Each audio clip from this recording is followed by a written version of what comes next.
Mātou te toi o wholo whātu ma whaatalo whātu sa moa lea tunu pele i le loto ma le nganga i le tai aole nei o le aso lulu le aso lua sumalvalu nei o yuni i le tātou wholaunga nei tu sanga duafe lua sifumal tolu. O le tautua nei le si ufonga la mue Wellington le Samoa Capital Radio wa toi amatalia na tautua i le nei fo i tai au. Alo mai o le tātou mua le tua ala le tātou whainga lotu wha le ainga le nei tai au o le ataita ia le sunga le wha a whiangainga Reverend Anitere Asau o le Ekalesia Nazareta i Wainuia Mata. Usi maia le whaamfonga.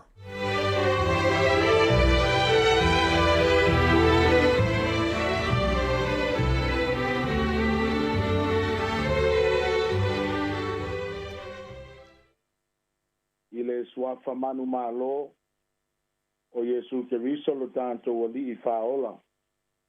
O te whaafeilo a ia tuai I lo malei fua mai sa moa I nei tai au fou. A malo lava le folau manuia. Malo fo I le langi matafi ma le langi mama. I le lofa fai peo le tātou watua. O le tātou tāpua inga masani fo nei. O te whatalofa tuai mo I lātou uma. O lo mwhai o na wai whatasi mai le nei tāpua inga. I o te tālo ma le nganga ma le whamoe moe. I e tālo sia o tātou nganga. Ia maua se teimi tātou te mafuta tuai whale nganga I le atua. Ai o maia, e o tātou tāpo I atu I le atua, I le suafa mamalu o le tamaa, le alo ma le nganga pa ia. E tu mau le mamalu o Yehova e whavavau. E fia Yehova I ana mea na whai. E sila mai o ia I le alo langi, o ngā tete ai lea. E papai atu I maunga, ona pupusa ai lea. O te pese ia Yehova I lo nei o langa. O te whai pese nga I lo watua a I lo ola. I o tātou te tāno. Nā tau te di ia lava lo walofa ma lo wanga le nei. I le nei fo I tai au fou. Wa e sau nia ma e au maia le ali ie. Nā tau te sāwa vali ai le o langa nei. E le mawhai o na mātou o loa. E au lava na mātou tā pāle atua, au wha maunianga e le ngata I lea, o ua ao wha mamalu, ma lau lava alofa tu noa I lunga I ante I mātou uma. Wala whai mailo nuu le di ie, o mātou wala whai whatasi atu I ate oe, a wala le mātou taulanga osi ma le tāpua inga. Ale wala au le di ie o se tāpua inga e whai apua, e au noa ma le au wai whatasi mai o lo wanganga, e te whau uai mea uma mātou te whaia, te whau uai lau au na e ala wa atu ai lau whina ngalo, whau uai fo I le whanongolongo le atua a lau whanau, o le te talo se e te tala ina o mātou loto, e o mātou langona ina le atua wasionga. Wala au lea manenganga whamaulalo, lau suafa Yesu whaola o mātou ole ma wala au atua I mei. Amene. Ma mene, se o tātou vivi atu I le atua le vi inga o saunia.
tātou tusi filifilia, mo le nei tae ao, o mai le vangari a luka lo mta upe spuma lima, alo na fai upe spuma fitu.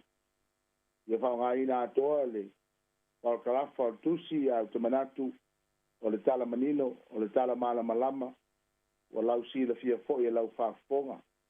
Au te fia whao ngā ina le fai upe spuma fitu, ia fai ma au o le nei tae ao.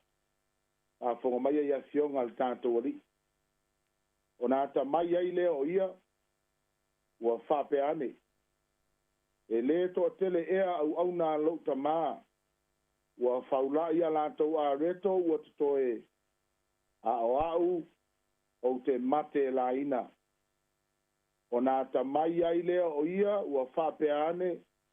E le toa tele ea au nā louta maa, ua whaula ia lātou a reto, ua tutoe a au o te mate la ina. Pa manuia mai le atua mo le whaitawina ana fionga pa ia mo i tātou le nei tae ao. Wana nafi sa au tala noa tuai le tā ua o le me ta ua o le filifilinga. A o le tae ao le nei o te manatu e o mai se tala mai le fionga pa ia le atua e whaautu whapea o le filifilinga ata mai. O le tā ua o le filifilinga sa tātou tala noa iana na a le so te manatu o le filifilinga ata mai ia po le filifilinga poto. A smart decision or a wise decision. E il whapunga whaperetania decision determine your destiny. O lau filifilinga o inae whatu langa ai lo urumana. Alo lea fo o lau filifilinga o inae lo ai le taunu unga o lo urumana. E peo na ufayatu fo ila so ananafi o le o langa o lo ua e ola i nei o le unga le na o lau filifilinga. Po le alava le tua inga o langa o lo e ola ai o le unga le na o lau filifilinga. O le filifilinga ata mai o se filifilinga lea o te manatu e mawhai o na tātou li lifa i aile tātou vaai. Ono i nae wha manuia mai aile atua i a te tātou. O le whingalo le atua i a ta mamai o na tangata. I a popoto o na tangata. E le o le tua i ngā poto fo nai le tele ni whailonga. E le a whaina fo le nā poto. Poto le lei uma le nā poto. A o le poto i aile whautauta. O le poto mamā mai le langi ma le tō whālo loto e whiliuli wa i ai ia la ngona mamā natu natunga i le tele o taimi. O le filifilinga ata mai le nā o te manatu e tā ua tele mo i tātou. Pea no whai atu e le ao ngā, e le o whai atu e whale ao ngā le poto o whale lalolangi nei po le poto ao ina leanga e whetā la i poto i e lua. Tā ua fo i le poto ao ina i le tino nei ma tau no tātou malama i so se mea o le tātou soifuanga. I ai o whatasi poto i e lua male poto mamā lea male whira ngalo le atua male soani mai a te i tātou. Al whata oto e lua whai upasu male tasi o lo i ai whaupunga whapea. Pa mai e whawheao le mawhau i a te oe. E leo i a te oe le whautauta. E mana ia le whapuretania e manino le i ai ia le whaitau lea for my a wise choice will watch over you. Understanding will keep you safe. Do inga le tau lata ia le upu le whawheao se mea ia. Tātou te iloa, to se tangata maualunga ae. Tātou te vaai ia le tangata e whawheaoa. E le tangata e muli mai tua e vaai na ia aua nei pai ia is tangata. Tātou ai fo e whaatino lava lea tu e ngā tūlanga i inisio tai ma maurulunga ma tangata tā ua. E ai e lava le tangata e tā ua le leo whawheao po le tangata lea e ai le tangata lea.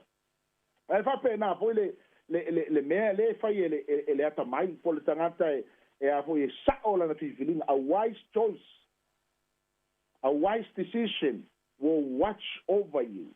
Do inga te le tautinga inga e iai se leo fa'afeao e fa'afeaoa oe ae ata mai ma e poto au filifiliga e lava lenā e ta'itaʻina oe ma leo iā te oe i so se mea te alu ai Wa faina e latu I lea mea e faina fa'aosoasoina oe ma fai ona o'o mai lu'u tau iā te oe ae atumu oe I le poto ma sa'o au filifiliga e manatu e leai se mea e manu mālō ai ia mea leaga o le olaga nei iā te oe ae le gata e lefa mai e leo iā te oe le fa'autauta my understanding will keep you safe uinga e le afaina lo tagata pe kauāia I se mea e o kauka'ua mai lo ingoa pe maua I fo'oi se mea leaga hoigage le ai e lē mafai ona fa'aletonu le savali a le tagata ua lava lelei ma atamai ana filifiliga e fai I lona olaga atamai ana filifiliga e fai lea aso ma lea aso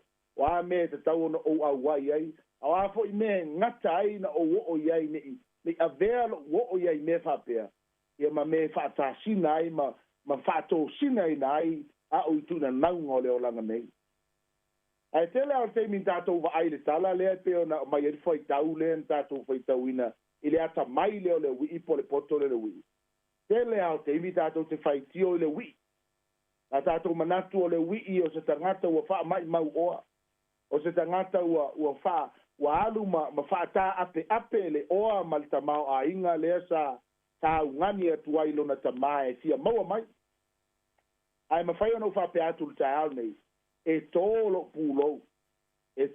pulou I le filifiliga sa faia e le ui'i lenei amu'ia se tagata na te iloa le leaga amu'ia se tagata na te mafai ona ia evaluatinga ia le soifuaga lea ua ia ola ai pe mafai ona toe fetāla'i pe toe fuata'ina lona mafaufau a tatou va'ai le tala lea o ese senga o fa'ata'oto ia e tolu ia I le fa'ata'oto I le tupe na le iloa ma le fa'ata'oto I le mamoe na le iloa sa alu le taimi e sa'ili ai mai na ua le iloa le tupe ia tatou loa le tala fa mai ua tutu le moli ma ua su'e ma tafi ma tapena ua asu I luga falalili'i ma mea uma tau mafai e su'e le tupe sa'ili sick a penā fo'i le mamoe na le iloa mai ua tu'ua le iva suma le iva ae alu e sa'ili mai le tasi lea a o I le fa'ata'oto lea e le'i ai se taimi na fa'apea na toe fo'i ai e sa'ili le ui'i lea tatou loa le tala na umana tu atu le tamā le tupe ma le vaegā'oa ma alaga tamao āiga iā te ia alu loa ae fa'afetai le ui'i na avea apuapuagā ma avea leleaga sa fa'apea ona o'o iai lona olaga o inā lea na toe fuata'ina ai o inā lea na toe mau ai ona mafaufauga lelei o inā lea na toe o'o ai le poto I lona loto ma fa'apeifo tole maka e le siria'e mea laga o iai muamua maka e le siria'e to'atele au'auna lo'u tamā tele a latou mea ai o le nofoaga le sa'o iai muamua e le se tama'i nofoaga o le āiga e tele mea e iai au'auna e iai lafu mamoe e iai so se mea e lei se mea ogi ai a le foliga mai o se tagata fa'atauva'a ma se tagata lē taualoa le mea ua o iai nei pe ona ufai atu e tōlo pulou I le atamai o le filifiliga na toe fai e le u'i pe lo fo'i ai se tagata e mafai ona toe feliua'ina lona olaga mai le leaga lae ola I le taimi nei o lea la'u fai atu le taeao nei iā te oe e tōlo pulou iā te oe laga fo'i e le'o iai se tagata e toe latu e toe fagufagu iā te oe ma toe fa'amanatu atu iā te oe ae lelei pe a'e toe va'ai toe silasila tasi toe liuliu tasi lava ou lagona liuliu tasi ou toe liuliu ou mafaufauga toe evaluate le upa tāua ia le upu le evaluate the situation agoe koe kilokilo po o sa'o le mea lē tei ai apega uma le va'ai a le ui'i lea sa tupu I totonu o le saipua'a lea sa iai po le fa'anaga lea sa iai ina ua vai atu e lē fa'apea pai o le foliga auleaga a le matagā ma le manogi ia o mea ai fo'i o lo'o fa'apea ona ia u'uina I ona lima mai whaperetania, he came back to his sense. So inga wata ma mai uma ona sense ma ona whaalongona ia whaalitangata. E o ai lana song, e o lana tofo, e o lana vaai, e o lana whaalongo, e o lana pai. Ua ata mai uma, ua poto. Re ropo ani mea ia tātou te whaia, te ofo ia te oe pe a whai. E te leo i loe whaale tonu le nofoanga le te iai ma le toa ngā o langa leo te iai. A le lau whaiaki ia te oe. O oe o le tangata poto. O oe o le tangata toa. O oe o le tangata ata mai. Te a whai e ma whai o ne toi whape ifo. Tole, a. E le ise lu manga i o leo langa leo te o lai. Ngā le uma kupe. Ka whiwe whai ngai o langa e uma e fua, uma lofo e malo losio. Fua la au wha saina. Toi fo i ale mea tuai. Koe kau sa iri fo i koe kau au mai isi me koe kau wha fia fia ai. Mai le eise o langa file mu tātou te maua le lalo langi. E le eise me e wha malia ina ai o tātou loto. Le eise me e wha malia ina ai o tātou mana onga, tātou te maua le lalo langi. Nau nai teimi ai fo ringa mai e wha fia fia ai tātou. Ai whatua e maua are sa o lotonga ma malia lo loto. E a whai e toe maua e oele a nganga o le salamo ma e toe la ngona ina. Wa toe fo i atu lo ma fau fau ma ua e toe poto ma e wha pe ifo. Tole, wa wha le tonu me ia no o wolai. Tele ia o tau tinonga mana na ia ma matala mana na ia no o wha longo i tangata. Na o i le loto le anga sala sa lato whaia. Ai wha whetai sa iai le vaenga o lato o langa. Sa o ai pua ngā ia te ilato. O foi tātou te whātari se longa e wheko ai ma le pō mōri ma. A matan tau le iso uola se tūlouna. Toi toi fo i mai lea mata mai au whiriwhiringa. Ia lale mea lea tua la whai ei pe a whai wa e mai ma e le toi au ngai se mea. Ai le leile ata mai ma nua maualo malos. E te tau e te au na i lea tua. Mana tua tangata poto ma le tangata valea le whai mai tuspa ia. Na whaalongolongo ma le lotu lea saa. Ta o le sa fa longo la unga fai te au. Ai ole se senga le to lua le fati nonga. Mai saule tangata poto. Faulo na fale lunga le papa. Ya fa fenga ngale e loa o ia me fai. Ele lo sa poto i no lo fere lo fa me te poto ai loa ia me fai. E lo winga lai fai le aso. E lo e moni e te lelo ma fau e lo me fa ali mai. Me fatino mai atu oi. E lo dato lo mautino a fai lunga le papa o le mea mausali. O le mea ele lue. O le mea ua malos. E fa mai saule stangata ni falo ngolongo umala unga tasi rea. E sau faulo nga fale lunga le onge. E dato loa le tala. E waangi mai ta fenga o mai fa fita audio le olanga. Ta mai tala lea tangata. Ta mai leo a lea lo matua. Tau fa le tonu tau le saule lotu aisea. Langa vai me la fa vai e lo no langa ele ma losi lo no la fa le nganga la fo na le madue lue ngo fie la fo nga ele ba usali e se me langa e ma ale me la fa usi ai lo no langa ai fa fitai le wi e tolo pulo pe no fa ya tul taame o se filinga mata ngo fie tele na ia fa ai lo no langa ele to e tau fa pena la unga to estangata na lava le lona i loa o le leanga o le situation lea ua iai ma le si o manga lea ua iai. E whaile nā ma toe lui tau ia te ia. Whaile nā ma toe fua ta ina. Ma whape i folo na mawhau. E ta tau ono toe fo i lo ainga. There's no place like home. Whanau talabou, tama ma teine talabou. Tele whanau wa o i ta inga. Meo kengi ma mea whape nā. La iti o lato tausanga a o faleanga fale oloa. O le fesiri o fea lato ainga. O fea matua e o mai ei nei tamai. A o le tala le nā. Ke fiu e te alu e faile o langa le nei ma le ma e alu solo so na faile malos. E ale teime mauai o ale lo ka o e ma o puapua ngā ia te oe. A o le teime te tau ana e toi fo ia i le eisi mea no foanga e siri atu na i lo ainga. E te nofo fia ai, mai maua fia ai le file mu, ai mai se le maafutanga mau mātua, mau uso, mau tua whawhine.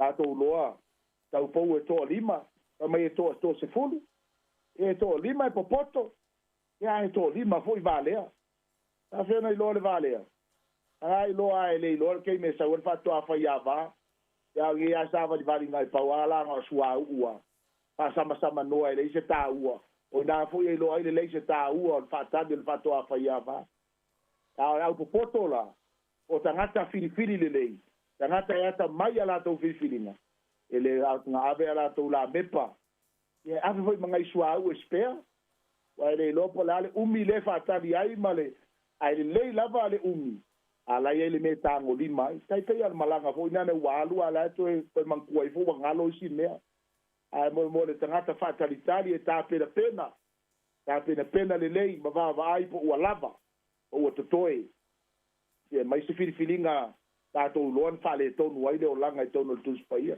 tatou loan filifilinga ai foia a Samasoni ale na costai that decision that cost Samson ina na fautu atu na yona matua Samsoni elei ngeki vai ke ngeki le ngu ke ngeki lo loku ke siango ngata lai lo le atua fa tua ile atua lai lo matua o le amo fa le ngatasi mal nei la lo lang ya e wole ma fa ya le adu la lang fia banga au singe la lang singe lai fia singe tali tame singe filistia tato lo le tala na sali e se na mata se tulo sali e se na fonga mata ia sa fia ma fa tu na winga o ia o lana filifilinga na se na fa peo na fa le tonu waina na sa balina ya so ia wala ia na la unga nei ta e tantonu mala talo le tua ina ia tato peo o le wi ia tato lo le leanga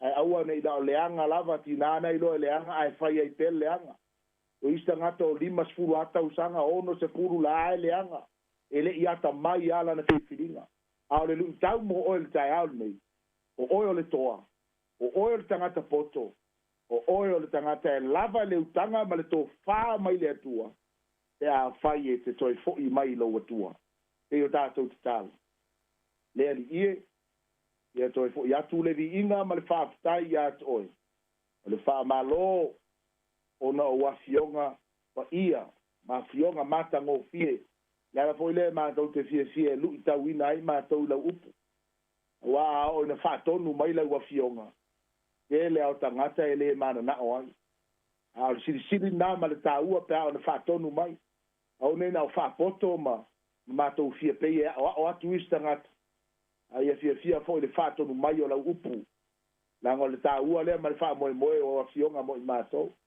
a tai lo to fangu mai lo to fa manatu mai ai nei ni filifilinga le lei wai man wi ai la tai ao le ngato I matou au fa nau foi mai tupu mai a te I matou le malo si anga le na le tu o filifilinga le lei pe a matou faia palau na o lo nganga matou te mafai ai te so ni mai na ia matou mafai na faia I le aso ma le aso matou te tu na te pele vi inga ma le fa tai ona lo fa I le tino nei le mafau ma le ola fa le nganga le ano ai le tu o le sosia au me alofa wa e fa me alofa I nai matou le aso e te le o tu la fo ina lava I matou o le tari le ma le nganga fia nei tai ao a to te fa fo I fa tasi atu ai lo vi inga ona o me siri wa e faia mo I matou o ai le tangata wa e manatu mai ai a se a fo sa matou me o tonu a se me to e tau ia tu ai lo wanga le lei tanga lava le tua fa lava ia yo matou o langa ia so fai so o ia tangia tu ai le mamalu ma le mala malama o lau fio ia fai matou le tua ma masima ia fai matou ma moli mau yo matou o langa ia fai matou ma keriso inisio mo mia ina lo fina ngalo le tua le lau langi nei le matou te talo le fa ma ngalo le tua I matou ke le filifilinga se matou te faia a mole fa ma ngalo I matou a lo fina ngalo ia manuia le atai ao pala au le tua anga le lei le tua le natai ao matou te vava ai atua I pea I lauta I tainga mana nganga pa ia ina atu le nei aso mafua fuanga ta ape atu ai o si o matou watunu nisi foi wa a matalia ngā ruenga I peo na iai le nei tai ao lungo ta vale o tono fale fai ngā ruenga tonu o fale le atua o lo iai tua a sina le ngata i leo matua tausi ta mama tina uso matua fafine ia o lava ina e mātou whana wiki le ali ie o pepe mawhai lele le atua ia iai lo wanga le lei ia ua ao wha mamalu tau sia ai lo mātou wola whatau waa ma le ola vai pai le ali ie lo mātou ta māpai ai wala au anga le lei si ufonga le lau mua na ngaruenga tau wa mata le nei aso ta manuia le li pule a mese lau whai ngaruenga maua pe la tau le wha unga mana le atua pa upena inai la tau le ie wa le longo puia li manuia lau tele o mātou tangata ia le ngata ile ia whai ma wha maunianga mo i mātou te talo fo i le ie le nei aso ia lava le mei ai lau whanau o le sami le atua le vani nimo ma le lau ele tafa tolu le atua ia iai au fonga le atua mai le te siringia ia tu mau mai o manuia tu mau mai lo lava alofa tu noa e ao le maafutanga whai pēr ma lo lava nganga pa ia nei se iau i le wha lava ia su whaola o mātou ole ma vala au atua i nei amene ma amene.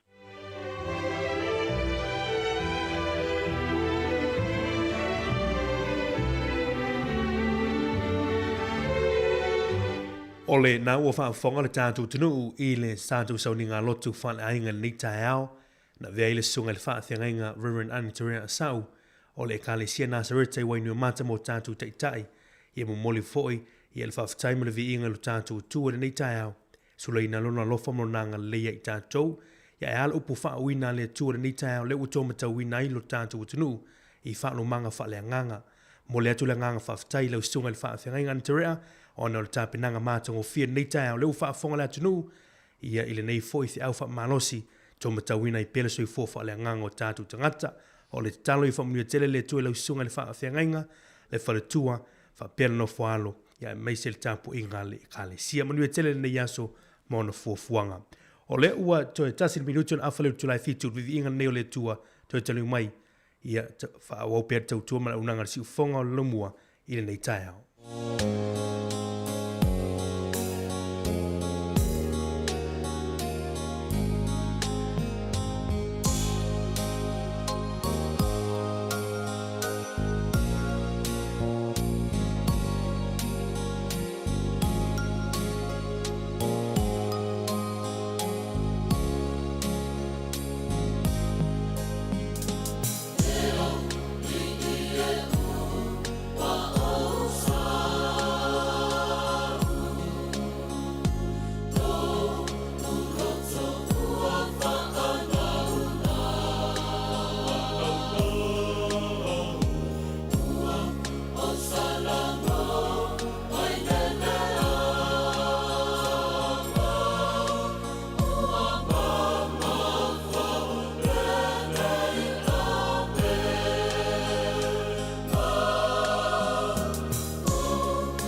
O le tautua le si ufonga o le laumua o lo iai fo i le langolango a le New Zealand On Air.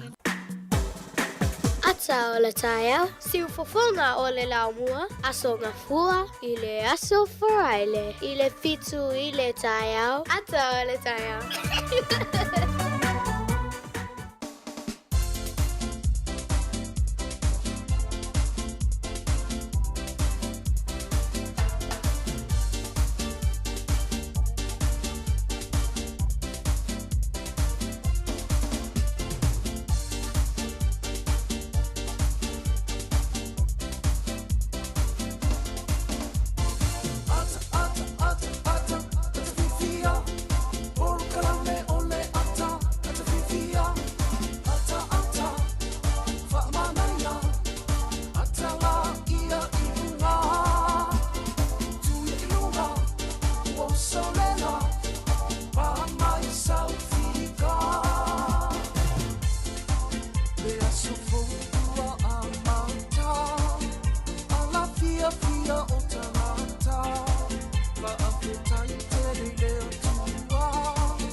Yo el por clame nei ol ata o le taeao i le nei fo i taeao le aso lulu se fuma le valo nei masino yuni i le tanto folongo nei tu sanga lua fe lua se fuma tolu fia foi le ua ma fa tasi atu marto fine ya ana fa solo ya wana tanto tau tua nei taeao fa talo fatu ana malo se fua Tala fa malo soi fua tuanga ne mari ia, fa malo ats fo i tato o fa funga, fa tala fa atu nei tai au fo.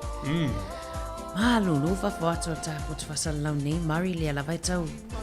Le o tau mawhanwhana mai. Yo te loe o soma le tono le ofisa i o mawhanwhana o fafola. Ia sa o leia, te loa to te lo tātou tunu le ua al whai mei whanita ia le maru lua a pulo wari a funga.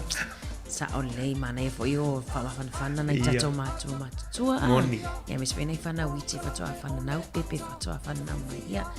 O New Zealand nei ia aile tu ai lavanga luenga o le usupoinga luenga mari. Moni, ele a vele maru luma mea fo ele la no fo. Moni. O foi ni a vele e maru lu ia ma mea la maru lo le ias. Ia e te whaatalo fo tātou tunu tu fine ana. Moni ia whawhatai ia whatalo pātu le nganga whaaloalo nei tai au. I le sila mai mua ma le whafonga tapua i mai fo i le tātou atunoo. Ma lo le whalau manuia, ma lo le langi e mama. Patalo fatu la inga sa le vi o tama whaasau le langi.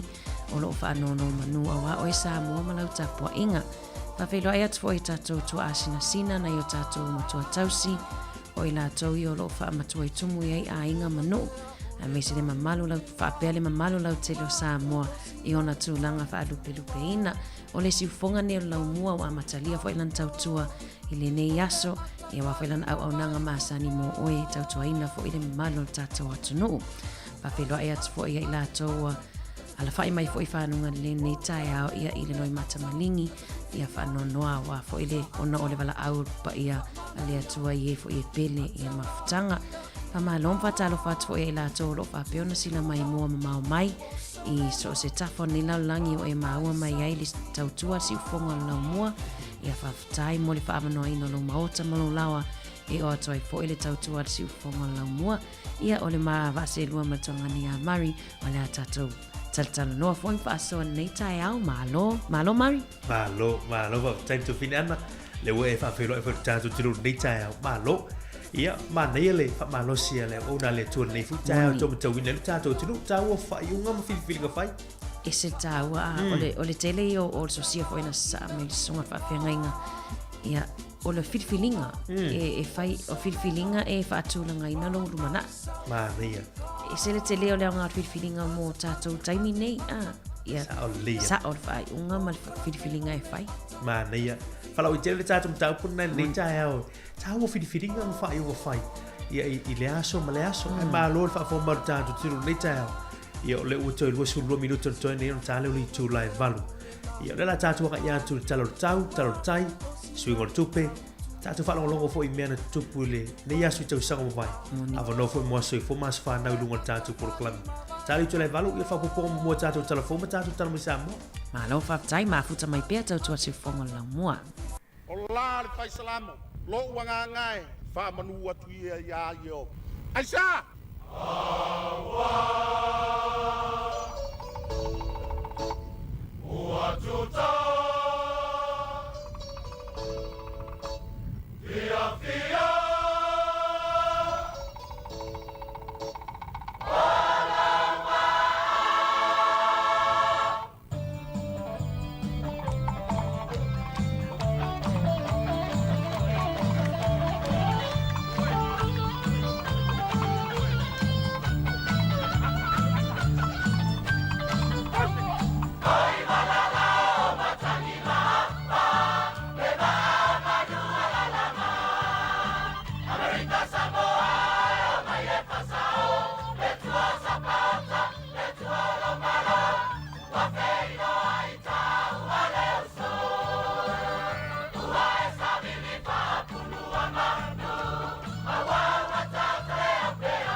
Toi whatalofa atu o le tatou tala le tau ma le tala le tai le nei aso luas fuluvalu o Iuni pe ona valo ia fo i le ofiso va ai tau. E oso ele lai le toi sfulu fa minute i le valu i le tai au nei toi ngoto atu lea i le 3 minute te ai le 5 i le afiafia na nei. Tala le tau mo le aso o le fua o le e mafanafana i se fulu tolu, fua o le e malulu e fitu. Va aia le matau le lai le tai au nei, whaasolo atu i le awa uli o le ava aia le matau le lama langi lei, fua iai fuafuanga e me se foitanga mea tulou. Afia na neo le vai ai ti munga fa solo atu la so taiao. Taiao le vai mata la ai ole ai pe na ti munga to ulu va solo ai. As for Riley le vai le tele o ti munga I tele o vai ngo Wellington. Tato mai talo le tai mo tato inga tai fale o Wellington na pele tai le 10 minute te ai le ono il taiao na le la. Fa moe e toi sua mai I le luas e toi sua I le luas 10 minute te ai le 10 lua I le awa o li nei.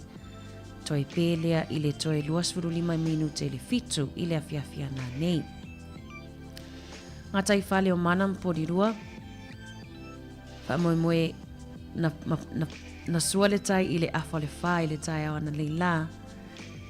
Fa moe e toi pe atu I le toi 15 minute I le 10 maletasi I le tai au nei. Toi sua le tai I le toi 2 minute I le fitu I le afiafia na nei. Fa moe e toi pe atu I le toi 2 minute I le 10 maletasi I le poa na nei.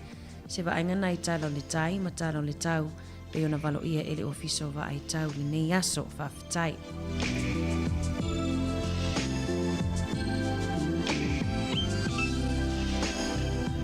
Tato o mai le swingo le tupe ia I la tofo I lo fia la foina fo I tupe I Samoa nei aso ia ma Australia ma isi atunu o tasi tala New Zealand ma ole tupe Australia e iwa tasi sene.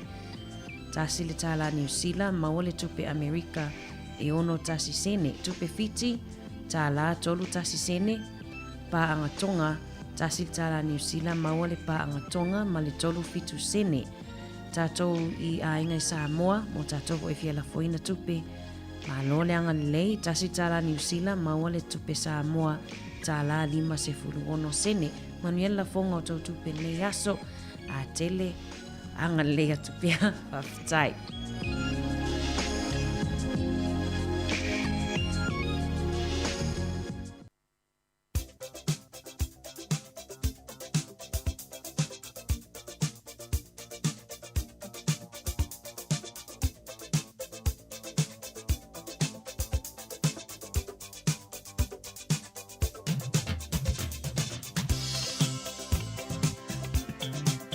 Ia ole avano nei mo aso whamrianga aso I fua maaso whanau. Ia whamanatu atu pele tātu emaili na le aso whanau @samoacapitalradio.co.nz. Ia mwhai on whaase mai eisa o whamrianga. Ia mo aso I fua maaso whanau. A ole maule nei, ia mai la fionga pa ia le tua. Ia to matawina I foi la tau, ia o whamanatu ina utu aso I fua. Ile nei aso mau mai le lau tusa salamo, e iwa sultasi. Lau salamo atavita iwa sultasi, hoi upo 5 leono. E te le matau I le mea matau tia I le pō. Ma le uwhana I lele le ao. Ma le wha mai e whanua I le pongi sā. Ma le mala e whano ai I le ao atea. E te le matau I le mea matau tia I le pō. Ma le uwhana e lele I le ao. Ma le wha mai e whanua I le pongi sā. Ma le mala e whano ai I le ao atea. Ia o le maura nā ma le whionga pa ia le tua nei aso. Ia whamanuia tele, ia uta waso I fua mani siu whonga lau mui Wellington. O e lato umalama whamanatuina uta waso so I fua I le nei aso. Pese nei me tamara tanifa, mo utou.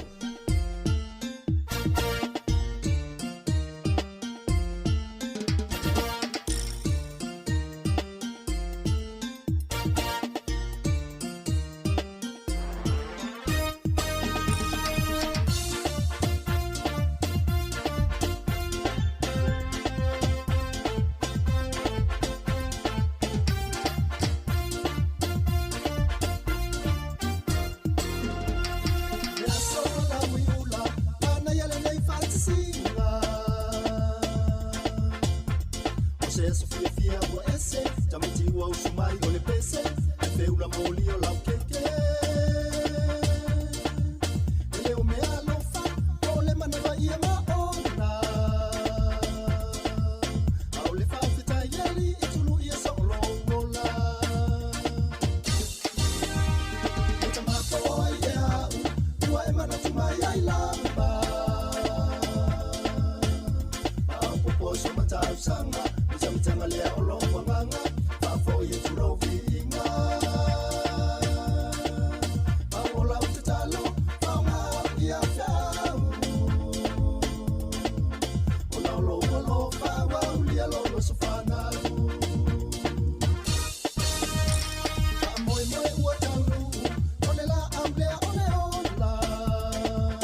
Tala fatu tato por kalame me fa maloa tu nei taimi ya va vai foi le tala foi le tala fa so le pito le langi le ya so luas fun man valu le masino uni o le solto sanga tasi valu tolu valu na fa tau to ma fa ia ia Queen Victoria fai matu por malo tele Peritania o le solto sanga tasi valu i fa na fa manatu ai mo le taimi mo mo i America le aso eta o le Labor Day e manatu ai ia tanga fa nga luenga o le solto sanga tasi valu i lima o atunu ui e tolu wala tō mai whaatasi mawhausia ia le Crater Republic of Central America o El Salvador, Honduras ma Nicaragua. O le solta usanga e tasi iwa whāwalu o le li fusu lea uliuli mai Peretania o Boxer Dick Turban. Whapea na whaia ina ili tangata sua whaia Vince Hogan se le fusu anga i le aso tonu ane te usanga tasi valu whāwalu. Mau ave ai ia Dick Turban maulua i tama fusu liuli ta ua i te tonu o Peritania. A lea la utato i loa le teimine ia le oa e tangata Peritania le ta alonga le whaipele e maise la upanga mafa. A peila o le urua i tangata Peritania o liuli lea na ta ua i Peritania le nawa i tau le tasiva whāwalu o Dick Turban. O le solta usanga tasiva i valua na sainia ai le whaavai o le malo Estonia. Ea o le so, i le tausanga tasiva i vaono, whatoa sainia i fo i le whaavai o le malo o Ukraine. O le sol tausanga tasiva i wafito le fusuanga tele le va Holyfield ma Mike Tyson. Ia na ua i e Mike Tyson ne talinga Holyfield le tamisanga tolu ia ma whaalea ngai na le fusuanga manu malo i Evander Holyfield. O le sol tausanga i luafe ma le iwa ia o le presidente o le tunu le Honduras o Manuel Zelaya. Ea na ia whaata apeina pe na ave eseina o ia mai se kua fita le atunu ina ua musu o ia e whaia se palota po se referendum e toi fisilingi ai tangata o le atunu o Honduras ina ia toi tusia le whaavai o le atunu. E o lera na ave eseina malaftuina la na pulenga i le so le tausanga i luafe maliva. I ni usila nei o le asalufu le valo uni tausanga te siiva te sfa ana maua i wha maunga ni usila o le aso tonu nei na amata i le taua mua la langi ina ua tangata valeina ia le tangata suafa ia Archduke Franz Ferdinand ia ma o ia malona to olua Sophie e whapea ia na tangata valeina i le so ma amata i lo le taua mua la langi ai whato alo mia i usila le aso tonu se fulu o Iuni ia le tala e whaata tau tangata valeina o nei tangata whapea o la ua lea ta pena atu se e no foanga po le no for tupu ia o tunu uia tu fantasi o Austrio-Hungary. Ea mana lo mia le Evening Post o le Auckland Star, New Zealand Herald, whaamtalanga e whaatatau i le amtalia o le taua mua lalangi. O le sol tausanga e tasiiva fitu tolu na malanga ai le vaale o New Zealand o le HMS o tako ia mamalanga tu i Mururoa i le vaenga na whai ei whaateta inga whalani. E whapea lua se lau wha lua lau waa.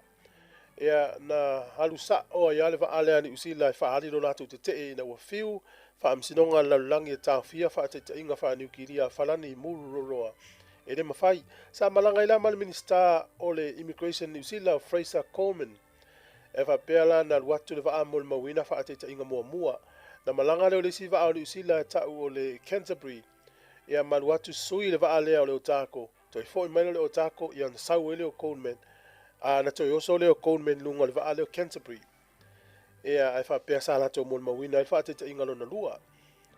Ia ole sa tua le ia te New Zealand te o file mu na o ye o nga sami ia fa do la tu te ia falani a te watu la i mai president o falani vai tau te se iva fitu fa ia ma fa pe o tapu na to fa yeni fa te inga falani o nga sami o muroroa ai la fa o nga ele fa yeni fa te inga fa nukilia o sa mo le sol tau sanga te se iva lima e fa pe na tu malo ai ia le bishop le katoliko John Paul Tieta o ia sanga lua i sa mo le tele o tau sanga ai na maliula i au kilani New Zealand tau sanga te se iva 5. Ia tātou tala nā tu e maul whapoponga te masani whaftai.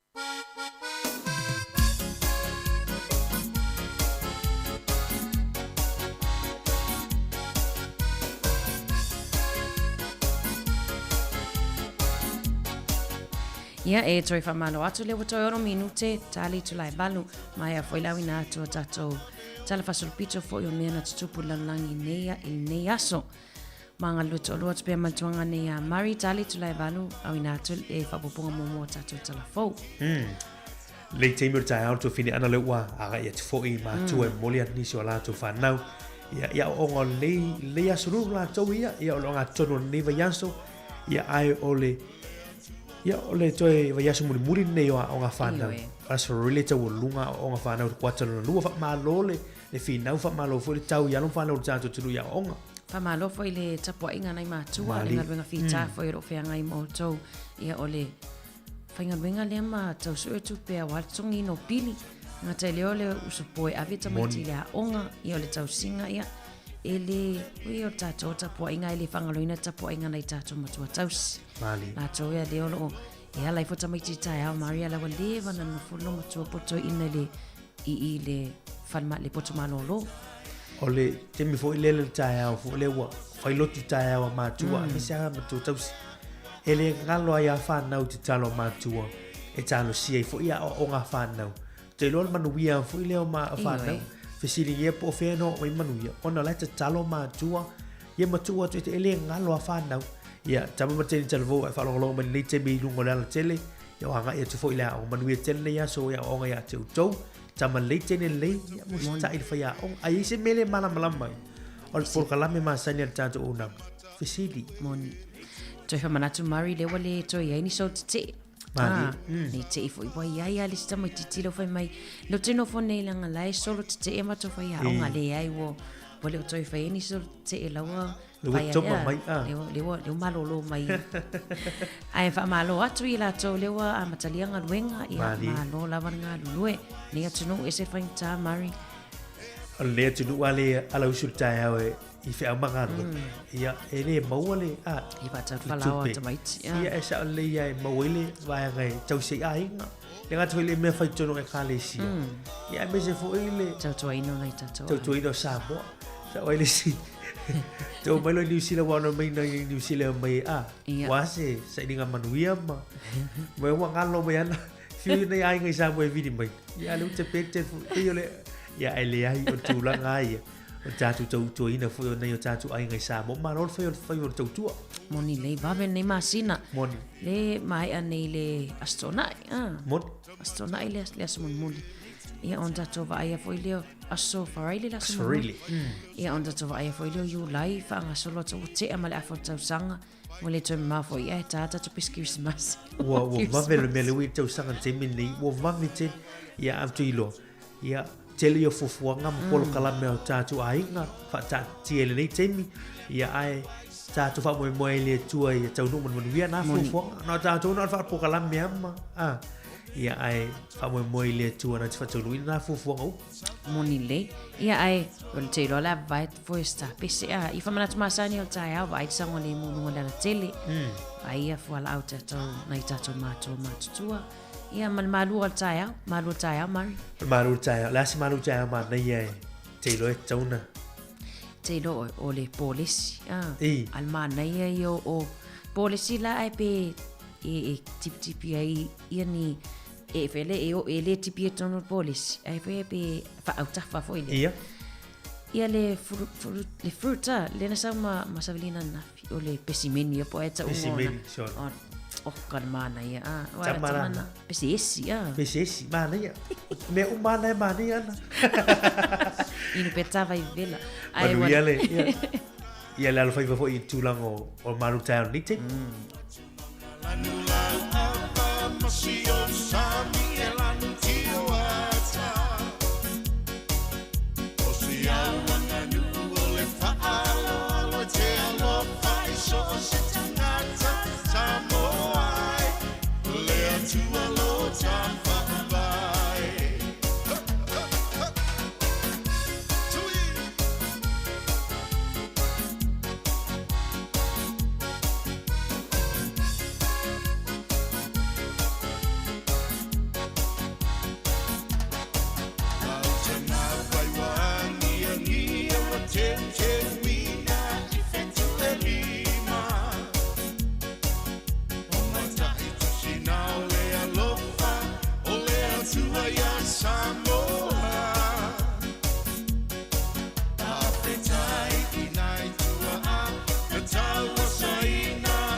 Whaatalo whātu le nei fo ia so fau au lia le lofo le tua, ai ole o ngā te tonu fo le nei va yaso le sa whalinga, o telefoni mai sa moe so na whao poponga.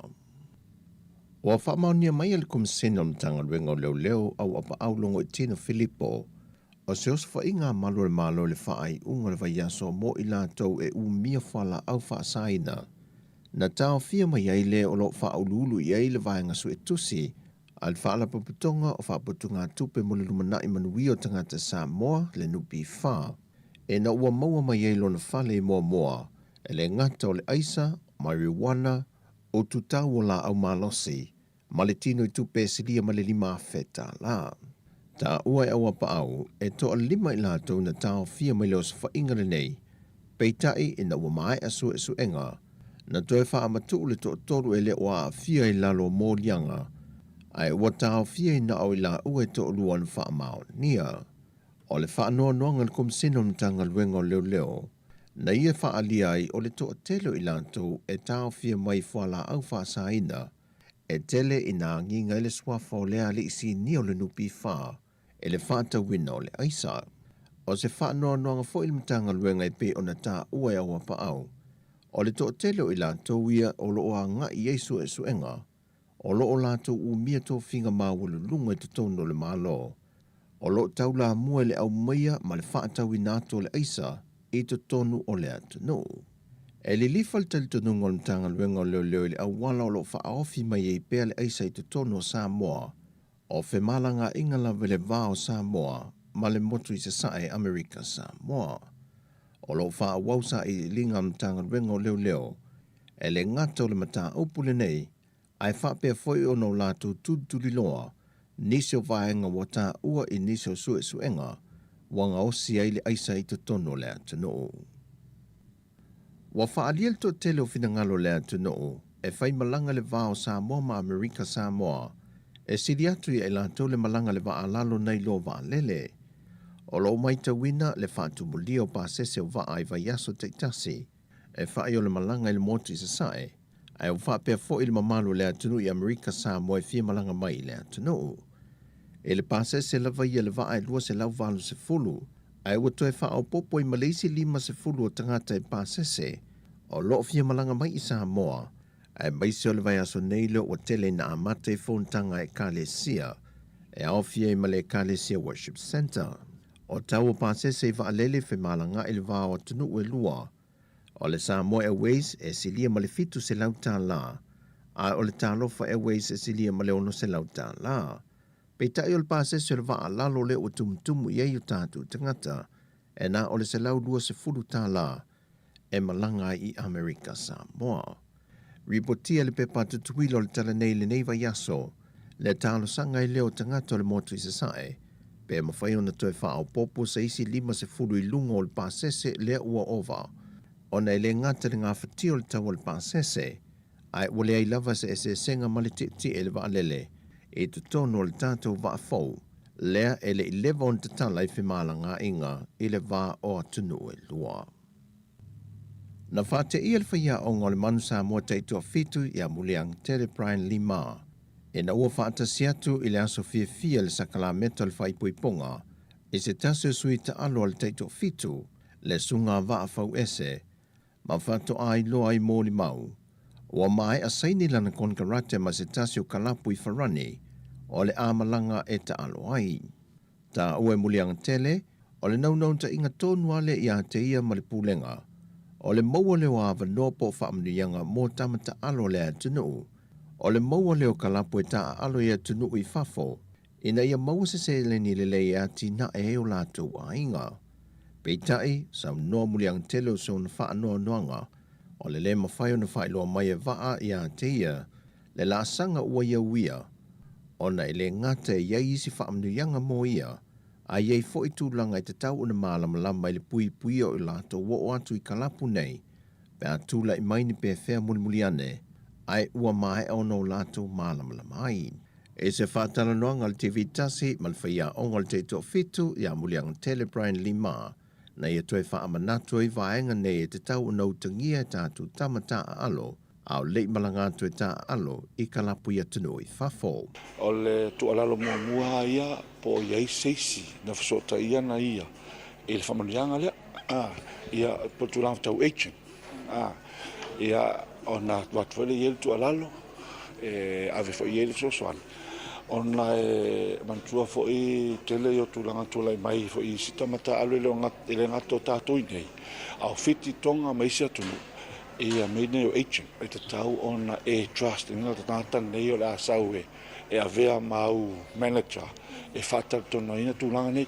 Peitai o se whiawhianga ia buliang tele malpulenga, ua maua le whaamnianga mō le alo le atunu, mō le ati na e o sio na inga. E lua tausanga le konkarate le ua seine vaafau ese ma le kalapu I wharani, le ua malanga e ta alo ai. O tau mawhai nei le komisio tangata whai ngā luenga le mālo le PSRC, e ngā lulue whaatasi manisi o matanga luenga le mālo, e una ia halo mawhana wā au ngā le atunu. La tau te tau aveina nisi o matata e le o maui te tono Samoa, e au fie ma le mata aupu whasai nisi, moni fo ma e whai e suenga mō maliu lilo. O tau mawhai ngā le PSRC ma matanga luenga ia le mālo, ina ia tia ina whinga whātua sina e tā ina tuai whāna wā onga I lalo le whaasahe nisi, e lātou te avea lea matātātā ua. Pe on sila fia wa mai a seini se whenga inga le vāo mtanga ruengo leo leo, mali mtanga ruengo leo leo I fitia lātou fō mai su o maliu lilo, e malanga mai ei fō mai teimia mo miai, e whātou teia ia su enga. O whinga whātua sina nei yalo whānau ia lātou tau aveina lea fō I matātā, e leo se whainga fōwha ato a tau mawhai nei, sa tau mawhai me fo I le telo tau sanga o mawai, a iei māsau sa longo whaurulunga o ia matanga ruenga lo tau mawhai ale nei vaenga. Ai ono fō linga ma ngā yoinga o lea fo I matata, e alai ona mumusu whanau o lea tano. O lo iei whaamomaunga nisi o whanau sa tau mawhai ale mālo e una ia lea fo I matata, peita ina amata ai le yo o iona tau no unga. O tala ia mai sa mō manuia le ni aso lo tātu wa tunu o whaasoi foia.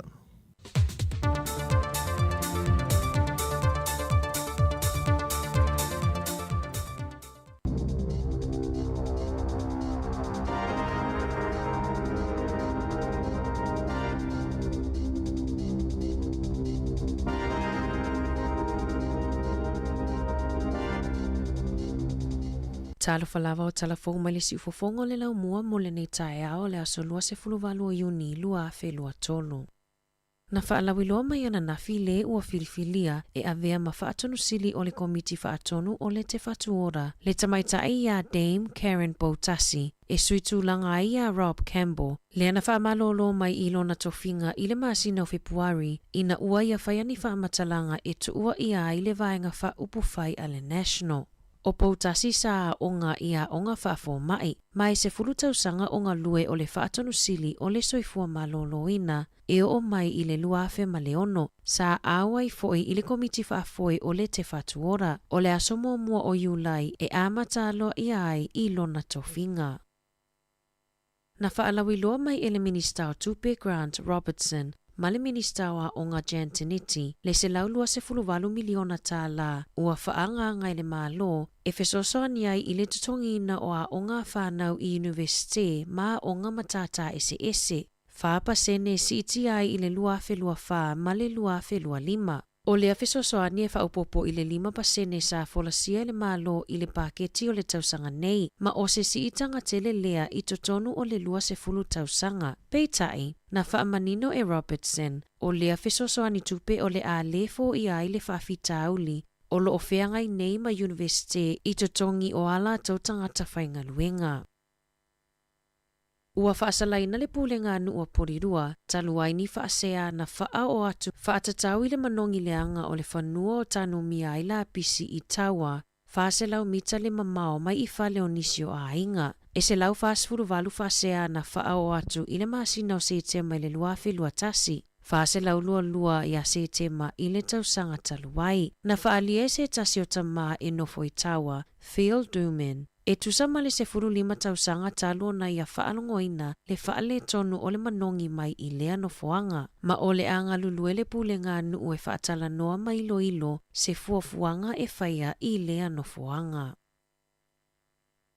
E tolu se 10 taawale la vevea i Dunedin, mai i le whaongaanga e tupulanga talavou e whaatino i nai ta alonga i lunga o le upenga ta whailangi o le TikTok. Na whailoa i le leo sa tini Anthony Bond, o le vaveao na nafina loka ina i leo ni ali i se toalua i le ngao ina leo se taavale, ma whaafeto ai e whai whaata alonga. O ngai o inga talavou e ngao i ai taavale, o na whaafeto ai lea a e pue ata matuu i lunga o le TikTok. Ma o loo talosanga ina i le matanga ruenga o leo maatua, ina ia mata i tuwane lea tūlanga, ua o iai le whanau a e mai se tupulanga talavou.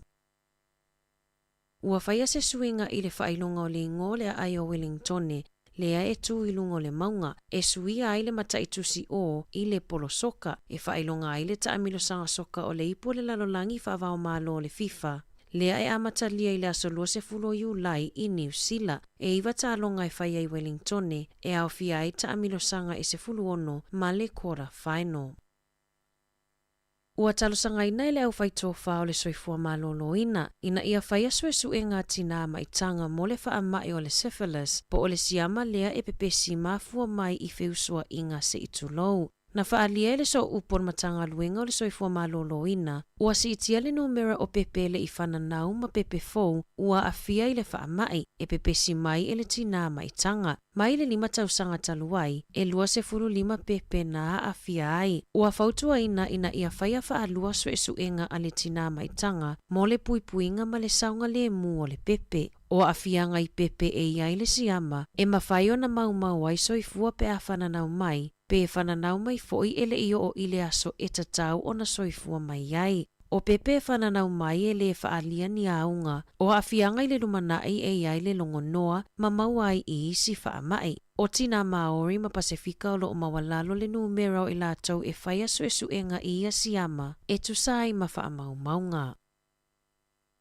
Ua whaamaonia mai e le Heart Foundation, o le waina mumu pe o na moli mau isi e le lei mo le fatu, la tau te le whaamaonia, o lo manino i whaamaumaunga ma moli mau, o so o se awa malosi e a whaina i le fatu, o le asairi i linga fauna whaatinoina i le tausanga taluai, i le mai ai o se suesuenga na whaia, na mauai e to ai titi tangata i New Zealand la tau te silafia, o isi tu ai ngā kānesa e mafua mai i le awa malosi, e si iti ai fo i lunga le numero o tangata e mawele ngase o le toto mawalunga, e mafua ai ngase o le fatu ma le stroke. O lo fautua ina e le whaala putupotonga, ina ia whaititia le tau mawhaina o le awa malosi, ai mai se i lātou e maua i ngase tu mau.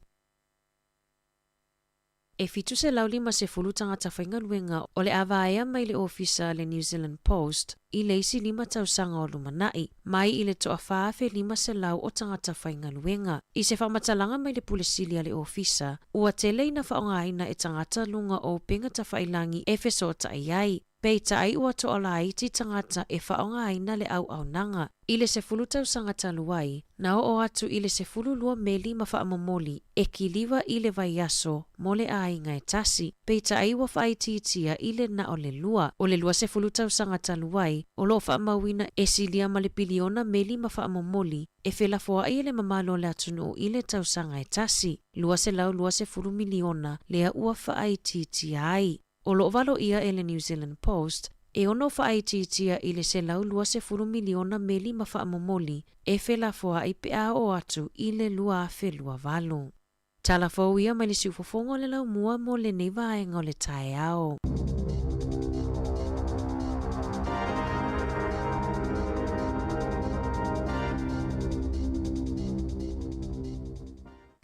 Ia, toi whamalo atu nau mai ale au ina ato tato whapoponga mo talafou was fulfa minute te ai leitu la e valu tau tuanea siufongo lau mua i Wellington e lona ofisa fasara lau porua nei lo manga lue atu maltuanga nea Murray ia e pokalame fo ele atau tae au. Tele foi pokalame tae au nei aso Murray fatatitia foi ta pokalame nei aso. Ta foi leitu la iwa toi au ina atu talafou i tu lai se fulu pokalame le atu whawa iliai sfultasi o tato pokalame wha leanganga maasani on moli o leava ia ma le se fulu lua talafou ia mwha fifianga sui fifiloi. Ma nei tele pokalame le tato o unanga nei fo ia so lulu ia wane i misia le tato tutua nei aso like lama si atu le tato tautua i lungo le tato apio folinga ia lafa maini au le fatu mani au fatu mumu fo i tato pokalame a vea utum famunianga ni tau i lungo le tato tautua to fini ana tele inisio talafone la mai tato pokalame ni tau a tala mo mo to mo mai le fifilia ia le fionga fo ia Dame Karen Potasi ia na te whaafoina le sao le komiti whaafoi le te whatuora po le pulenga leo whaafalmai nei Nusila Mana ia a lea sa ta mata nei i lontalaanga i le o e peia o sion to o lua o le Samoa. O le Samoa sion to o lua ai o le pahalangi o Nusila ia ai le Karen ai mana ia le wawa toi fo i le le e pe palangi le wawa toi tu sai a ta wa ta o lo nai wa Samoa.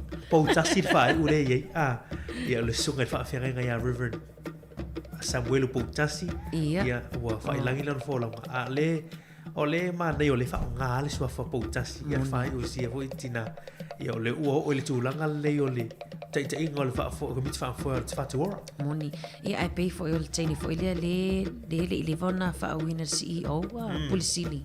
Ia Maji Apa, a pule ai Maji Apa. Ia o e waila i le mele o i le tumutumunga o Samoa. Ia o Samoa stina le. Ia wa ia Dame Karen Potasi, ia le i le CEO por Pulisili o le tantu whatuora. Ia le pule ai Maji Apa. Mana ia o le se fianga fo le na taita inga fo o le tūlanga o le o pulenga whawhale mai nei Nusila. Moni lei Murray. Leisi vaenga taua le nā watu i talafou i le nuu leo taua. Te roa le whafonga mai fo i toa te roa tatu no eno fo i taua. I vaenga fo i Murray le sala fo i la pisi tulo. Pela e loa bea pasi atu ta avale e i taimi te whanongo nei le manongi leanga se i tulo ono fuanga lea ia lewa pewa whaasala le pulenga ni o porirona wa lewa na watu whasea lewa siria marse furuta usanga talua na whea ngaina i a inga i taua man mawhatianga lea ia e mai sea pea titele le manongi fo ilea Murray. Na ua whaasala le pulenga ni o porirua ia tātou porirua na ua whaasala tātou tusoro whaasala tātou ia i tūlanga o le manongi lea e pei le whai mai tūlanga o tātou talafou sili mara se lau whaasut valu whasea na wha o atu le mal masino se tema. Se tema lua filua tasi. Ai lele ona la tūlanga lea. Ia e awhile ngato na porua. Ia matua e awhile tato nutua oi pelena ia taua. Ia e whaftai le ua. Ia o ngā fui le fo. I whaasala lea. Ia tamu whai ngā luenga wawe. Fo ia ni whawhi taoni. Me sea se ni manongi olo iei. I tūlanga o waenga e tia i tato la pisi. Ia pio wa ngana leo mai tato telefone i le timo tai au. Al pona ponto fine ana lena vai atu fo I tūlanga o niso tala. Lau tau nui I saina tātou palemia. Ia ma ua whailo I fo I tātou palemia Chris Hipkins. Ia ma presidente o le malo saina Xi Jinping. I le lau mo I Beijing. Mana ia o la tale tu lunga le ala tau le teo New Zealand. Pero wal lau fia le presidente o saina. Ai be ele masani na va ai le tu langa le wa be foi le tata foi le e fa whangatana e tala noa I ai a. Ale vai atu le be fia tatu pandemia. Ole nisina o tala la au mai au foi tau fa. Foi me lau fa sa lau le malanga tu I saina wa foi le malanga le al tatu pandemia. Fa pe foi le e se I stai o lo langio na ata pe lau foka fia le presidente le o saina. Pe e e vai pe ele ni ona falling off e fia ma. Ai ile sau noanga la tatu pandemia. E vai mai le e lu. Tsle e fia vai foi ele e uma ta fia. Oi nai te loi foi le toinga anga la tu mai foi le malo saina nga ia New Zealand. Ya me se ol swing of tatu tai le oi ia Chris Hipkins pandemia. Sa o le ia se vai nga le, se vai longa le. Ia e o te loa, ia te le lava e tam ta upu mari le mfai fo iona. Lena e au mai e mfai fo iona fai tato fa asoa. Ia ona tele o taimi, tele o sorunu mari le tate tautua ia e tele na whamaini se le lava taimi. Moni. Ia ai e mfai ona tala toi tala ina mfai ona e whamanino le tam ta upu ni tai au mari. Mali fo e vave fa ilo fo tato mata upu ni tai au. E mfai ona e fa asoa mai fo I ma e fa asoa tai mai tato telefoni tolva lima lu o fatasi. Ai ma fo fa wana ni tai au fo le tau le tau o pespesenga. Ai me se a pespesenga fo I pesena mua fo I to fine ana o pesena na la fa matala mai e ni mena tutupu ya so vai. Yep. Ia le ngata lai pespesenga ia o ni tala fo I ni tala tu fa solo na e na tu talinga mai o tatu matua a. Ia le ngata le tu singa ni vaanga na tu si mai e ni mena tutupu na fa mau ni mena tutupu I tau sanga wan. Wai o to telo tatu tele iso I fua e pen tatu fiola I te mina na tupu ina mea. Sa. Ia ai o tele o vaanga I o tatu tu mana tu ai ma tatu I lo mena tupu ina te o pespesenga o pese o lo fa matala mai ai o lo fa matala mai fo I tala tu fa solo. Ia me so tu singa. Ia wa man tu te mili wa le technology te mina.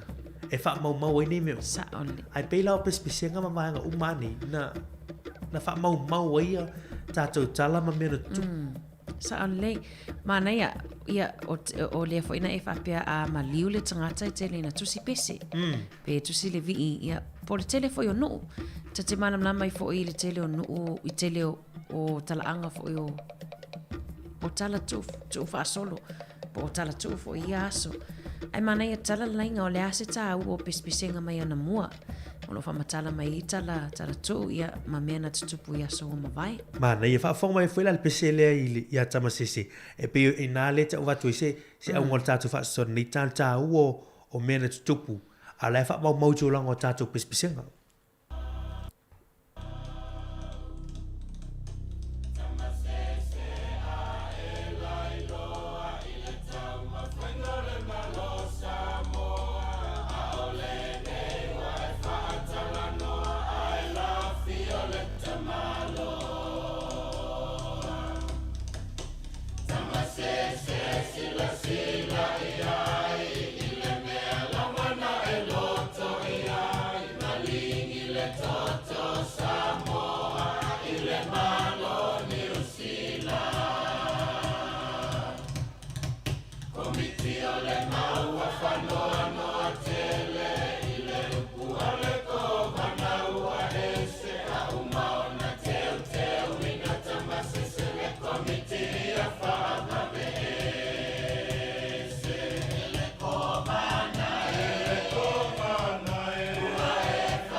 Le nana ana tu danga o pespesenga nei pese tu wai e pese ia na fa mau mai I tala no mea na tupu ia so mawai. Ala asta ua, pe o le fesili na ni tai au. Mana ia, lasta ua po e whaso, fo ia e whatunga ia I lau I ainga mar whanau. Maria pesele na taina mai whatau whaalongo a lea I le pesele Upu ia I ma. upu ia, o le pesele wa tele na e mai ia, o pese o le whafounga, tau ia le upu o le whafounga, le watoe langi mai e nisi o along whanau tato atunu. Ia e ese mana ia ese foi upu na tusie nei tato matua yaso ia ai mana ia o fafsili na tolu valima lo fatas So vau lima lo fatasi tātou numerative. So mai fwoi tātou fesili ni tai au tāu o pese ma vaengo tala tu wha solo fwoi. Lai wha mau mai I tala o mea tupu. Ia wa I stanga teile I loa mea tupu nate. Ata tega fwoi lau mea lo le whaingo le siapu. ia E ia le pese o le siapu Samoa. I le whaingo le siapu Samoa. Lai wha matala mai I le whaingo le siapu Samoa. So mea ia lai wha matala mai mea na tupu. Ia por wha atino ino fwoi ni mea e tupu. A le aso na tāua. Peo tāua pēr nei te mi lua whiru tolu tātou iei male. Lea ngā tupu langa le. Wha mau mai peo fwoi wanga nei tu lango pese ma mea tupu. ta ua ia vaenga lea o tali e tavala au mari e le pesele fo ile o le lea fai tu langi a le wa leva no te whaalongo ai o fai e siva e whaanga ai le ileva nei a na langi mai loa le sunga ia puni a lava le tamale o puni whanononga lea ile vele e slow to ile e tele ngese lana usuina mai whanonga pea se vii tele loa o whanonga toi upua pea oile ai la pese vii lea o sisi lea ai mana ia foi ai ni pese foi o lailo ele marula tunu sila fia mana foi ni fa matala mai foi e serta ua e lo ai foi ta ua sila fia foi nis Mana ia o tātou wha soi tu lango pesenga. Ia mana tāua wha mau mai o mea na tupu matala o mea tupu. Ia e ala I pese lau I tāwal au tu fini ana tālo whal au malo se fua. Talo whalau tunga. Mari, ia patalo fatu. Good morning, Mari and Anna. Tālo whalava. Ia tual nei tai au Alo. Ia lia tuale au nanga nei tai au. Tātou wal fia mai nei tai au. Ile manuia mai lia tua. Ia malo. Mau lo vano nei tai au tina. Ia whaatai mo le asoa mai fo I nei tai au e alaile. Asoa le atatu te tau noa ai. Ia whaatai. Manuia fo ile loto anongongo fo nei tai au. Ia e morning fa maoni. Ia o vivi inga lava nei na tatou vola mai ma tatou. Ia te matou nei mo matutua Moni. Tatou whaalongolongo lava ia so ese matango fie. Tatou whaalongolongo ia I le whatunga. Ia o fatu ai le ngata I lea o upu. Moni. Tatou loa le ese le matango fie. Ese tale nio. Nai mātua foi ua whailangi le fō launga Mali. Ia wai tonu lava ia o le toa tele lava I la tona whatuina nevi I ngama nei pesi. Ia ua whailangi le fō launga ia tonu.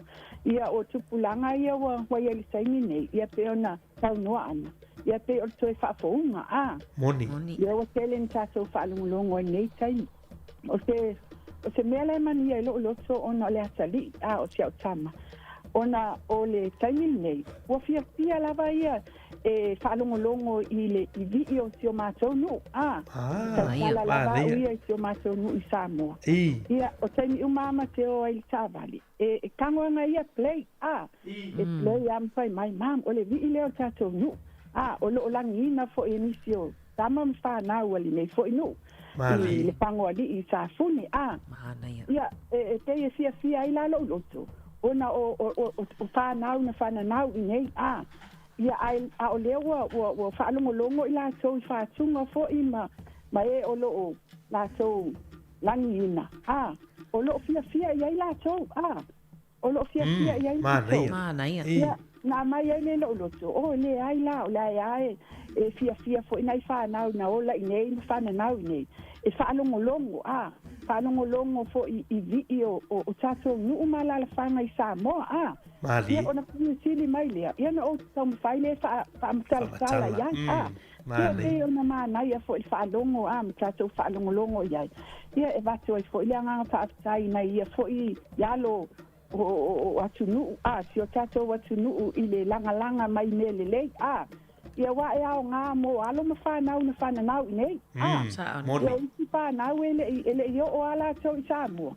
Ia e pe wa ai asu I lo latou songa fo I mo lo latou ai asu Ia wa e play ama ai tinu. E latou te ai asu ma latou I lo asu ia mea lo na tatou vola I fo I Samoa. Mali. Pastai ele loto fo I mta upu nei tai au tatou whaatoa. Ia e moni ama whamaoni e se mana ia. Ia a tatou whaalongolongo I whaatunga tuai. Ia e o tia o tatou loto. Tatou te langona ile o tatou toe fia o ai Samoa. Ia inga ia mapese ia yaso ia. Ia tatou te langona ina mea na mafutia I o tatou matua ia ato Ia ai o te whaasoa na nei tai au e sen matango fie o le whaatoa fo I nei tai au Ia le ali I whamani ia tele lava le atua I le lua au nanga le nei tai au Mari and Anna God bless you too Ia whamani ia fo ia tinu Ia ni au nanga fo ia le ngata le o le tapua inga na I o tatou matua le ngata I lea I o whaasea ngai ngam whalitua Ia le ali whamani ia le atua nei aso God bless Ia whaftai whamuria fo le atua God bless manuela le aso Ia whaasei fua whaftai mana ia whaasoa tina lea tu fine ana tau o pisi Ia mese la pisi tuwaini le lai vai tulanga o vii na o nuu malala whanga Ia peila le ua intelisi ai pu fia ia la ngā tupulanga le na whanau nei nuisila ma nei ma fesili ai o taua na o le whaoso fia I la tau ma tau me tātou uma I mea o tātou pese ma vanga pena o lo o mau ai ni mena tupu peila o pese le a tamasisi o le stala vau ele I loa le mena tupu Ele lo poi tamasisi o I fu tamasisi a o I fu tamasisi le na malingi de toto mo Samoa po le ala whana na sa avili le na ia o I fu whata pe o vaheka na le wha matala mai wha mau ia mea na tutupu pe o le aunga nao le wha mo le tau o ani tala o ani ni pese na e soi fuae pe o na saunori tina le mai atu nei o lo wha matala mai ai ni mea na tutupu ia ini mea na tupu I tono lau ainga tono tonu ia wai tofu anu ma tulanga o ni wha moe mani mea na tutupu moni na anu rai ni sila fia ia e pela walangi na temini ia al pesela le mali ia mo nei tina ia mo nei ai logo faile siapu ia walau gatu pulanga le lo fai siapu pesela le fai gol siapu al pesela fa mau ai ia le fatino ino le foi a me sino tanto tino siapu ana eu se mai fa fonga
Ia le nā te whiri ana we tau mawa te whaingo siapu. Mari matua te lea upu e matua le iloha po ami. O le ie mole lo mawa tu o le ie tala. O le tano vai e fui e le lima le tele o upu. Mari o le te whanonga le whata o whanonga fo i le pese. Au le tele o le Fatima isi upu na e wato e usu mai. Ala wasui mai le usunga taimi nei. Ai e sen mana i o whatonga tuai o le whamatalaina o le whaingo siapu matua le loa e ta ua wingo o mea i e whaonga. E le whao tu ta whanongo ia isi upu fauna i mea i sa moa. E whaonga e whairisia. Wa o me o si o manga na whaonga Moni. Ia e peo le ta ua na le proklame ni ta o tatano i vaenga o pese ma vaenga ni. Le wha mau o le whaingo vaenga ni. A misi la isi mea po misi na tu mai tulanga o talama. Ma tu talinga mai. Ia a lae mana tu i pese le wha mau i pese vaenga i o mea na tutup. Ia mana i. On Maria Mari a tatou ne su eni tala anga i tala fasol pito fo o atunu i nei ma atunu o mau. Tatou lungo interneti e wai. Ai au tatou i Samoa. Pewa matala mai lo e se tala e te piki atua wapea. O ia le sau le pese fo i lea. Ia. Ona o lea tatou tu pulanga fo lea tatou te awa o mai i tala tu talinga pespesenga. Mana ia. Ia molo vano le tatou fa soto valo lima lo fantasi le tatou numero. Ia la va tatou proclame pespesenga ni te mo tau.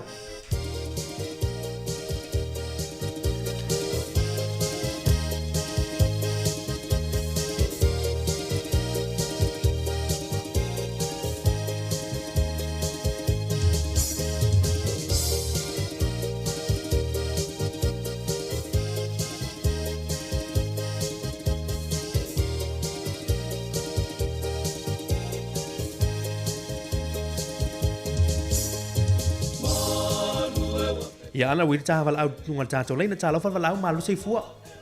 Oi fua mongia. Ia. Tā lofa ia tōre ta mā malu sei fua. Ia. Oi fua mongia a kara fo ia sike ia. Tā lofa sa walu. E fa fonga le ku alu o fai por kara me whainga kāke. Fio mala malama malu. Mā ngai an por kara. Tai. Kere voi pese o sia mako o fio anga o roo iai. O pese fo o sia mako o fio anga e oi fa fianga. Mali. Ia mo pese fo o sia mako o fio anga e. Pe o ngalua ka o e fa mga koe fo ingi simbe sa kupu ko ngole ala alfang. O le si pese a mako le sa wa per ka wa anga o fa ngoa. Ka pasa walu ua la iloa. Ka uso ua si o nga ua le iloa. O moku sia la ufa solo sa o ki wai le solo. A koa fo i fale la kai fa pe salo. A ue musue e ua fa lolo. E o le pesenga le kumaro kumele li fang. Mali. E o le si pese mo konga lo kangu mo ngie le nga. Mo tonga lo tanu o mo li elena. Ta te ula vale ai a Samoa. Ole olo malosi oi mafafa. Sa taua mo e Samoa. Ole olo ngai ka umai ngā o mafafa. Ia. O lua sila fiare la kui falla kai alua ngai le fanga. Ia. Le kumu ala aluro ngai le fanga. O le mea ngā ka o mafafa. Le olo na. Le olo ngā e mea ka o mafafa. Mafafa. Mako. Le olo ngā. E whaonga e ka le mako ungu ue. Ai ka umai ngā. Mana ia. Ia lea pese o sia mako ungu. Mana ia. Ia le si pese ngā e a makaya. Ta isi e mata masese male komiti na filifilia. Whapea se paia Samoa lo ua o fia. Le tupe ua o saunia. Whaavai ai o le malo.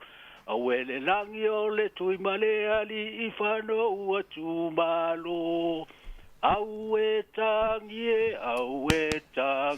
whaavau vau, whaavau vau. ua tu malo, le tamau ai, le tamau ai. Le tamasafi o I matano, fo sa fai mao le ma, au e musu e ua whalolo. Ia o ngai pese ngasi a mako. Malo. E banga kua e fuia. O nā hoi pese o la i tala ma vaenga mea tupu a. Ia, e ngā whakia ko ingo le makongu. O pese fo ngai, e le songa vea se ironga e whakasikasi se o makongu. Ia ngā. Mania, malo whaftai, whaasavalu whaftai mania, whaaso mai fo nei tai au. Ngā fo ko whaafonga I ngā isi aro se o makongu. Ngā e fo I usua ma isi vi. I. Ia o vi kuai a ngā mako. Mania. Mania whaftai mo lau whaasoa. Mania fo I rewa maua fo isi ma upu vau nei aso.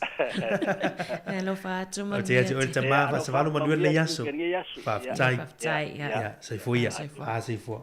Ma nei tu fini ma nei lu pu I si ufongo te mai ia fa se val ia tai vai ga ta te le isi vanga ina o mai le ni tao ma nei o le walangi mai ia o pese mai ia tu lango pese ia na se fu ia me se pese o tu malo ma tu malo tu ma le fano a ia ma na ia tele ma fa fa le fo foi la fa longo le no vai le olo a wa te ofisi po fel olo le Alaina o laina o wai o mai ia o ngā mo lau ngā te pulang a me se ia alon whanau tam whanau o ni fia fio ia nā la wai lolo olo nā mawhawha i ngui a mawhawha mawhawha o le whamele aluanga I tua I le whanga ala e mau I pesi pe o le aunga nā wha mo ni tātu whaasoa ia wai ne iei fo ini sio tātu mātua le mawhawha mai ni tāiau e iei ni pese ese atu na soifua e lātu ala e whaalongolongo o pese o lātu tua a ia po ni tala fo I na tutalinga mai e pe o nai wha mau ai ni mea na tupu le ngati tono a inga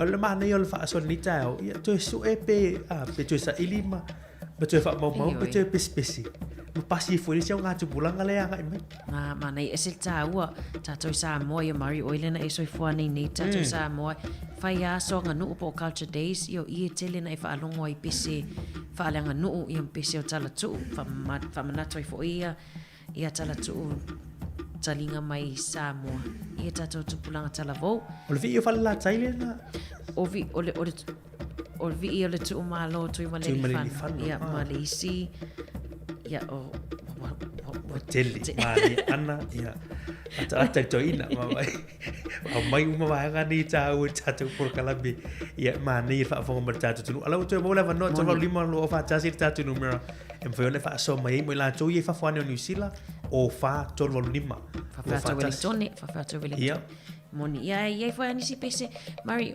o isi pese ia pe mo onga ia foi ni so lo winga o isi pese pon mo onga le tele na fa onga I maliu ia le te role I tangata ia nisio tato o whafonga o mautinoa fo ia le mena mafua mai ai le pese na tele fo I o tala tu fo ia le tunu tulanga le taino tau vai ngo pe na pese na lai fa mo mai vai ngana ia tele yo vai ia a mese fo la ia le vero fa ia tu siapo le ia a fa tau tera langa le fengor siapo na siapo ma ho ia samo ia o pese na na tu mo vai vai ngana mani te fa fonga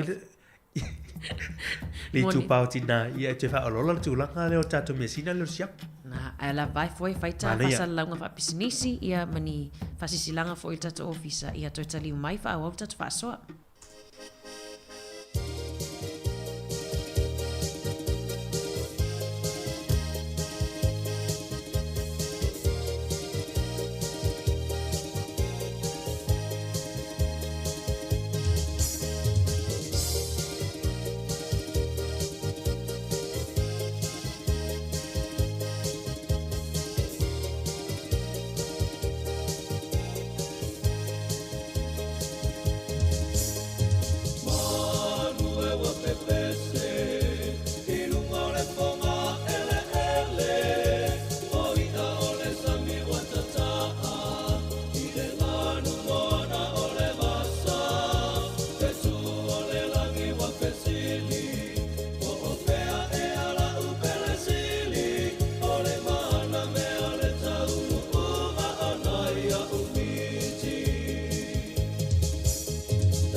talofa o tono pelongi o lo e whafonga mai i le sifonga laumua i Wellington. O le whaasisilanga tā ua, e whaamana atu i le mamalo le tātou au whafonga, e iaila wa ia te tau i lalo le tulafono o le Broadcasting Act tasiiva valuiva, e whai e sau whaasea po o se whai tionga i mata upo, tau i whaasalalau i lunga le Samoa Capital Radio. O lo o au ili lalo le upenga o sota inga le pūlenga o whaasalaunga, po le Broadcasting Standards Authority, bsa.gov.nz. A ia inga mo le whai o sau whaasea i se polkala me whaamanu alia i lau whaafonga anga. O lo o au fia i vaenga nei, o le ale teime mawhaiona whai se whaasea, o ai tu ainga polkalame mawhaiona o whaasea ai, o ai e whao o iai la o whaasea mō le teime mua, whaftai. O le ongo ama tala whaapitoa a le Digicel i asfora i le tektasi. E whawhai longa ta i 5 selau tala cash e te ono manumalo ai, pe a lafo sau top up lusfu tala New Zealand, pe sile atu fo i a inga i Samoa, mai si antunu o le Pasifika. E anga va ai fo i lato e whaonga le tautua le Click X e lafo ai se leni Samoa, tonga, fiti ma manu atu. Whaatau nei loso top up lusfu tala pe sile atu mai dairy, supermarketi, ma pamu pingsingi, mo songa vano ai te ono manumalo ai, i whai longa tupe ta i 5 selau tala i aso for Rayleigh Taitasi. Digicel, better together. Malo whaatai o leisi whaasisi langa nei mai le whale o loa le seki Super Save i Marewa i Napier, tua tusi se laulua valu Kennedy Road, le whale o lo fōlea a le seki Super Save na utatala i nai Marewa i Napier mo i lantou o lo whaafonga mai i nai Hawke's Bay Napier. O le avanoa lea o le whamunianga le maua, o le sei le a whai whaatau si lia ma le ruase lauta a lalau whaatau i le tātou whale o loa fōrena i nai le se laurua valu Kennedy Road i Napier. Ia e ono manu malo e alu stono le sei e te ono manu malo ai i le ticket toi malanga mai ia e anga ia tu Samoa toi foi mai return ticket i Samoa ia mana ia na whamunianga pe a whai e se lia ma lua se lauta a lalau whaatau i le whale o loa na le seki Super Save le utatala i nai Napier. Tala fitu aso le vai aso mai le valu le taeao si o atu i le valu i le pō. A lua se lauta la lau whaatau e aro lau sua whai le sei manu mano i le pepa malanga mo Samoa. E whai le sei le ila stoa nai se furu limo i ulai lua afe lua si furu tolu. Ia o loa nei o loo wha pitoa le teimi nei i le whale o loa le seki Super Save o le tanga PP tasir kilo se furu ta la. Tanga PP le na tasir ki kalama se fulu ta lalo le tau. O le tanga ufi o lo maua i le 5 ta la le tanga ufi. O lo maua i fo le tātou pepe o le kara, tasir lita i le whata la iwa sene. Whata la iwa sene. O le apa e leni i le mackerel tin fish ta la, maua fo i a tātou masip ta la. O lo whatau e fo i a tātou talofiti. Talofiti o lo whatau i nā i le fitu ta la iwa di kilo. Ka ngata fo i lea o le tātou whai tasi ta lai vaiva kilo.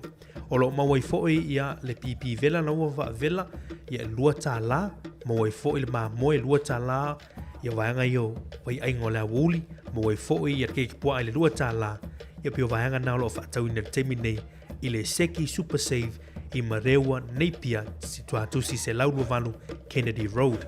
I a pio na ili na whaasi silanga tua fine ana.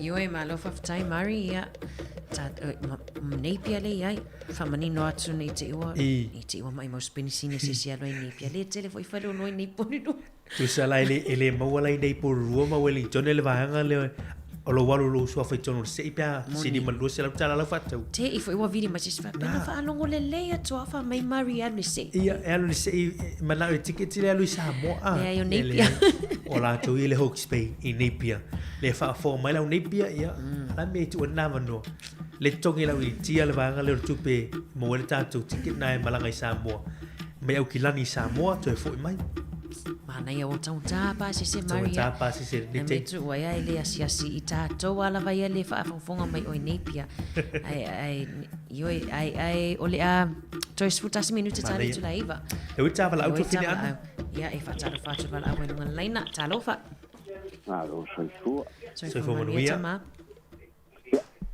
ki fa va be tu se manatu le le pesi a no pala le pesi mali a te manto ko e te bo man o pesi le pia ole pese ia pe a si le tono tu stoia Mali ile salamo ole ke le yo si po vai nga vai se lauli ma fa pe se lauli ma sfu vai ngole le salamo ole tu se salamo ole tu si pese ma tu si talo le ole kuspaia sa fakuina ma tu pasia ia nei kakalo ma pese i tu stala se so isala elu se vai kaili unia o nga lusua ele tu sia sa fa pena ona fa nga ina tangata isala elu kaili o la ko kapoinga ma i wai nga ku kongo kusinga pa ia la nei awa ole pese talo ole tatalo fu ole pese si tem pale lotu tele la ina se la ngona la to te pali mai ai o ye pese o vi ina matapo ina le tua o talo sanga mo sexuani pui ma pa tanga me manava sa fa nga po Yesu ni se tatalo salam ma tu sia auto stalo pena info ma ve ai o tu stawa loa mo tapo ina le kare sia mai no nam tana ole kare sia ule o te lo tuai o cattolico Mali ia soia usu ma ia vai ngore lo pese ma ia pe o mani vai tau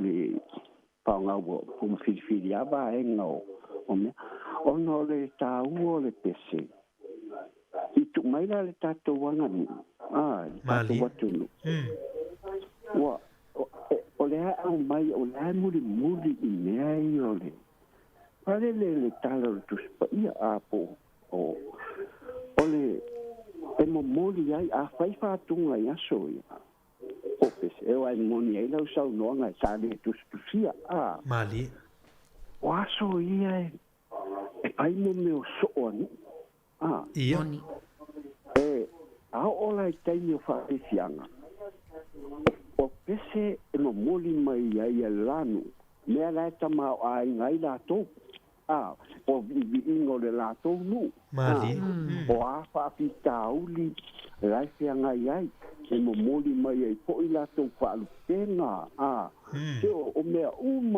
whaelele vivi ingo la tō ia tali e tupo i risi nuu lai e kare fo i la hopes Mali e paali e pei fi kauta vale le o mako mea ia o ma fai fo la ko falu pena o mako ia e pese ia la ia me fa pena pei ia ai sila fo i ta fai pese fa le anga nu fale le pispilia ia to tuto tas Mali e le pese mo moli e puai le fa tai nu ia o modia pois fo i la ko fasea i le malo poangi mo modia tuai taru sanga pe o le ave pe au le sa faongale mo le meo le pese e mo modia se pe au ole o nga fo i ole mea le pese a e sila fo i sa unga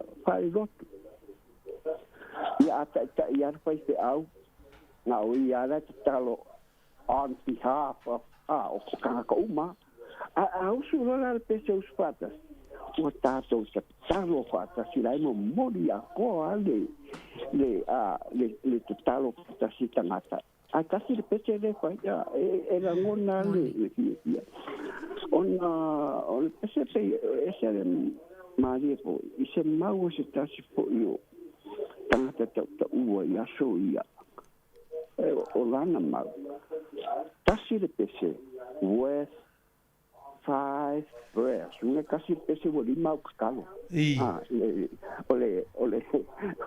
ole maria ko yo le nama e pe mata wo pia ia akako kilo la ya so ia o lona fa mo e kinasia na tama i ole pese a fa mo una da ko voi si voi ya ele au na o se vai da au ese foi le matango pio lea o le mengo lene o pa pese me wai ya pese pa le a tava ai po isi pese ai fatu is tangi de tangata lai fatu ye de pese ai kango sai kau ye upunga ka la pa ele kan ele o te kele tonu le doto tangata ai afa nota e fa pese lo oi o ka vai pere unianga pese kamanga le kenia ngaka va kungo va kamir ke ni kailo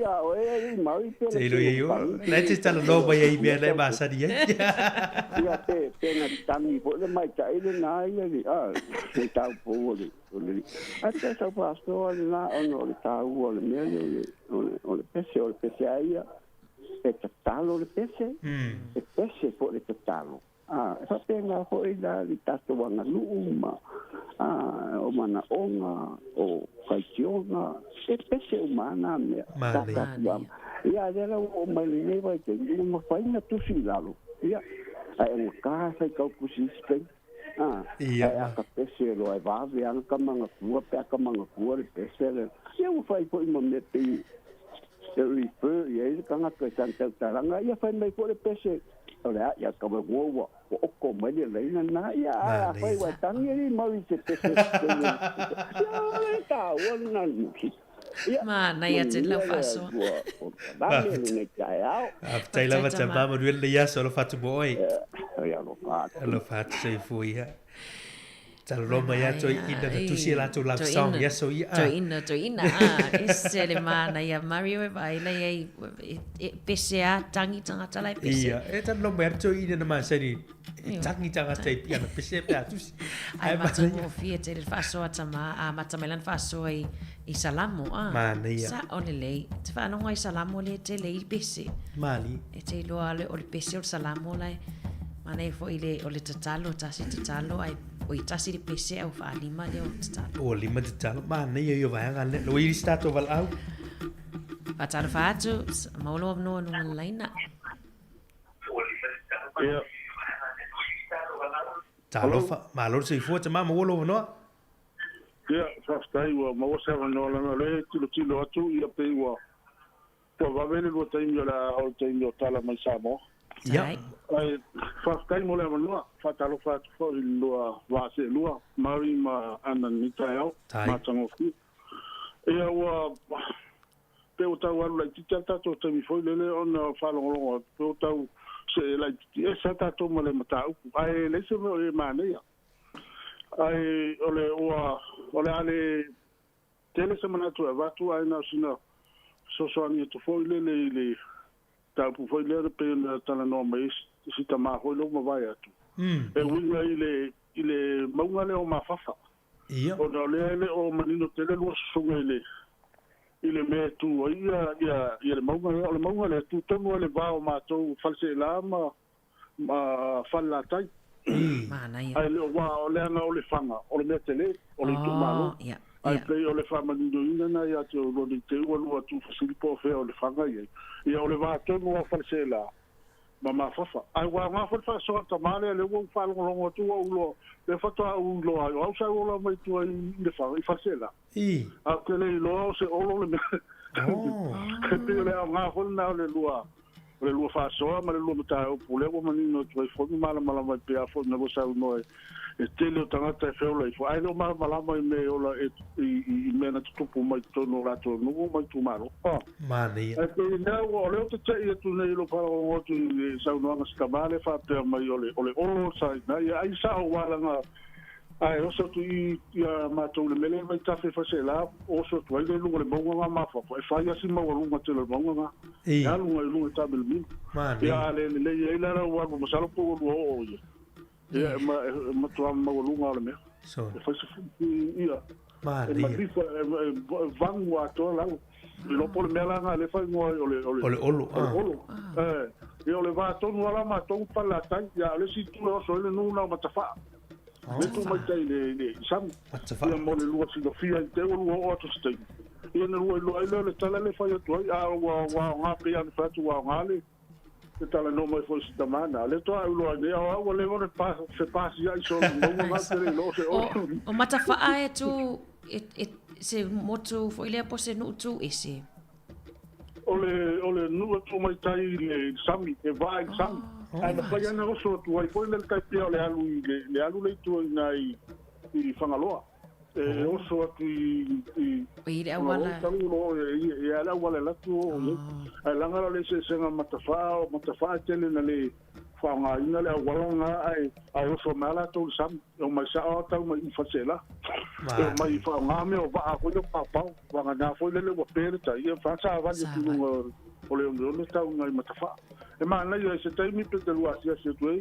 ma na no na wa o so tu i amato e so tu ngai fasela lua tu so pole va tafe na ye ia na so to le na ila wala nga la tu la fa i matafa ai alu la sa o ngai lu ngai le Monga mafafa ngai tau falata.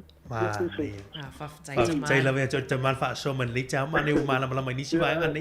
Tai ya be aro fa to le to ole na ya am le asa le ata te pelo lo so lo se le no se o. Ya malo fa tai. Tai ya mo ko kala me matango ki ni tai o fam lu te le to ya te lu ma le lua po kala me le nei aso. Tai la ni foi le to me le nei aso. Soi foi ya. Yeah, fast day lava. Sei fua. Ma na ele fa so si tama le fa to ai lo olu al man to le fa mau le pesene na e uma tau e pese ia. Tau e mai fa se la la ma va se la fa la tai fa se la se sino o le fanga sa. Ma le tu malo. Nta fa ya to le fanga e o le tu malo. Ai mana ia tali tu la Eva Mari ta telefon. Toi tali mai on ta to toi fa va le ta fa so.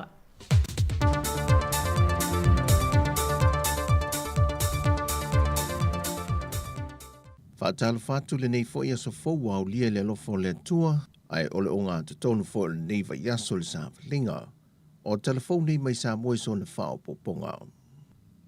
O a whamaunia mai ale komisena o tanga ruenga o leo au apa au longo e tina Filipo, o se osu wha inga malo le malo le whaai unga le vai aso mo i lātou e u mia whala au wha saina.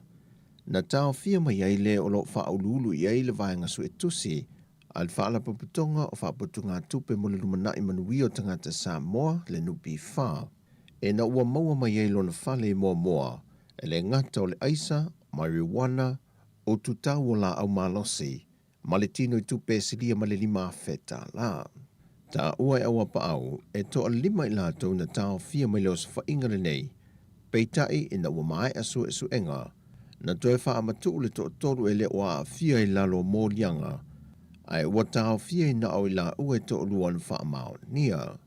O le wha noa noanga le komisino na tanga luenga o leo leo, na ia wha alia ai o le to telo i lantou e tau fia mai whala au wha saina, e tele i na nginga i le swafa o lea le isi ni o le nupi wha, e le wha ta wina o le aisa.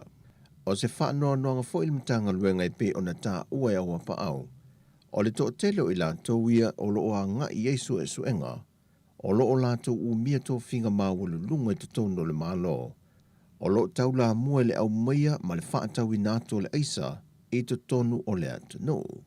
E li lifal tali tonu ngol mtanga luenga o leo leo le au wala o lo whaaofi mai e pea le aisa i te tonu o Samoa. O fe malanga inga la vele vao Samoa ma le motu i se sae Amerika Samoa. O lo whaawausa i linga mtanga luenga o leo leo. E le ngata o le mata upule nei ai whapea foi o no lātou tutuli loa, nisi o vaenga wata ua i nisi o sue suenga, wanga osi ai le aisa i te tono le atu no.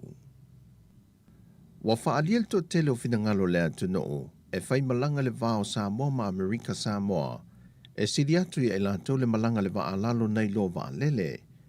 O lo mai ta wina le whaatu mulia o pāsese o vaa i vai aso te tasi, e whai o le malanga i le motu i se sae, ai o whapea fo ili mamalu le atunu i Amerika Samoa e fia malanga mai le atunu.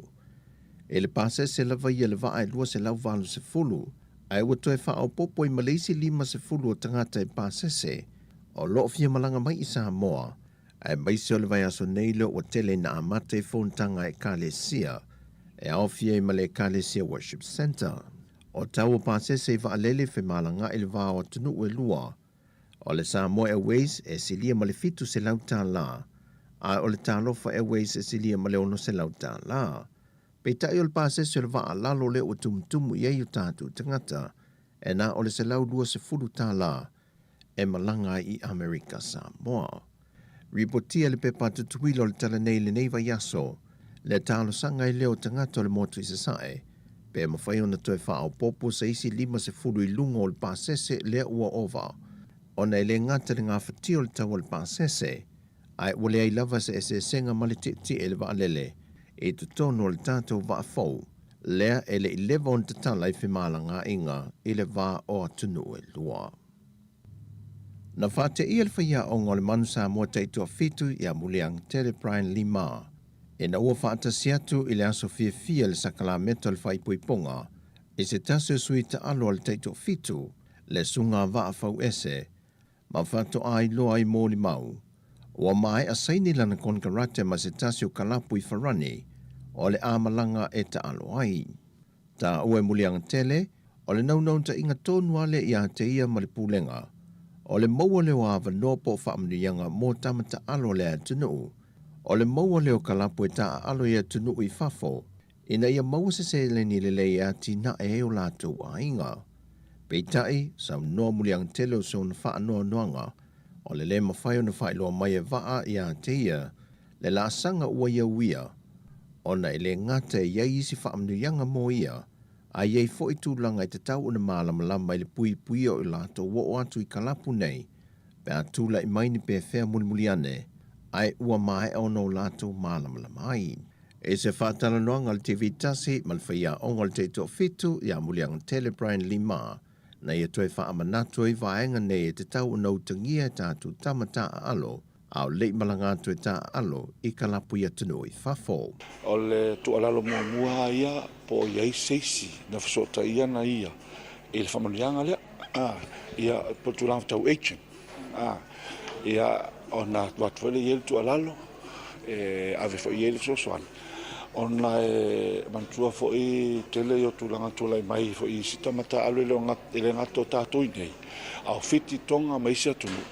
Ia mene o eichen, e te tau ona e trust, ina ta tata nei o le asau e avea mau manager, e whatar tono ina tūlanga nei. Peitai o se whiawhianga ia bulianga tele malpulenga, ua maua le whaamnianga mō le alo le atunu, mō le ati na e o sio na inga.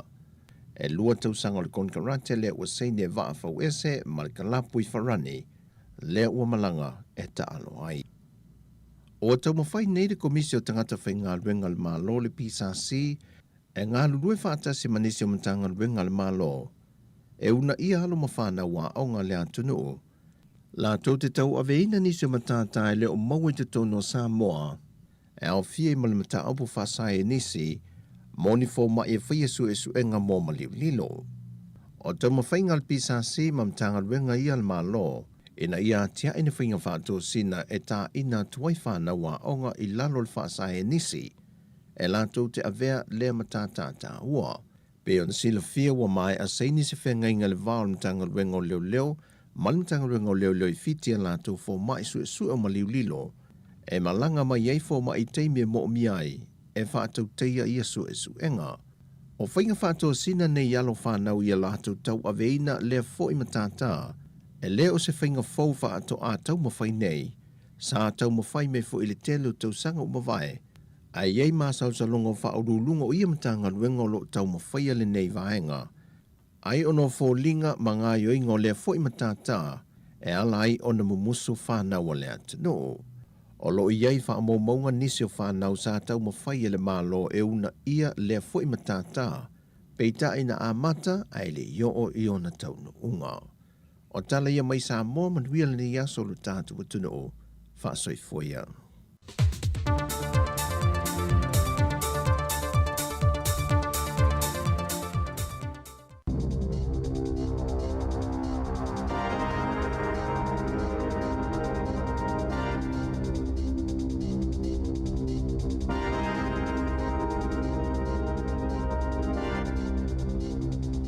Talo falava o talafou mai le si ufofongo le lau mua mo le nei tae ao le aso lua se fuluvalu o iuni lua afe lua tolu. Na whaalawiloa mai ana na file ua filifilia e avea ma whaatonu sili o le komiti whaatonu o le te whatuora. Le tamaitai ia Dame Karen Boutasi, e suitulanga ia Rob Campbell. Le ana whaamalolo mai ilo na tofinga i le masina o Februari, ina ua ia whaiani whaamatalanga e tuua ia i le vaenga whaupufai a le National. O Boutasi sa onga ia onga whaafo mai se fulutausanga onga lue o le whaatonu sili o le soifua maloloina, e o mai i le luafe ma le ono, sa awai foi i le komiti whaafoi o le te whatuora, o le asomo mua o Iulai e amatalo i ai i lona tofinga. Na whaalawiloa mai e le minista o Tupe Grant Robertson, ma le minista wa onga Jantiniti, le se laulua se 10 miliona tā la, ua whaanga ngai le malo, e fesosoani ai i le tutongina o a onga whanau i universite ma onga matata ese. Whaapa sene si iti ai i le luafe lua wha ma le luafe lua 5. O le afesosoani e whaupopo i le 5% sa folasia le malo i le paketi o le tausanga nei, ma o se si itanga tele lea i totonu o le 20 tausanga. Peitai, na whaamanino e Robertson, o le afesosoani tupe o le a lefo i ai le whaafitauli, o lo ofeangai nei ma universite i totongi o ala tautangata whainga luenga. Ua whaasalaina le pūlenga anu ua porirua, taluaini whaasea na whaa o atu whaatatau i le manongi leanga o le whanua o tanu mia i la pisi i taua, whaaselau mita le mamao mai i whale o nisio a inga. E se lau whaasfuruvalu whaasea na whaa o atu i le masina o se tema i le luafe luatasi. Whaaselau lua ia se tema i le tausanga taluai. Na whaalie se tasi o tamaa e nofo i taua, Phil Duman. E tusama le se 5 tausanga talo na ia whaalongoina le whaale tonu o le manongi mai i lea no foanga. Ma o le anga lulue le pūlenga nu e whaatala noa mai ilo se fuafuanga e whaia i lea no foanga. E tolu se 10 taava le lavevea i Dunedin, mai i le whaongaanga e tupulanga talavou, e whaatino i nai ta alonga i lunga o le upenga ta whailangi o le TikTok. Na whailoa le leo sa tini Anthony Bond, o le waweao na nafina loka ina i leo ni ali i se toalua i le ngao ina leo se taavale, ma whaafeto ai e whai whaata alonga. O ngai o inga talavou e ngao i ai taavale, o na whaafeto ai lea ai pue ata matuu i lunga o le TikTok. Ma o loo talosanga ina i le matangaruenga o leo maatua, ina ia mata i tuwane lea tūlanga, ua o iai le whanau ai mai se tupulanga talavou. Ua whaia se suinga i le whailunga o le ingo lea ai o Wellingtone, lea e tu i lunga o le maunga, e suia ai le mataitusi o i le polo soka, e whailunga ai le taamilo sanga soka o le ipu le lalolangi whaavao malo o le FIFA. Lea e amatalia i le asolua se 10 Iulai i New Zealand, e iwa taalonga e whaia i Wellingtone, e au fia ai taamilo sanga e se 10 ma le quarter final. Ua talosanga ina ile au whaitofa o le soifua malolo ina ia whaia suesu e ngā tina maitanga mo le whaamai o le syphilis, po o le siama lea e pepesi mafua mai i whiusua inga se itulou. Na whaalia ele so upon matanga luenga o le soifua malolo ina, ua si itia le numera o pepele i whananau ma pepe fou, ua afia i le whaamai, e pepesi mai ele tina maitanga. Mai le 5 tausanga taluai, e 25 pepe na afia ai. Ua fautua ina ia whaia whaalua suesuenga a le tina maitanga, mo le puipuinga ma le saunga le mu o le pepe. O afianga i pepe e iai le siama, e mawhaio na mau ai soifua pe a whananau mai, pe whananau mai foi ele io o ile aso e tatau o na soifua mai ai. O pepe whananau mai e le whaalia ni aunga, o afianga i le lumanai e iai le longonoa, ma mauai i isi whaamai. O tina Maori ma Pasifika o lo o mawalalo le numero i lātou e whaia suesuenga i ia siama, e tusai ma whaamau maunga. Ua whaamaonia mai e le Heart Foundation, o le waina mumu pe o na moli mau isi e le lei mo le fatu, lātou te le whaamaonia, o lo manino i whaamaumaunga ma moli mau, o so o se awa malosi e a whaina i le fatu, o le asairi i linga fauna whaatinoina i le tausanga taluai, i le mai ai o se suesuenga na whaia, na mauai e to ai titi tangata i New Zealand lātou te silafia, o isi tu ai ngā kānesa e mafua mai i le awa malosi, e si iti ai fo i lunga le numero o tangata e mawele ngase o le toto mawalunga, e mafua inga se o le fatu ma le stroke. O loo fautua ina e le whaala putupotonga ina ia whaititia le tau mawhaina o le awa malosi ai mai se ilatou e maua inga se tu mau.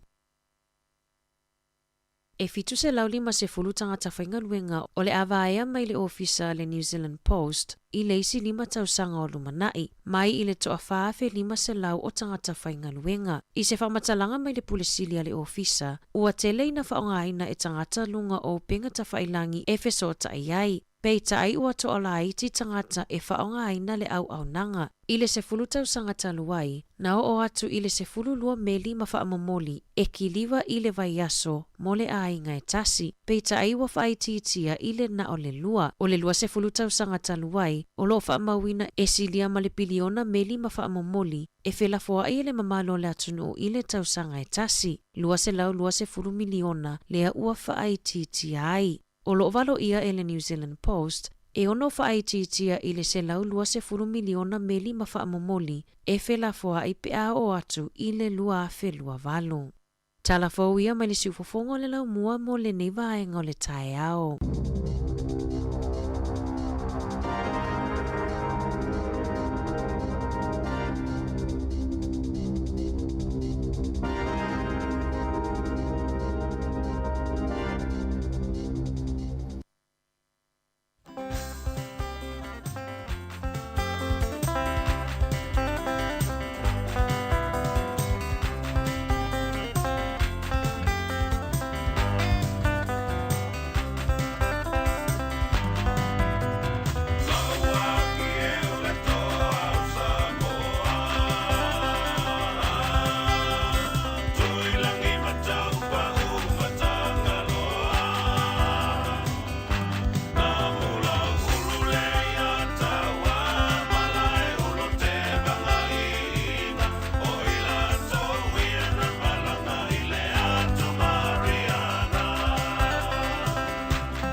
O lo e whaafonga mai pēle tautua le siu whonga lau mua i Wellington ina ua sifulu ima minu te lewa tēne litu la iwa tautua moa e Paul Klamal ata o le tae au whaatasa pēr mana tuwhine ia ana whaasolo nei tae au ia o lo tātou ilunga o le pēr tātou Paul Klamal ia o sao ialo le te ngā suan malu tae au ni o tātou mātua mo manai a men manongi o le sofai la inga i le toast ia por whalawa foi ia e marumane e whaatungana na e tā mea ni o la waki se tasi o toa o Samoa Mana ia foi olha pese len faso mai se tasi o tatou to no tatou ala to Facebook ia le songa ia faso tau loa ale sa le sa faso mai pese le ia il tafeanga leo o la waki mai si tamali o le atunu ia o le yei le na o mai le uten tai na tu nei tai o pe o pese nei le fa mau ia tala ia me tupu il tafeanga la le ni si foi o tamali o tantu tunu ia le na fa no ua au no ua ia ona tulanga foi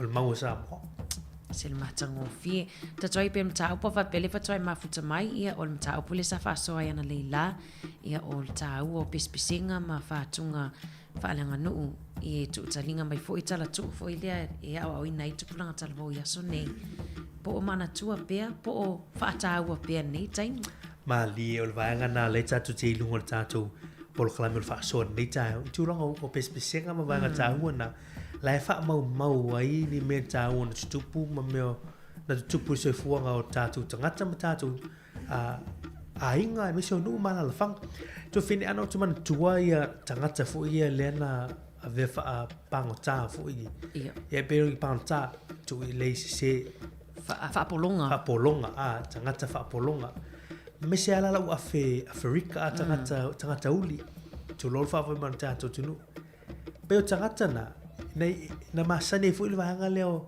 o taimi wala ave fa polonga nei tangata na e masani ya man tu to tele la to ye nga lulu ale o fa to anga o fia la nga lulu e o tele la to masani o la to pesi e pesi fu lele ai fa longo fu la pesi la tangata ululi temini e te mafatia fua twai e te mafatia wa ta ula to le soul music wa mai lo la to loto tinga o fa no noanga o polonga o men la to uye e fa mau mai lai pesi e fa longo le la nga to polonga le uye temini e pe uni pesi foi pe ele o la ngonda le a foi le polonga ma ma fatia na pesi na ma fu na pesi e ni tangata na ya pesi na ala fa mau yo la to tinga me na to pi la to le fa polonga la to au palangi la vai ta moni tala paso lo pito fo ile o ia tangata lanu to lo esen mane vai ngare vai sa no isa o le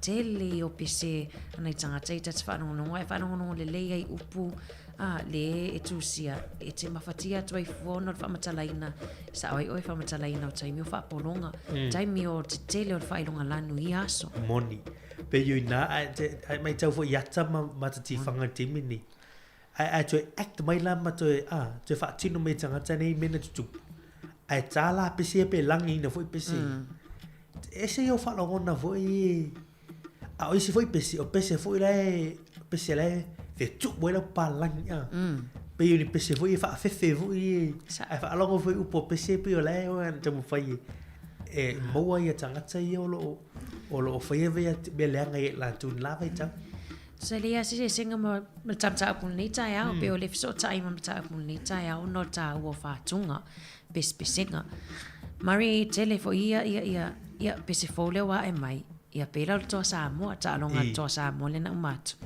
e ile pese na fa matala le mai ai lava ia il ta mi sanga o ta longa o ingo ta mata alo ia e fiola i foto pulanga ile sili mata sanga e fa no va pe pole ale Volar vai nga foi na leon ta ulto sa mon ta sanga ile ni ta sanga vai le pesela la ile si duas fulu tol su ta sa ia ala ta pe la o pesi tuai ia pe vai nga na ma ni le ta tu programa li ta to tele to yo fa so mai vai nga ta o nei fa tu ko boi lo to foi simia i mena tu pu mo fa mo wina ele nga to pesi au tu singa au tala tu foi na tu talinga mai na yo ta tu au mo vai ma wa fai la yo la tu folong alai e ola vai la pasi mai lisia nga tu pulanga lista nga tu pulang ia olo tatu fa lo ina pe au na ma tatu mala pe tu sa ma tu ye ma tu tele yo tatu tele yo la te mina o vai tau le ta ma sese ma mena ma lingi toto ma ai ola fa mo mai va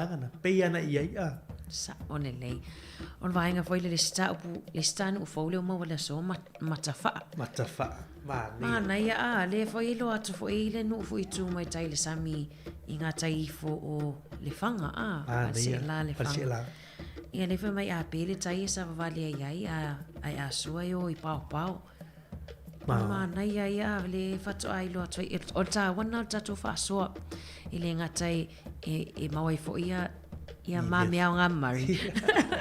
Ia ai ole no fsila fia foi la to foi te wangalo wai o nei vai ngamari alo wangalo. Moni. Ia au nai tato ta mama tina matutua e mana tua pe la to Ma nei to fina ala tasi e tui vai ngole tu langole. O tato telefone ni tai au tu langole. Le mata o foi le TikTok. Ia ai o mantua e tato tatal no ai I pe peni lui pe fa pertani o le challenge no ai le vai foi pe fo ia fainga tu planga tala volo o la lo le motu sau te tani le to e tolu sfuta vale tu so le o tu planga tala vo ile nga o ita vale ai o no la ia e tu sapi pu e le sile ata po le video e ai o isi e faile ngai o inga foi le pe e fa fito ai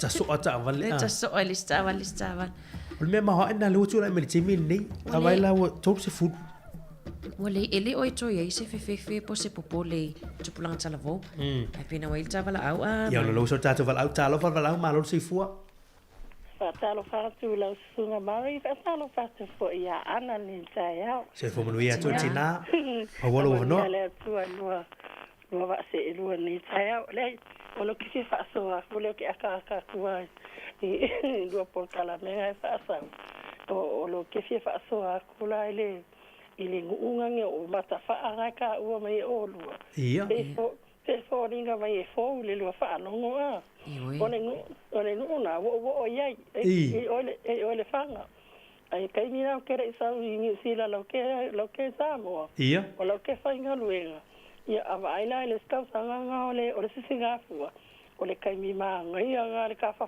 o kai le kaula ai le va que le ka fa ma ko ngai le si pa nga le o fa nga lu ta fa yan ma ko vo ku ai inga le nga ma ta fa ai o le ma ko fia o le nga ma ta fa e la le a inga sorry e la le ke nga o le ma ko fa nga le ngo foi le fa nga ma ko fa ma ku e la ko a inga ma ko ka fa ai fa yan ma ko lunch ma ko vo ai lo i kai le sami e sa o le unga ku lunga le sami ku mai le ku kai pe wa ai le ngu fo inga o mangongu ma po lima yuka la ele yuka le la ele ngu ai nga ma ko wa fa mai lo le ke fa mai le ai ngor ke se ko ki se pe le kai nga nu lo ko sol awana nga o le we o va ya de ma ko bo ala le sila me nga ma ko fia o ai ia nga fa mai ia ke ngene o le ngu o inga e ia la ko va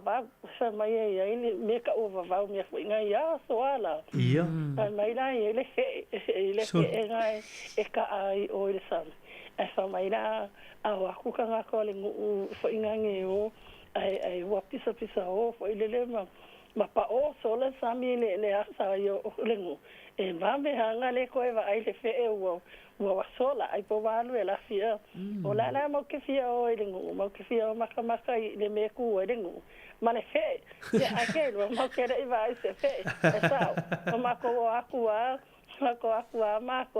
ma ko wa sa ku ko le sami mi ya ai la fo na longa mai ere ma ko sol na ma ko yo mai yu ka ma ke le va se fe ka akua si ke ya mai le sa mai lo ka la ki ya yo solo el fe la fi ko pisa o ya ma ko karie ala ya umalo maka ngai le fe ya ai ma ko I follow ya tu lo wa ka ma ko I follow fa ma ko ka ele ngai sapi ma ko mai lo yu ka fa mai lo ke ka ko nga yu ka ko fa la kai I kai le ai la ngale la su mai le kai le se ka ko va an ka ko mai le ka ko sa va di mai ya o la fa so a ku ngai I lo fa so le ngai tai o de failo a pia ke o luale ya mata fa lo ngo pe fo ile fa lo ngo ana ya ai le ai le nga whatever ma ko ka fa o sa mo ya sa manu ya le tu le lo fa tai la fa so mai ya manuel ya so ya tai lo fa ya fa so fo pa dai o tai lo tu fo ile no mata fa esa e fo wa ya wi o wa te ya fa to o le na e le tua o I fale ali ni male fanga ai o te leilo e le lo pepe o le maton o le tai fo I le sami mari tai ato potasima o nusa fe e tai o le ai le failana sa vali o nei lo loto sami e o ala I va afi po pao ai mana ia foi fa mtala ina tinalia o le fe ia o vau ia o nu la ese le mana ia ai e tal tonu ai ai a me sa tangata nu ma tangata nu na ia o tala foi na la tu fa lo foi la tu ia ai po fer me o ta fa o te pe te mi na nei te mi mana ia o tala tu ia pispisenga ia lewa ma wale le ma upuma ma nu fo matafa mana ia fa so mai le tunu le afa le tu laiva le afa tonu le tu laiva le tau ta te foi tu lango TikTok ma la u ta vale fa tu sala le mai ta watu le e tanga te po e na le camera ai o listo lu e nga ho me ta va o me la ia fa fito ai ma so ia fa le ngai ta ai tu lu TikTok o le upu fa pretani le fa nga to te le cloud CLOUT cloud tu sole ngai o inga le fai e mo wele me na ta o cloud tu sole me wele le mo wele pe si ai me tanga ta se me se la fa tu sina tu la nga tu pulanga fu le fa o sofia la tu eso o tamaya pe to yo tamaya le fefe le ya tu sala le fefe me langa me vale tu lo fa fo mal tanto tu pe o me lo tu la me ai tolu se fruta vale yana ngau ia i lo te ninen mal tu la te ninen to tele o tala vo me se la nga e tu la ngo ha o wa i fa opungo la o li tu le o New Zealand te ninen it's a student city wa tele nai o tangol va nga le ya le la va ye tu ai tolu se fruta vale na tu ai fa lu ngon TikTok fu de le e se mata ya tangata fu yo mata o me tu nga me ton fai vai o te mata ni video va ngai na tu wela yo la to me va nei fai tro fai ngata ya tu plan tal boni ya se va ya tu lo listu plan tal lo fai ai pe le wail ta vala au fa tal fa tu oi talo fa lo no le fa mol moli ia moni o lo laina o fono pali mai wai kato e se lo pia poka la mo linkongi tai lava ale la o te maratua ia pese sa moa ele tai pese le o la piki kuinga mala mai de panga sa ia na pese na o le pese so o ai o lo tina ele pese le mai o le na lava ile malai mulino o tia o le malai malo sorry ia moni ai fa fonga mai ni se e lo le pese le o le manga ia lo ko se o kinga ia so ma ia e fa so nga ngai fa so chole tai no ma futa mai ma nei o mai tau nai wai katu o le ia me uma o le ka ku ilunga sa si po ia wala ko de ma lo ese o fie po kala ma wen kongi aftai ma lo la tin no foi na los futa sa talwa ia talwa foi o sui foi le langa ai wi de ia ma lo la fa ia aftai la tin na aftai foi lo sao ni ta tu fa so que algo ko usul pese ma kwa le o ne va sa fa sai fo aftai tistina le mai wai katu ma nei si pese le o tu alo tu ana te lo pese tu so le te ma fa por la mata mo pese au upu fa no ti fa ma la ti fa le na ma la ti fa le ai sao ave le foto ai lo tu fo ile sa no matina o le sunga ia poto fa por fitalainga tu lo le swafa la piki toinga mala mata su o pese uma ia tu si uma mai su ai le o ma le tama ai ngo o tato tala ma tato o vai ngol tu ma nga nu fa sa mo tato ngai fanua o le fa mo tu lango pese ma nga ni o ta o ia le si va nga le o le si pese o lo pese ina le punia lava o la ma tu fuleni le folaunga folen ia ba nei mai fa so ta lo le sale ma futa mai inungal apio folinga ma nei le va nga le ta o tele o va nga yo o va pese nga fa mo wai ai ma tu ala te bine le ni api pe le ni ele ni camera le ni me pu ai na tu talinga mai ai na va nga fo ia na tu mai pese nga la ia pele na ta pa i tu la polonga le fa matala mai tinga sa le este mai fa sa va o me o me le anga o fai mai pes i me le anga na tup wale na me le o istimi na me le ai tau fa mau mai foi me na le me na tup me na fa le tonu ma va pena e nga mo le i loi foi na me tup na vai tau wa vedet fa sol tinale mai wai katoa tu so le na fa alongo lon tinale na pes ai ya sona tu ale pes e o wata te fa alongo e pes fa alongo foi le upula e pes ia na tato e me se tanga te matutua pa ftaile ftarenga fa so tau loa pele wei ta vala au fa talo fa atu ya so fo mnuia i la ufionga fatua ya mai sene ya la o mai ya o ya mau ma do na lu ni ta fo la tu spese talo fa tulu me sila ya ni ta ma lu si fu ya so fo mnuia ya mai ka wa kon fa no ku ya ta ya pese ya em ko dia e ye pese no ki di lo ya na penga pese pe a lu ta au la mai ya so ya i au ta mo ya o ka ola ne fa mo pese hore o mo tu le va le sena o ita no pai sa mo ia mo fore mo ka ma fa i ma fa ngore ni fa pese ia Prendo elena fakure pese fate fama. O moto de baile de ya orisenga molo si la fia mo. Ia. Os ma imangunga ma wai sa mo ya so ya elangu uri mumu o de au de lei o de o foring o de mangunga ka orisenga. Ai por de na renga fakor ka malo de pese. O moto ro vai. Ai o de au de lei ai pole ase me o kupu.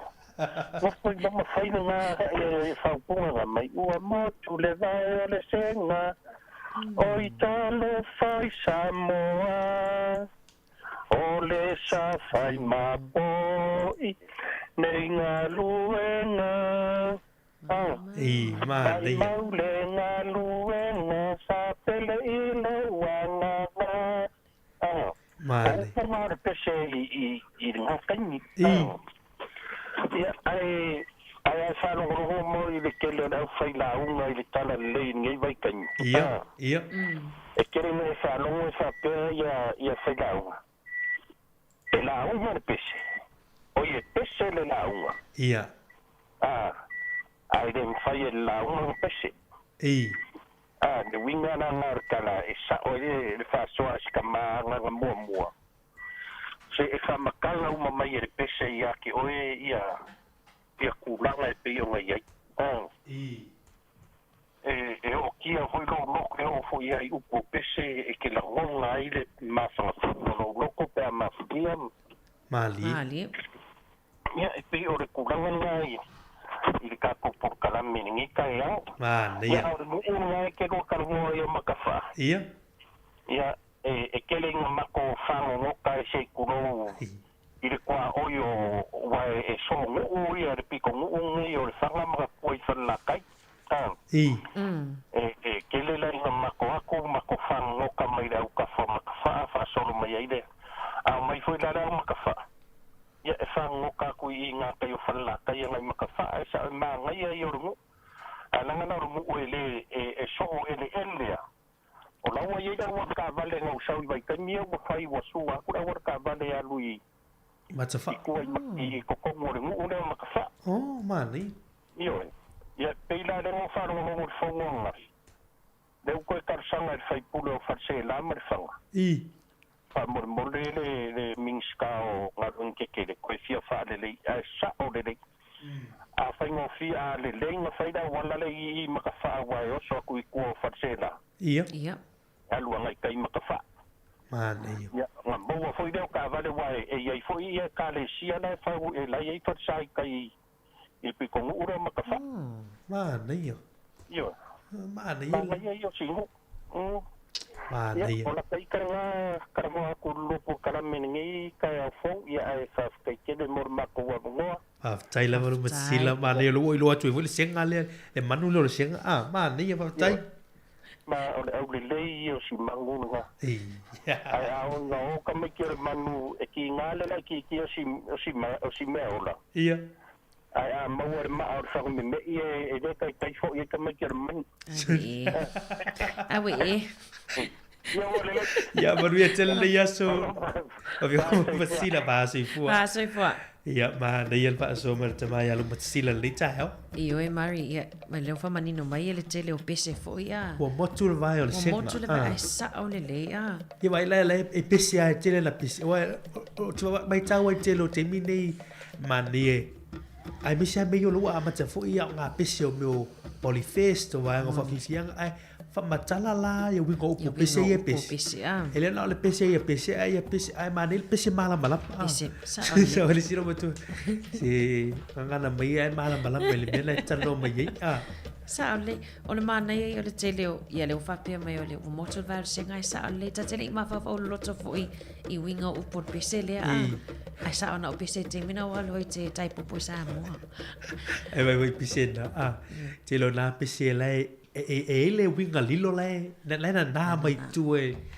ya pe fa ngala me no si mangai ila fa pes ma moli la ngang fa tai la fa pese mai la tu la fa tu ina te lo pese yo ta tu fa no lo ni te ya wa pe la tu ye fa mo te lo va nga yo o so fuanga ma me o lo tu o le tale ni ya tale ni talo fa vala au le wonu ngalaina talo fa ana mamai talo fa tina ma ono wa noa ya o le vala o atu o kilangi o ka ika tuna kula vai kai o ai isel manga ya le ala u tala tua le pesel nai na tala loa ne isi to vai atu ia ma nei sa o ia e pe o le senga o se manue e ma nei le vai o wola mai po ia u lo wola e sa mo o ke le mala mai le wingo pes ai na o alu i tono la o fa ia o al sto lo ai o pese na tusi e fa te tau e se tasi o fa ia o la wiloa ela o ke fio tau ma fo le ngo so fo le makua talo ya le na la fa tusa le fa ia o ia na mio mo na winga sa fa ali pe ia fa tusa nga i le senga o se fa ia o ngai tamali ya ina o maliu fa fo se i te no nga wenga na fa ma mai el fa ia o ngal e alwesi ya pe ia te lo na maliu le fa ia o nga na la fa ia le fa tus fa lo ele o fo fatu sa mo e sele no loto la to fa winga mo la to ma fa mali na la e faile pese a le ofisa wa o vai mai o motu le vai o le senga ta lo fa ya sa mo o le ali wa sa na upu o le ali sa fai ma po i le ninga luenga ma le nga luenga sa pele i lo uanganga o le tupe lau tele ia le fa winga foi le o le poko salalau o le tupe lau tele mali sa failea mo faala ia sa ole nei e tele lava pese e ma nei fa kai fo i le lua kiuke o falo ngatu le taia wale vo ke ko falo ngol pese na lua ta nei le userino sa mo o e tu ta si le na amata mai ya between 7 no la talata le na going to 8 away le news wala no que le ko falo mo si pese nga ya o mane ya foi na pese wai o pese stasio o li pese la wilo fo ya nga pu e ku lunga ye yo kilan ya wa so fo yo o kala bo ma fai me male au pese to no fala nga mai o ko falo ngo ko lo kaleo o ka yang Halo. Ya, ai fa so tai o ngai le ko pio nga pese. Ioi. Ya, tau vai te tatu. O tina o lo suafa moli. Ai awar ko ka o kinga ho ka. Ya, o lo wino mata fua fa matwaini. Talo mata fua.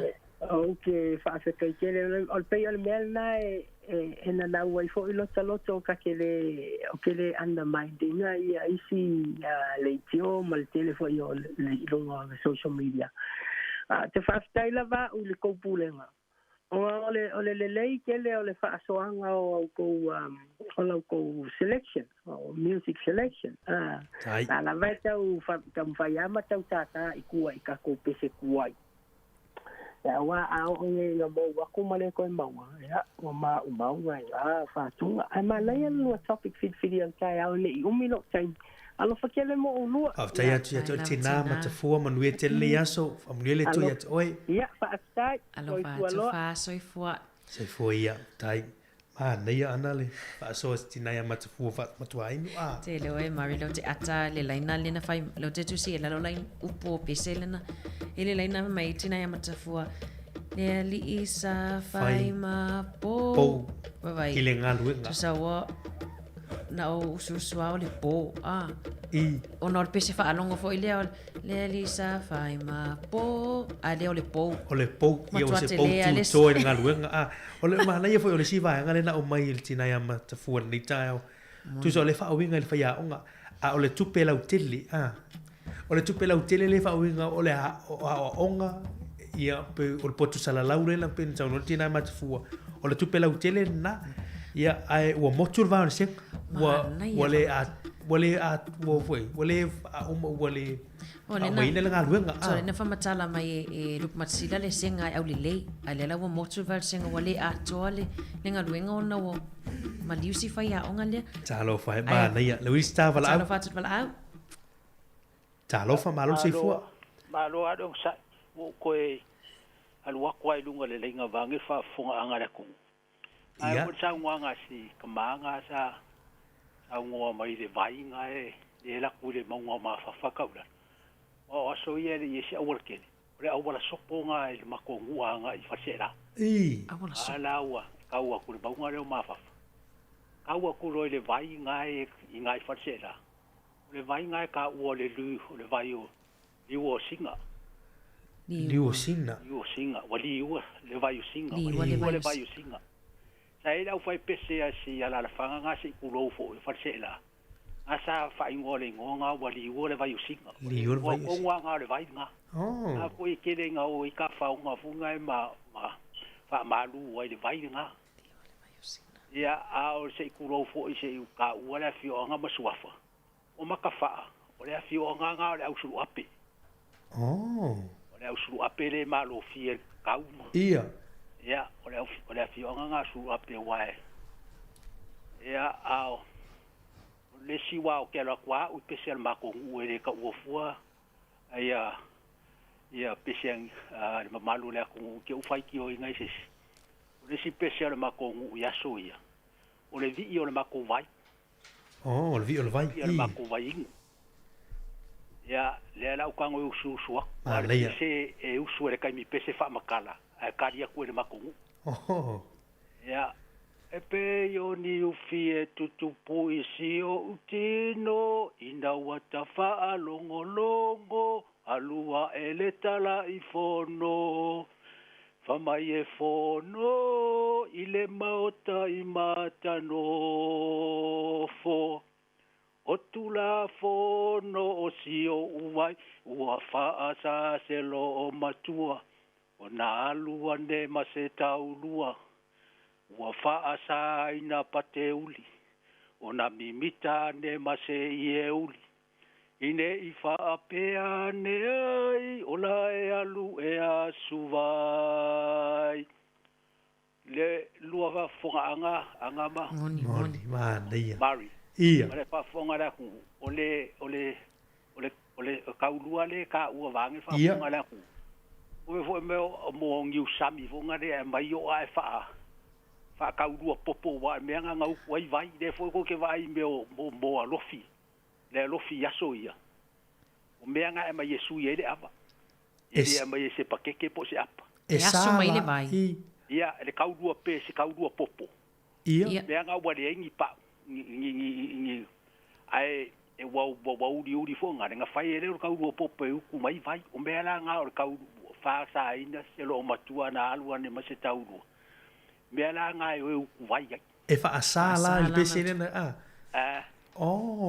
e fo isa wa pese o le vai o ma ko u la fongo o le vai o ma ko ma nei ngai fai upunga le e a fu e va ku ai manga ia pe se wai e a fu e o kai mi pese anga ke fa langinga mai a kari akure ia fai ngore pese ma nei o le lo foi o foi sama tu la fono nu e telefone e fai o mai tono pese e pese ala la mana tua e tu la fono le fa sa wow se makongu ia o la e ka mo mafa se makongu ia makongu vai aku fa ka ngo vai lu fa ka ngo se makongu sa wala mai lunga ngai le ala ku le alu ngai lunga ma fa fa ka fa le wala ngai fa ka ngo ngai lu ma nei alors fa tai fa sa valo fa so aku le ma nei fa so fa tai tu ma fa sa valo mon wel nei aso ia fa penga fo ia fa tai la se foi ma nei ana va fonga le tula fono o me o mai na fa mau ai a mana tu foi le e alu tau le ma pese vai ngai per fustina posta mai titi oi lava ma pese vai e tu mana tu ia tu la fono ma sa vai to fuano uma la tu sama la tu tap e pile ma nio le o mai le vai ngai ma nei fa tu tama ia fa sa valun fa so mai fun nei tau a mis fustina ia ma tafua le oi lo tu oi le wingol pese le ia e fa au tu si fa ya o ngale na maliu ya ili umana na ngatu ma nei yo le vanga lo ma nei foi lo vai tu le tau rua le tu fini ana le tu fiside ya ale na mai oi popo ai popo la o tele va ai la vai sa mo ma vai po va ai yata fo ia i no ngole YouTube fa nga mai pese fo ia ai sa o ma nei ia manino le awani isani al watu le tina yasu no me pi fa sa na su sa i puna mana ia ma le lu tato val au do te lista to taimi fa talo fa tu val au talo fa ya talo fa tina Rachel malu si fo amai on lita au ia malu ke ia mo lo va no fa so tina Rachel o le se e que me kua e paie mo si vasamba ia o mele o sela de ale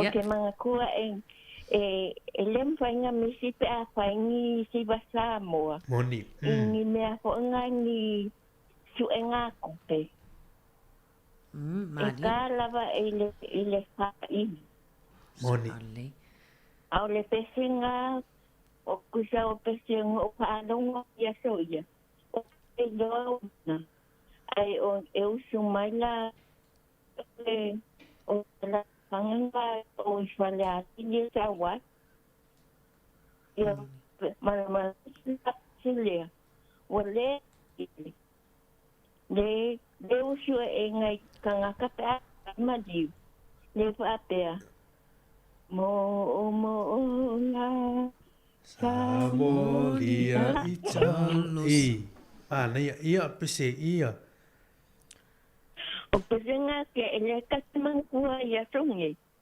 ia ai wangalu ya ni pese ale mako ale fa ilia ale ai ale nguolo kai ko amo akiama mana ia o ke le mangkuangi ni pese ale kiama ai i nge yaso o pesenga ke mangkuai yaso ye iskaimoa onga pesinga fai mo si basa mo pe a fai ni nya foi ni me honga ka wanga ka po kala e usala kangaka ai pa yesi beta mo. Ia. Ma Faftai lava tina Rachel mo lo fa so ni ta lo fa tu man wel ya so ya oi. Ya man wel foi le. Faftai. Ma ni fa so tina ya Rachel oi vai ana to pesele vi fa le ali. Vai le o li tu malona ta fele susu man me. Ma nei ya. Ma nei o le pesena tele fa fifianga. Pese mo onga i o masani tatou mari toi te ali se maliu te alu ai e le usual pese le mo onga. O le o whailo mai o tina ia matafua, whamatua inu. Stasi fu i o tātou tina i longa i le musika Samoa, matafua. Te le fu i o na whātunga i e taina tulunga le tātou litio. Awhtai atu i atu o le tina matafua, whaasoa mai le tai au. A folo pele tolo so i fua, whaatai moro sao i tūlanga o musika, me se foi pese. O tasina i tō o whamaumau i nisi o tātou tala, me se foi. Ya, so se tangata e fai musika o lai latu whamaumau ni tala mani mea tāua o iei soi fuanga ma ia ma le tātou savaling. Ai whaatai lava tina ia ma te fuar whaasoa mai nei tae au. Me se tō umai ana whaasoa mai te lere tō saru ta mai a whaasavalu o ka esele mānei o vanga ia. Ai o pese o whaamaumau ai mena tutupu, mea tau le nuu, tau le ainga, lai tutalinga mai ma lai whaasoa mai. Ai mānei ia, whaolaola ma tukua tupe le tā mau, ma whailoa antu i lau ngā tupulanga leo i timini. Ai a whao ngā fo i la pese nei i meoni siva o nei tema, whaamatala mua le pese, i se whaamahala mua ia whanau i winga o le pese, le whiau le mamole mai ei. Ma nei le siva atu la siva mana mala. Ai le siva poki sa hoi. Na o pula na le ma nei le fa ngalo. Ai mala e se foi le ai siva atu la te siva le fe aula moli mai. E se lona tau, a pe o ngana tatu por kana me nei tau. O le fa maunga i o tatu tala ma mena tupu so i fuanga sa mo yasu mo vai. E ngati ainga ma me o tau nuu. I marsiu manga. La fa mau i tatu pesi. O lo te pikia mai le whaasoa tina ia Rachel ia pesel tia maale na tele o manatua. O le tele e le pesel tia maale ta o le awe le tufa. Le patata i loi fofoi. O le tangata foi le lai tau sa ili sana va. Ia o usol ta mao Maria po le ankoso Maria ia na ina le tia maa e pe o tawa lau munumuli le a. Ia, tawa lau munumuli le, ta alofa walau? Ta alofa. Ia, mauolo wano tina.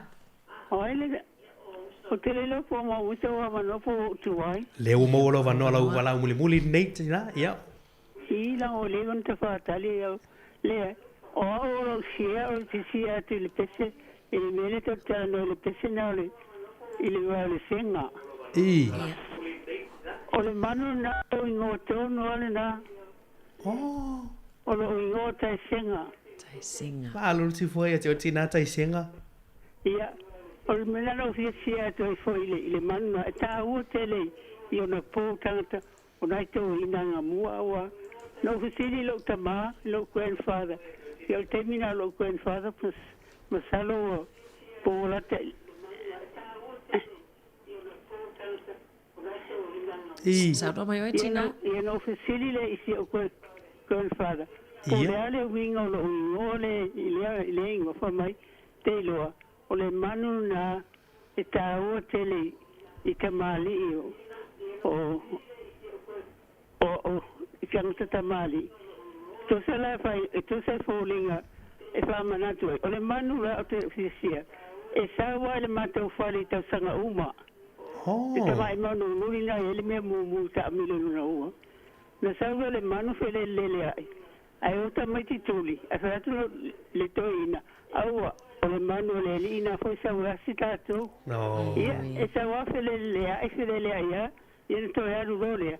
A le sa autongo ana lo uo taiseng, a wo o mai ne wo o matua mo whaalaina ho i, o mana suilo o langa o le nguanga mua. O whatulo lea ila, o le la wa sui eilo o whaapupu ia senga. Ia le tia lo uoa, ia awa, o le mana o ai ona o tusoni ngoanga mua a le manu nga e ta o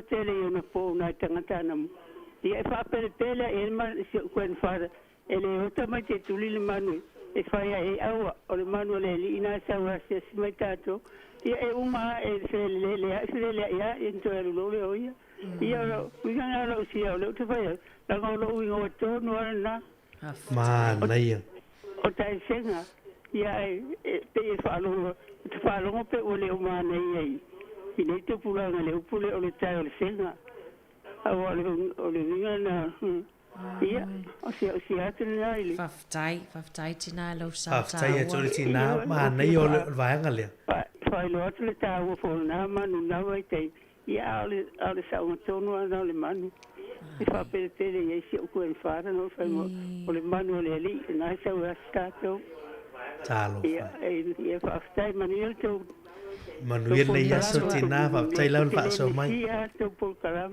faftai o le aso ia o me imo fa no ia faftai ia Manuel le ia so fa foro le tolo so fu faftai lau tina Manuel te unga luenga faftai so fu ia si fu ma nei tu vine ana le vai ngole fa so mai tina ma nei fa so mai le tina ya matafu o le winga tau ma li ia ma le manu le ia o le singa ia o mele fa ino fo ile tina ia tai singa ma nei le vai ngale fa mana tu me fo tai o le tina le fa ngo ia ma lo esele tele tato to le tai au tele so sia to mai le o sa mai fo le malo la tuno ia wa ie ile ato tato tua o ie le tato ya samoa i wa sa ili to mai le wa tali tu la se funo mari wo le tato por kalami moli la fa tai lo tato tunu nei tai fa tai le ave lo tato por kalami mo pa angai nei aso por kalami ato tai fa tai foi to ia na wala au mai o te le lava ia se be au ka bo le aso ia ona to fa so mai ia e ala tato ta upu ia ole nganga ia ma talo ia fa ola pe tato pespisanga nei tato to fo i pespisanga i tu e tamo fai si tato au mai ia vai nga yo au ia ma me ola fa matala mai me na tupu ia o nga fo i mo la nga tupu langa le wanga i dum e mana tu ai pe mata mam fa ola pe vai nga i o tato tu mata to nga matala i me na tupu tato so i fo nga sa mo ia so mai ia e mo te mi nei se upu se talo se ngana ole tau tamali i lau fa fo mai sa mo tato por klame ato tao mangalo mai ma o ma to fine ana fa solo nei tao i se ma tau tu ole wa o lau fa fo mai e manu ia tele nei aso ia ale la va tato por klame le uta pena mo por klame ato fi vai ia mana fionga ia la wano ati i lawa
faafofoga se ia upe se mafailoa o te lefa tufua o se tana aia ona na whamala malama tangata masi ona paasino manga ole ai ngataua ana le matua moepo malona ai ngatoa fitu o tama afio mai la ia o ngā whaia ua so o tino so o papa ainga o tupu ainga o papa ainga o ta whaifa ala mai la ia I matau a e sila sila mawhaatatau ia ui mai ia mawhaingata a whionga e mamala ainga tawana se e maia ai whaatapatapa o le au fia o lau tamalena lau I ta whaifa I amapana wailoa ai Samoa Samoa e usile whaafofonga se ia upe se mawhailoa o te lefa tufua o se tana aia ona na whamala malama tangata masi ona paasino manga ole ai ngataua ana le matua moepo malona ai ngatoa fitu o tama afio mai la ia o ngā whaia ua so o tino so o papa ainga o tupu ainga o papa ainga o ta whaifa ala mai la ia I matau a e sila sila mawhaatatau ia ui mai ia mawhaingata a whionga e mamala ainga tawana se e maia ai whaatapatapa o le au fia o lau tamalena lau I ta whaifa I amapana wailoa ai Samoa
Sili lava finao I mea tanunga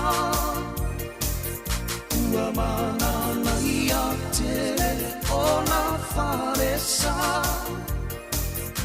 Ua whaafua tonu mai maunga Sasa e isi sifo Le meko I sila mosa Maleka koriko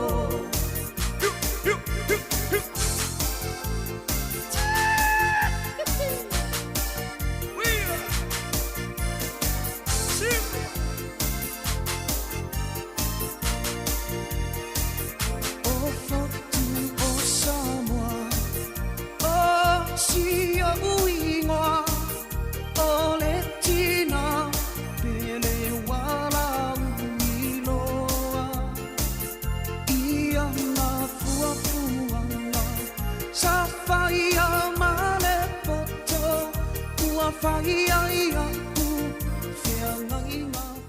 Ia, whamalo atu leo a tāpena malista tau porkalame o le atua whewa iliai ia tāpena ina lea lea fionga ia la wano ati lawa usi mai le whaafonga.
so te fifilo fo ile nei vai ngole tai au e fa da lo fo fa fe lo e twaile pa ia ma ulunga o le tatu tunu ma la fa fonga le lo mo nei Wellington ia ai te nane fo o isi ai fia o New Zealand nei o lo o tapo ai fa fonga mo ia ile mo malu le tatu tunu ia ma to fa fe lo ai fa pitoa fo ilo to malu umo si lo mai mo mai I isi ta whae fia o le kelope i tunu mao e awala I lunga o tātou fisauta inga tele wawawe.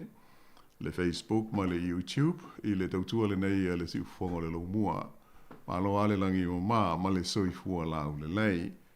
O le nei aso ia mātou I nei Wellington e pori rua lea o lo I aile tātou ofisa whaasara lau. E o lo mātelea ina whiololo tūlanga o I aile tau. O inga māsani au le malulu.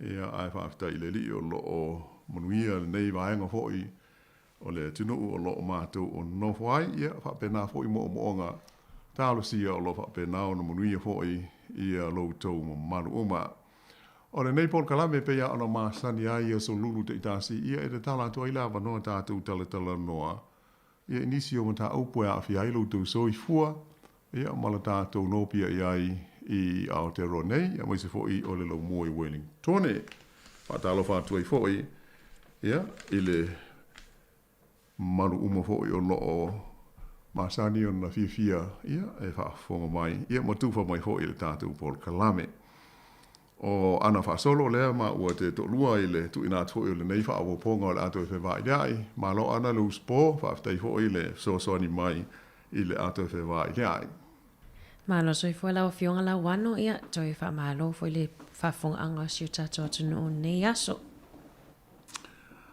o le nei vai aso sa ma fau ia e fa be fo ona toi fa au popo I fa mtalanga fo I ma tulanga pe ona fa fonga ma ia ina I fu fuanga le tato ala leo le nei si fonga le lo mua I Wellington ia pe ona sao no ia ile li pule las forele te wai ia manisi fo I fa sa longa ma por kalame o mo vai ile fa mo le ilas forele nei le ole ante tala ia lo ia le api o fesota inga fa api to lava mo le tatou ngana sa moa ale si ufonga le lo mua ia po ole me o le ta o le app il fa peltania ia o mona fosia ma ta pena ina I le tonu o le app ia por kalame uma e ai le fa moe maurunga o le ngā Ia whapea na awa o ai, e le winga upu, o le spela ina upu, ia malea lawa, e tele ia le mauae, kama salo na umona silu fia. Ai o le asforei le neila, ia le o le a whaiaile sauninga i le whalemata anga i Porirua, le senta fo le nei rau Paraha i lo i le shopping center au tu i Porirua. E o le a peona saunua ai fo i Mean Star, sui o le malo e te tala alo ia le wha moe moe. Ia ona o le nganga lava male wha moe moe o le si ufonga le lo mua il komiti wha foe male li pule male au whai ngā luenga.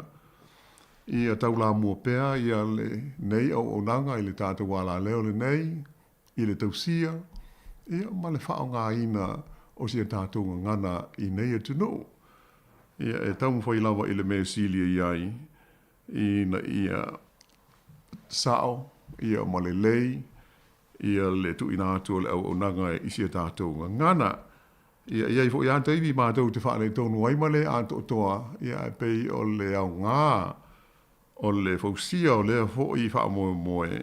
Ia ina ia tātou whetu wha iai, ia mho peon fe wha soa ai, i le tūlanga i te tau na iai, ia ma le anga i luma, e le ngata i le ngangana tautala tustusi, ia ai wha pe fo i ona au fiai, ia tūlanga o meo pespesenga, ia o tūlanga wha le lotu i le tuspa ia se i tūlo fo i le wha whonga mai alau whai ngā luenga. Ia pei o lo o tau wha iai, ai o le a sila lau iai mo tātou loi le teimi o le a de tala i nai.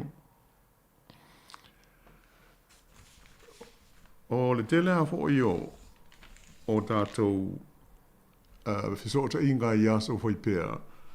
Ia e moise hai nei, ia ua lama tia ai lama ia le malama anga o i tātou uma.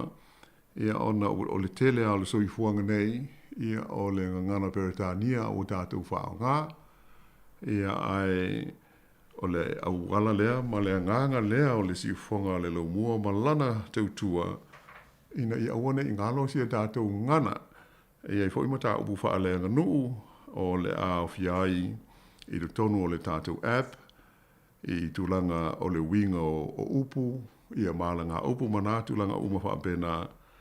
Ia ai o le amaua ia le ato toanga, ia pe a o nei ina te tala i le sau, ninga le les foreile o mumua, o le ia i le wha moe moe o le tātou ofisa nei, e maise le pulenga, ma le komiti wha foe.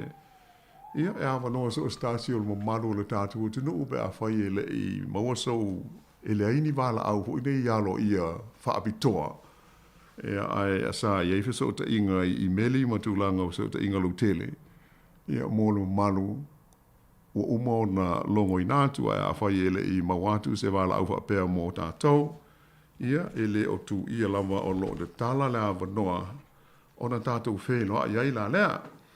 E pei o le tātou ma tā upu o tū le nā o mwhai o iona wha a sili mai iai. Ia ma tātou tala no iai. E nei wha apoponga o le tātou polka lame. Ai mo tātou i le lau moe Wellington pei ona sisila fo i le pepa o le nei aso.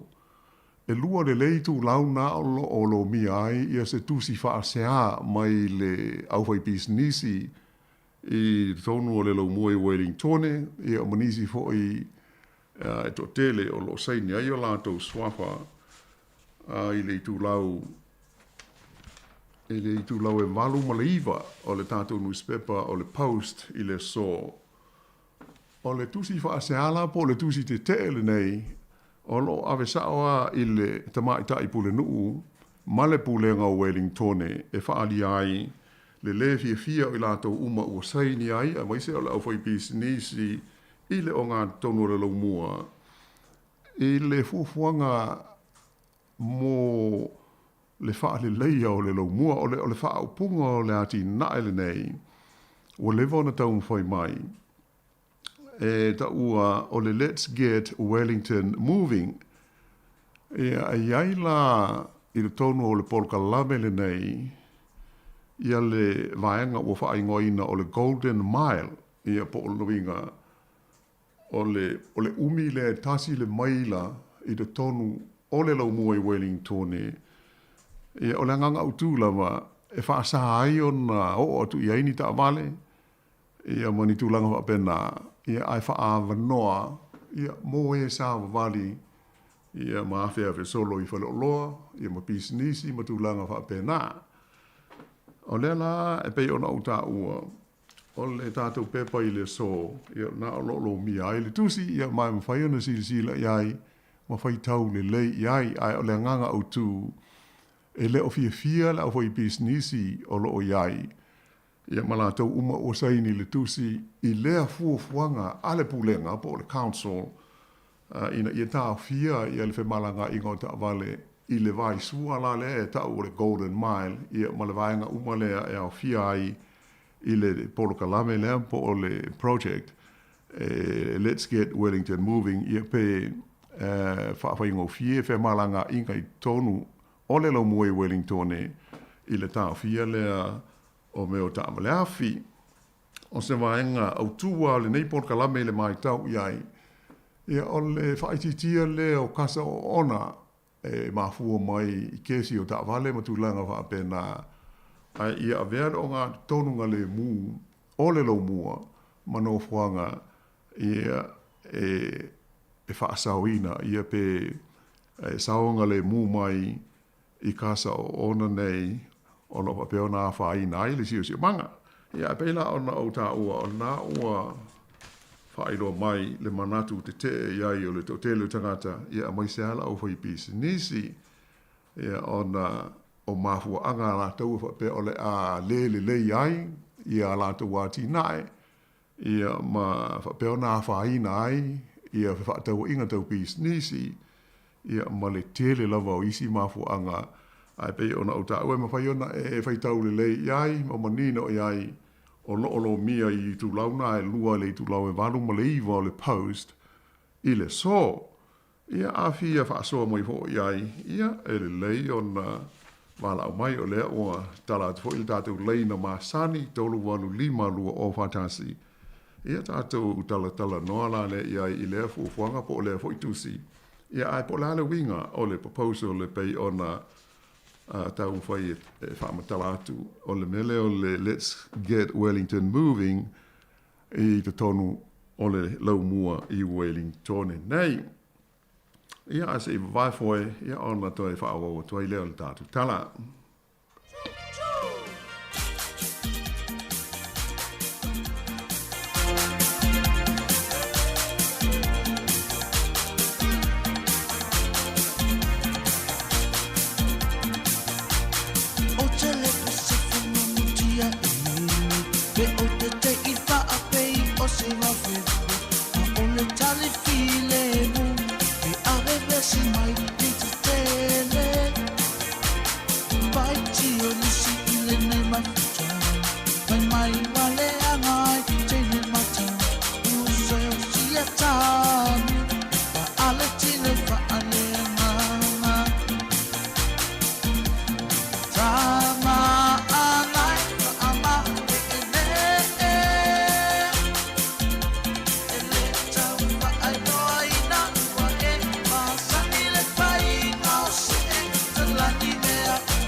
Ia ole Paul Kalame pe ona o taumwhai wha matala i nātu i le tusi la lea o lo te enai ia le ati naere nei po o le project nei le lau mua.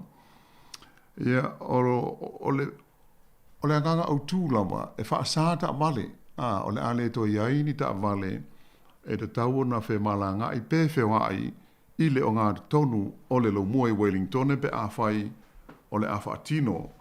Ia le proposal le nei e pei ona whenga iai ma le City Council po o le pūlenga o tātou i le lau mua.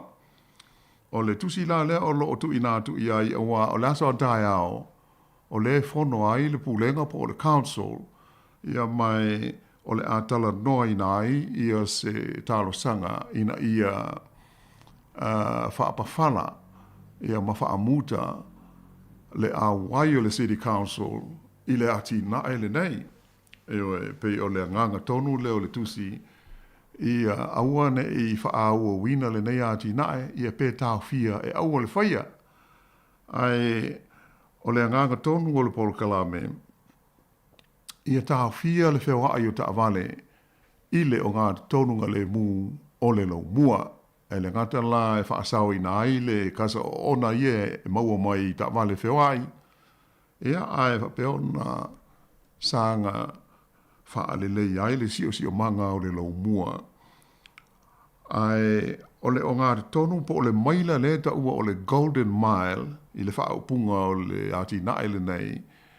E amata mai o le me fo ilai ai le whaleti whanga le embassy. Ia ona whaaso solo mai ai alea e o mai i le mauta o le parlemene, tu sua o le vai sua lea, o ina le whaada tau tonua iai, ia le fuafuanga le nei, o le awha sa ai ta wale, o na wheo iai, ia o na winga o na o e sa wawali, ia ma wila wili vai, ia ma tulanga whapena ai o meo ta wale ia, ma sani o na tātou wo ai, tutu ai whai whaatau, o le awha sa. E pei o le wha mani nonga le nā, o le mafu anga o lo o mai tau watu i ai le tusi te te. E wha pea o le a le ai a la tau wati na e o pisinisi. E mai o le a alu mai se vai ngā tupe tusa ma le se lau tolu iwa miliona tā la. O le wha upunga la le, o le la tālu sanga ai e le tusi le nei wha lau o i tele. Mō le tamai tai pule nuu malana pūlenga i a mafua anga tangata nei o le tālu sangai a whaile whono tai au i a tau mwhai e pālota e tā hawhi loa awane i toi wha aua wina i a le project le nei ua lewa hoi ona whaatu langa mai i paia inga o mawai o le ua o mai lawa i nei wai taimi o le taua whai o le ati nae le nei e pei ona mai tau atu iai ia e o i le fitu tesi ma le whāpiliona i tūlanga o mō meo a wala o whela ua inga po o le transport plan e pei ona whaai lo mai. E mai le o se tupe la i titi la le tupe. Ai o le nganga ho i o le fia tu inatu ai mo le sanga manino a tili ina ia tātou māla malama le iai awa a whai o le atolia. Ia alono winga i te le awa e ngai ali ali mai ai a fia ilo tātou so i fuanga māsani i Wellington nei. E le lei la le tupu mai, e ai o tau iai se o tātou malama anga iai i nei, fuanga whai awa e a fia umai a tātou e anga iai i toi i le lau mua. Ia po le ale mafu anga, tu sa pe tātou te le no whai. Ia ai e te le a whaina, mō le lumanai, ia ono tātou sio manga. Ia o le tātou leina māsani tolu waru lima no o vatasi, ia pa ia iso whina ngālo fia whaadia la lema tā upu. Ai o le tātou app he pei ona o tā ua le te talailas foreile. Ia atonu e o se ma tā upu e tā ua tele awa o le ama whai ona maua i lunga o le telefoni whi awai, ma wheso te inga tele wawave, ia pe aasiasi ai. E pei o le nganga au tū o le wha moe o le komiti wha foe ma le tātou wala leo le nei ina ia whai ngō whio na maua ma access e tūpulanga e mai sa ia la tau hoi ua so i fua mai New Zealand nei ia ai ono nau nau e whia malama ia mo su e isi e tātou ngana i le whaaleo ina o upu ia ma le sipela ina o upu teitasi a tō ma le winga o upu ia ma le tele o isi vaenga e pei o vaenga ia whai ngō whie o lo a matai ia ai whapena aona whaaso solo toa ianga i lunga i isi vaenga tāua o lo ia i fwole whaamoe moe pei ona o tāua mua ia e whapea ona mauai ia pese a tātou i le tātou lava ngana i whātunga ese ina ia whapea ona so swani i le tūpulanga i le whaafonga ea ma le whaaleo ina o upu si o tātou ngana a fo isi upu maotua o le ngana i tūlanga whaaleanga nuu ia ono o taun whailau fo i ai ina ia maua se fesoa swani i la lea vaenga tāua o ai ele pose lilo nei ono po ma te konolosi ua i ai ia pei oro awala i o mea ua fausia e ma whai ai o na fesoa swani i tūlanga a maise hasia tātou ngana te le isi fufuanga le lipule ma le community whaafoia le siu fonga le lomua ia awalawa le sanga wha le leia pea o le tātou ngana sa moa ia ona o le anawa tau ia ma le misiona fo ia le nei ala leo ia avea ma tai o le whaonga ina o le ngana sa moa i tono New Zealand peila o le tasi lea vaenga o le nei whaamoe ina ia whaingofi ai o na mau e le tūpulanga ia a maise la tau e fia ia e su e a tili pea i le whaonga ina tau ma le whaonga ina sao o upu mawinga o upu o sia tātou ngana o le tātou leina o le lua o toru waru lima nua o whatasi Moni a whapeo whawhatu o Wellington ia whaonga me le tātou o wha toru waru lima lo o whatasi pe whapeo whai le fso tai mai le telefoni whi ave ai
Ia, o lo tātou iei pēa i le nei wha au poponga, o le tātou polo kalame le nei, o le ato e whewha i ai, o le tātou leina māsani, tolu walu lima lu o whātasi, Ia pe a e fia wala au mai hoi sau fina ngalo. Pe ia na ua ia ili ta wala au ana. Yep. Ia e fia whaatalo whatu i le wala au i rungo leina ma lo lava le soi fua manuia. Ta lofa lava. Ma lo soi fua la wango ma ana. Oi, ta lofa. Ma lo soi fua manuia. Te leinga sa la mua. Pau kai ra ba mai lo por kalami. Po yo. When konge ya wala aya. E ta ole le ia le. O ke au ko i mo lang inga le pai ki o au wala wen konge wa pare man kap ka vale a la wanga ba ko ia ma o sta mo le lo ale ba e pai ki o ko i kere lau pai ki o i nga ko i vai kai ming fa lo ia ima ile anga au wala e lai masalo manga ko fo yo designing o New Zealand o lau ba ngale mai per kangia o se kala ele au vai nga designing ngi sile le mi se katinga sa mua ngi sila ai nga design ka waso ava ku fo ia ngi sile ke ngi nga me la le o le fa le con we ke le au wala ngi sila ai ia ka wa ia fo le ngale o le vanga o me ko nga la wa nga le council o la ko nga pa u ia ile o la ko wale ba inga ba ai fa le a wala ma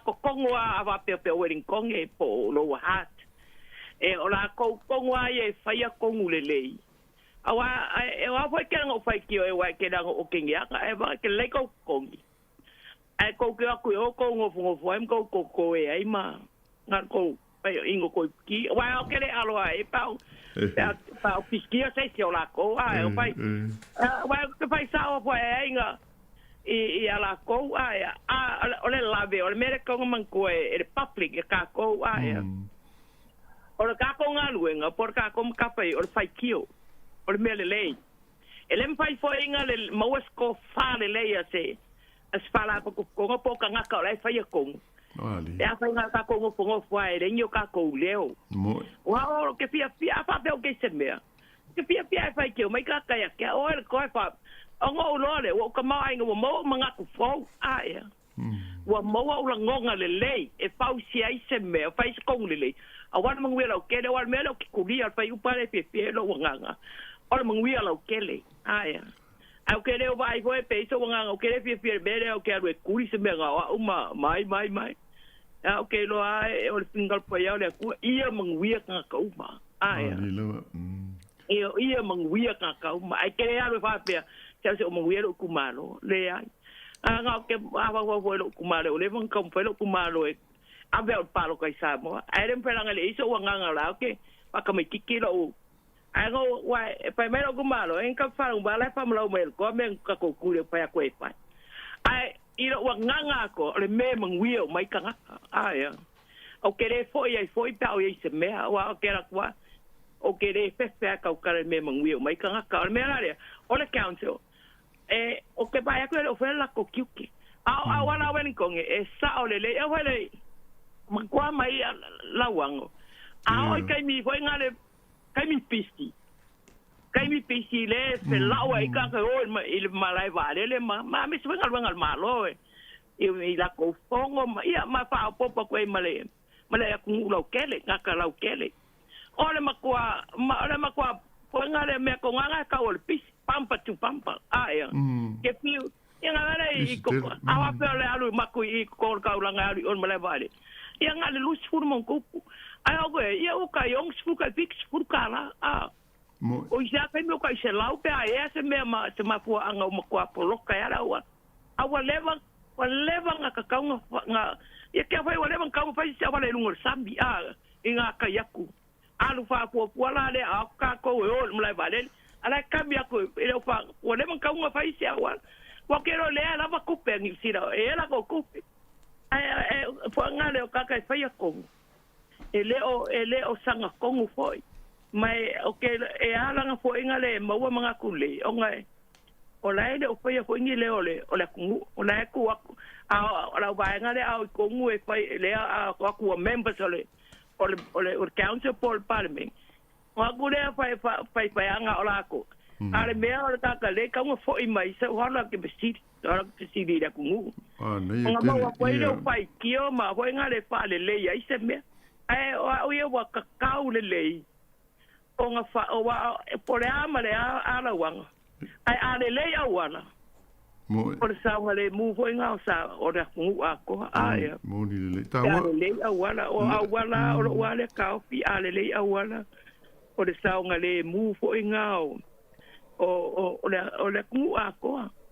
O la u so mga kuile ka ilo falo kuile ko por kala mele nga al metigo pa ko ele ko nga le kala pa go wa ele foi so ku si balaudia ai po nga le ua po ila wa kala go ila pa nga po nga le ile nga ya ya wa yo da ka mkua ya bueno ka le pisa que le hago que fue la que ya wa que lo veo fue la ngala ikun maka inga ia kau mangolau panga ai moi mai o meanga poleala ke muli ko le asam ko kun maka ia po ia kulang panga ngala kau ka po ia baku pa yosa ara ku le maka po la ka bigi nga ku le mai ngai manager pisa ai pa de ila uma fofa ma sanga ko kar ngoi pa o ngale pa wifi mai a po ngo ia wai man ko i salo sa moe kulang le ka yulu fo isim kanga luang malo aola nga pong waleng fa pesa pa ile aba ngai Hamilton ai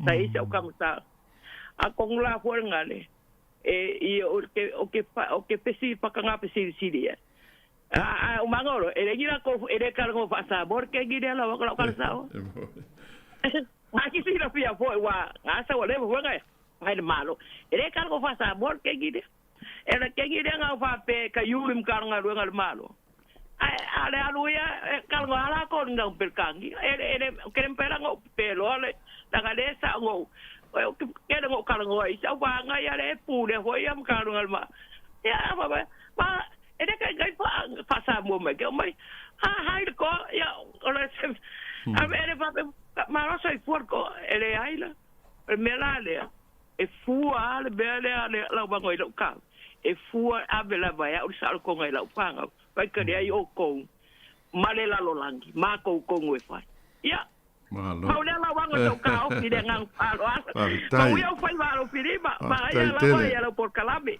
ma no i fa so mai il to ma no ya mi vol ne ya so ma fatto ya fa pena po ta wole fina ngalo ho e te le ngal to ana ile tulanga ia pe la ole ngana mo ile le lava ola ia ile fa na u ile filfilinga ai pe ole tato app e pe o se vai ngol au nanga ile tato ngana sa mo atonu o se feso swani monisi e fia tapa pe a fina ngalo ia ma mana o ia si la ia fa fonga ia ia le ai sa moni le lama o le tangata lava ia malona fa Italia ia matulanga fa pena ai pe o le nesili o le ia se me fa una tapa ia se si na te fia fia ia ma fia fa nga ina pe o le nga tonu le ia le la o le antala nei le asfrele a te fa ma fa tu le ai le in tato vala au dia ho ne ia lo ia fa pe oni tusi vala au su mai ma tanto a wai le ai pe ona sa no le pule les free te wai le ai o le de tala ia o ila vai ava no foi mo si si la ma fa fonga ia ma moli ma wina ia ma fa ta ia ila no telefoni a wa le available ai les free le fa ona ma wa tai pe ia o easy apps na fa nga fa fonga mo ia ile le tio fa benala le wingo le app le open name alone si les free le ia ile fa nga ina o le tatou ngana ai o le vainga pe fe ona sa no ia ile to i awala mo ile le lava pe ona pe o le nganga o le ati na ile nei a Wellington ia e tau fa ITT ai le fe o ai ta vale le tonu o le lo mua pe o le lo lunga le o le por kalame ia o se vainga fo i o le fainga fa mai ho ile nei tau fa ma mai kasa ona fa alenga i nai le si o manga Ia o se fuafuanga o lewa na whaata tia mai. Ia e peila o le vaenga le pe ona uta ua. A mata mai ai o le whaliti whanga fo ile nei o le embassy laitoi. Ia wha solo mai ai lea ngai mai i le tu o lo iai le pāni mene pe o le umi lea ma le vai sua le na o le amatua wha asata putapu ai ni ta wale na toi wheo ai. Ai o le a whaatanga pe ia na o pasi. E ma whai o na uia iai le pass lane. Ia ma meo o wila vili vai se i tulo. Ia e mwhai o na tanga ai o le nganga fo i le i te lea ina wha o ngā ele au sa wadi i le tunu u whaatau. Ia po ai ia tulanga e fia o tuai i le vaenga o le lo mua. Pei o le laualunga le nāmale ato o toa o le project le nei e le whaingoa o le Let's Get Wellington Moving. Ia ma le maila la le wha ave e le wha o le maila le Golden Mile, maila auro. Ia loinga e matua sa ai ia se tamale. Pe a whai o le apasia. Ai o le la pe o le nganga o le tusi lea o sila ia le tātou newspaper le post i le so o lo whaatau sanga i nai ia la tau o lo i tonu o le pulenga le tamai ta i pule nuu ia whapea malana au fono o le City Council o Wellington ina ia te tee ma whaataatia ese loa aua i toe whaahua wina ia lea Paul Kalame ia ona o le maumafuanga lava maumafuanga ai le ngata la fio business ia ai o isi foi o lo ia ile langona o tangata nei e le te tau ai ona toe whaia se mea whapea i le lau mua ona e le se lau mua te le pe ia on si lufia whaatusa ia au kilani ia e le tai tala whea ngai tātou e lai titi ia le tūlanga o le lau mua ia maona whale maona ai tūlanga umo ia wala ia whaatusa isi ai tele. Ai taua ia te au ia le sauranga le toa i le tūlanga o meo whaai unga whai ai mai sa la le pulenga le avene iai le tusi. O tātou ai i Wellington po le City Council ale lo mo i Wellington e le aise sa mo po se Pasifika o iai le teimi le nei. Se vanga nale maoli le o e pule nuu nei o le teimi mua le o iai se Maori tamaitai ia ua umia ia le tofi. Ai e pei ona tau ia e whaia le whaaiunga. Mele ala ia ona tāua tele ia le taimi e whaia i whai ngā pānota e fili ai to whinga nei. Ia wai le ma whaia ona tātou o iai. Pe a whaia le aise isi e whai mo tātou sui. E pei o le mea sili le ona whaataua e te tau na tātou mana tu natu pēr iai po aia ia seisi o tāma whanau le tunuu e whaatula i mai ia e ta tau lava ona ave iai le tātou whaamumua pe a ola i teimi whapenei ia ona tātou whapelea ia a mea la o lai e le aisis ia o le upusa o na le ia nei a mai se le pulega le o le aio o Wellington ia e le aisis sa mo o ia i le tonu o lana fono lea ia po lana council o le whaia tonu ma whaia ia whaai unga i mea umalawa a fiai ia tātou o lo o nonofo ai le nei vaenga o New Zealand o le whaia loma ia le whainga pāloto tele a New Zealand ia o ke topa ia ele o toi mamau o le umatua vela lava i le teimi nei e pei o na whaafonga iai i whaatosina a pāti te tele ma pāti la iti ia awai le fia sauwha ngā i le tonu o le pālimene ia mai adi li mai le nei teimi ia o lo o whea lumi lava pāti au tue lua le Labour ia ma le National i tūlanga o la tau manatu ma whaaringa o ta aofi ia e whi nau winai ia le pālota. Ia ai o le whisili maasani a mō tātou pe ua tātou manatu natu ia i la le vaenga. Po tātou monatua o whena awe i ele tātou pālota i le tolu tau sanga lea o le a umanei ia pele ai ia pe o le mena ona wha o ngā lawa le a ia te tau ai le aise manatu ma mawha iai ia pe o vaenga ia tau o na tātou whaataua, o le hoi le ato o mai le taimi e whaonga ai le aia de tau i le palota.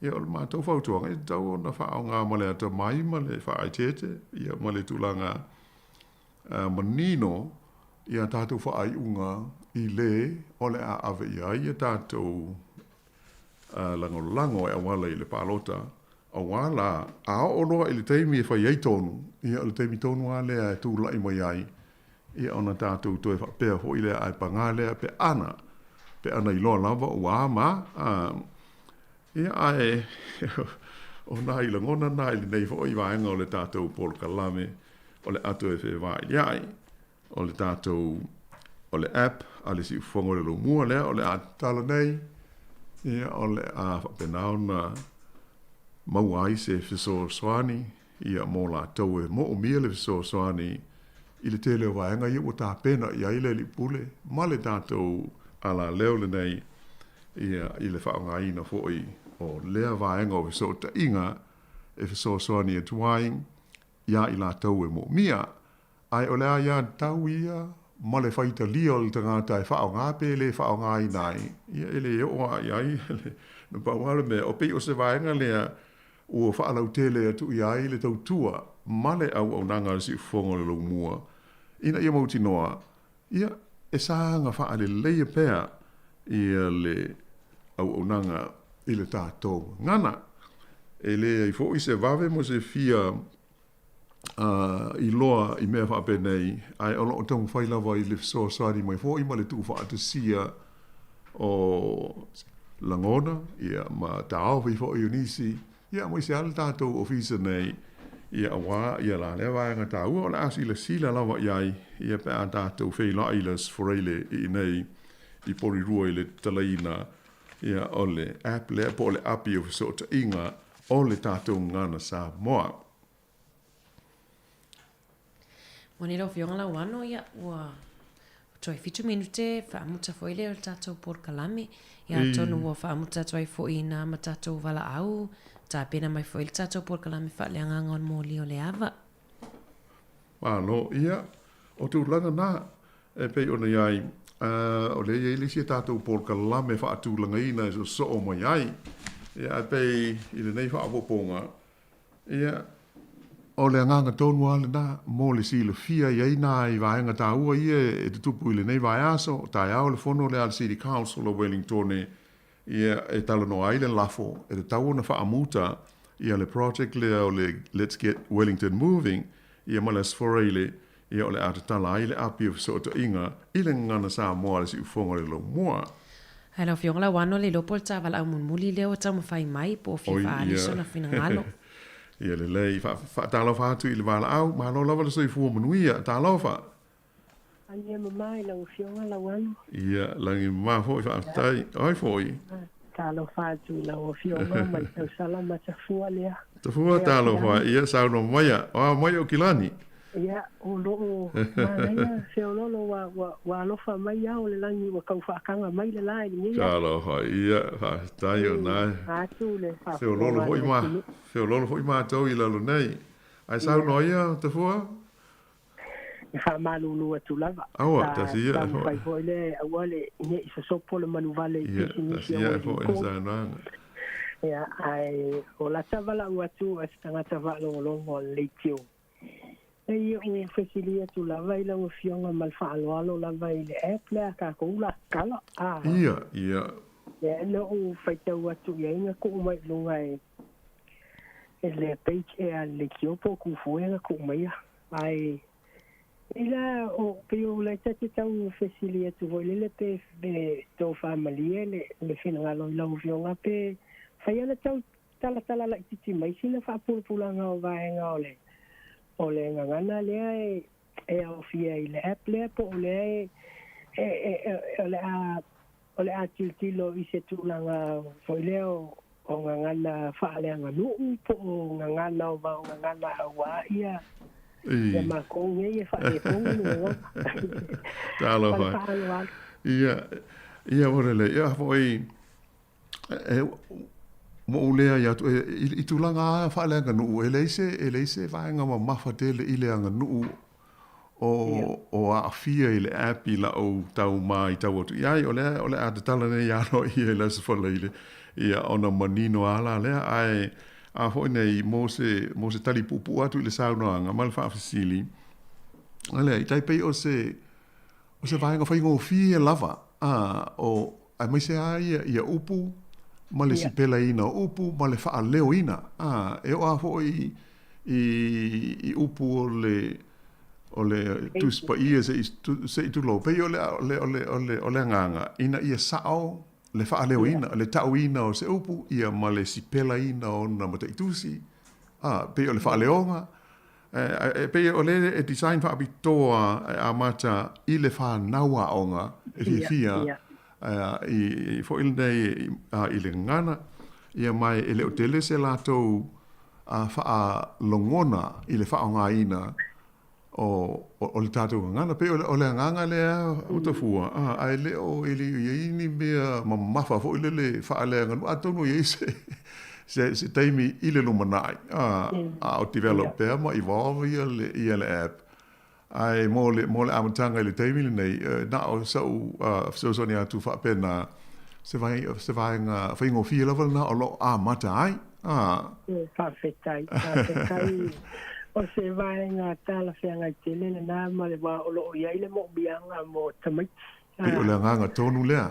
Ei la matai ni foi lea e pei wa o tau o mao tua te le foi i atu langa o. Moi. Nga ngana ai o taimi mei whawkai o i le tō wha male moe i le pūlenga le kio me se foi lango fionga e. Tau ane se whātutau e whaisina mea foi le kua i eika maiki e MPA o le taimi e. E awai e poa ngei la ua ke te le ma kei mau whakingonga u. Mo i le lei. O lata mai tau i ta maiki e peye o mai a na pawal me fsiri ai. O la le wenga lo upura. O la le tau ngā lo upura. Na pawal ya. Na lango manga ia si na ua amata mea mai le lau mua i se app whape ngā te no le app so ni tele tonu e kalo sia o nai se vai ngā le ale whaile tua foi le o ai foi o Seren o whesoa so ni ai i le kafo app ia mo wa vetali atu mo te fua o ngā lua whatasi mai le ofisa wa onga, tu sa o le education, Ministry of Education, o lango ina maa losi lama, ia le wha tino ina o le nei wha moe, ai pe o le nganga na, e mo i eilau sa noanga, ia o mātou te manatu. Wha fonga, pe wha longolongo le tau mai titi i le wha leo ina o se upu, e mautino ai le to e ngaro. E whai ala mau refer ia, pe apa pese i toi sia ki tasi. Pe o le nganga lea, ai le ini mea o ni launga ma ni whai ngā whailele, wha lenga nuu. Ai ele wha pea o le ale o ia, ato nua ia i se aso. Ai pe i mo le amatanga ia. Ai pe o le nganga lea, te fua. O whaile o le upu hoile le whai e whale inga hoile ana. Upgrade le combo. Ia la lea, mo i sa. Nā ua maa na ia whaaftai, mā lo, ei ua manino la le fsiri, ia la se kau kilo aku langa o mā kou ngei mau, ia. Taimi e available mai ei le app, ia. Whaasingo le kamaiki o iai. Tai, o leo le a launch. Nā lo, i lau fionga le kofa. Tai, nā fo i wala waim te fua. Tala. Alofa atu, manuia lau mo kalame. Ia, manuia fo il nei aso, wha te tele. So i fo ia, io e mo le whaafonga mai. O tulanga na iai, a launch nei la so foreile, ia on available lola leo le app, i lungo o le office ta inga tele wawawe, ia tātuk telefoni i whea vai. Ia, ona whaingo fiala leo na sisila iai, whaafonga iai, i mo i lātou e fia whaao ngaina, pe o le ai, ona o le tātou teimi, ia ele se tātou por kalame le so o mai, ai mātou whapeatu i le ngā whaaloalo, ia mālona wa mō maru fo isa maula wa noa, tu wha mai ai fo i ma whaasoa mai nei whaapoponga o le tātou por kalame le nei, ai whaamoe ia atonu o mawasi na maninonga laititi, ia o le maru o le au whaafonga i nai fuafonga nei, a mai se o le whaamoe moe o le si ufonga le lo mua le sroile o mua. Ia ole a talalo i ai i le nei api o fiso ta inga. Ia fiso ni fo i le whanau a onga ia mo le tātou. Ngana ia ai le ngata i lea o sina malamalmanga i le fono lea tai au le City Council ia mo le talanoina o le ati na aile nei e whaasa ai le wheo ingo ta wale i le tonu po le onga tonu o le lau mua i Wellingtone ia o maisi vaenga o loa fi ai pei ona wha lia atu ngalunga la over business ai ona o le tatu teimi o la wha muta mo i le nei wha awoponga o le atu e whewa i lia i wha aftai telefo ia ana le viso sani mai i le tuina atu le nei wha awoponga o le tatu por kalame mātou wha to wha wha so i fo atu i mo maru o le tatu o tunu ma le au wha fonga.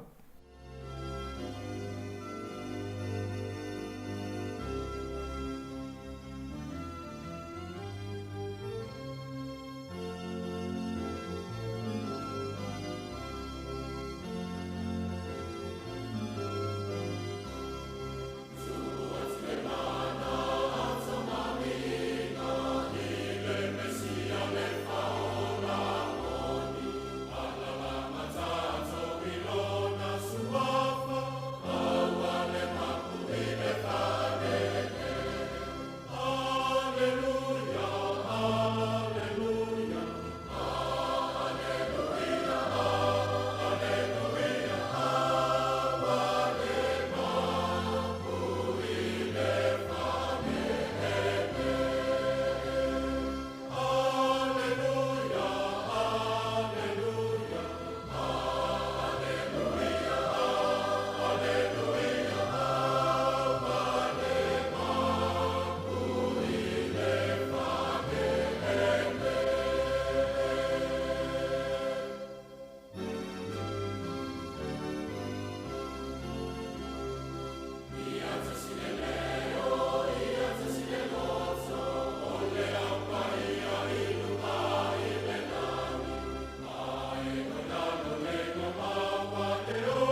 Toi whamalo atu i tato au whafonga lea ua o mai fo i le taimi o le tatou porkalame whaaleanganga masani fo i aso lulu o le atapena ina lea i le susunga le whawhiangainga ia Reverend Oliver Tiai mai le kalesia e whakasa i lo wahat usi mai le whafonga.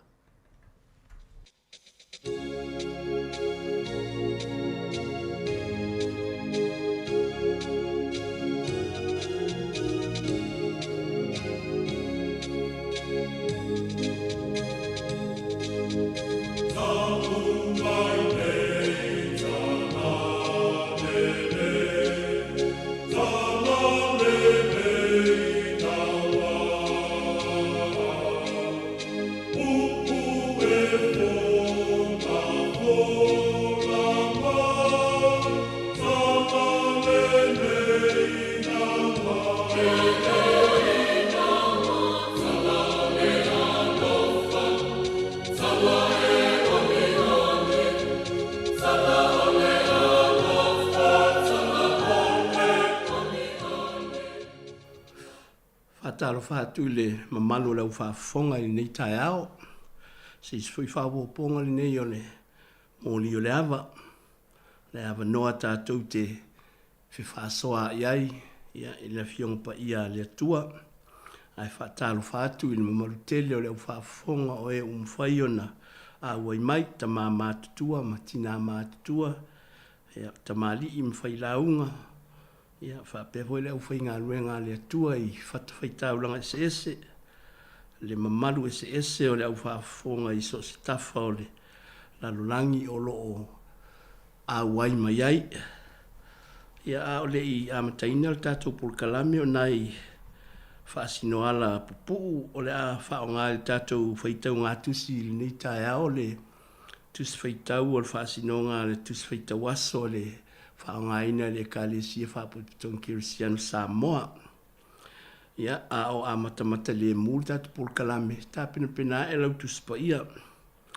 A mosam tā upu e 5, whai upu e 10 le valu, e o ile whai upu e 2 le 7. O le autu o fitu whainga ma mawhau whaunga whaaleanganga i whaasinonga le tuswhaita waso i nei aso. Ia tafe le ami o tonu e pei o le vaitafe. Ia tafe ifo le ami o tonu e pei o le vaitafe. Let justice flow down like a river. Tā pena pena malie. A semta upu o lo si o mia ai tātou teimi umo le soifua mo le tātou wola. Ia le i amataina le talo o le numero le telefoni 385 lua o fatasi. Tātou te talo. Le atua manae. Le atua lo mātou tamā. Sili ese lava la ua fio. Mātou mōli mauina foi le nei aso. Le sili ese o le fuafuanga la ua fio ma mea umana e whaia. E wilava ina mātou whalongaina le fisuia inga o le tau i le timu ma le sabili ma le malulu. O lo pesi foi wha mai ma whalawe lawe tutupu e la matia ai le soifua ma lo mātou wola. Le ngata foi lea o le malanga al maliu ma leoti o lo awhea i pēa la mātou whainga malanga i leo la nei. Whawhitaita mai le tūla fo ina i mātou. Fua il soifua manuia i leo whafonga. Ia ai maise i mātou umalawa i so se tafa o le atunu nei ma le lalolangi o lo mawhai o na maua mai. Whaasala launga i teknolosi o whaasala launga o iei nei on pō. Whaaftai foi le ngā luenga whai pēa o auna. Lau whai ngā luenga ngā lulue. Titono e kālesia mō le manuia whaalea nganga o tangata whātua tua. Mātou whaaftai ngā luenga i mita ngā luenga ese o le mālo ma kampani o pisinisi. Whaapea tautua uma o lo whaia mō le soifua mālo loina. Ma le saunga limu lau tele o tangata. Whaaftai i awa noa ha o ngaina i a mātou whanau. Maua le awa oina i le potsala lau. I a maua tā leni i maanga wa e whaonga ai lo lātou wola. Ma le malosi mō le manuia o a inga manu. Ma e kālesia. Mātou whaaftai le tuspa ia o le puna o le ola whaalea nganga e ta iala ina ai la mātou sabalinga whaale whātua tua. soasoani mātou te iloa ma malama ai i lou finagalo. Ia e pei ona iei fo'i lenei whaasoainga a mātou whaia nei. Whaaftai i whaasalalauga ma ofisa whaasalalau. O lo mawhai ona whesota i ai lau whanau i le atunu ma le lalolangi atoa. Fo i mai ale mana o lo wanganga pa ia e wha malama i o mātou loto ma mawhau. Ia mātou maua manatu e whetu wha i ai ia ua fionga a mātou whaitau i ai. Sa unia wha le anganga i mātou e le mana o lo wanganga pa ia. Wha mangalo ma wha mamao mātou se ma leu. Sa unia o mātou loto e ala le toto i Yesu Keriso lo mātou ali. O lona lava suafa e ala atu ai la mātou nei te talo. Amene.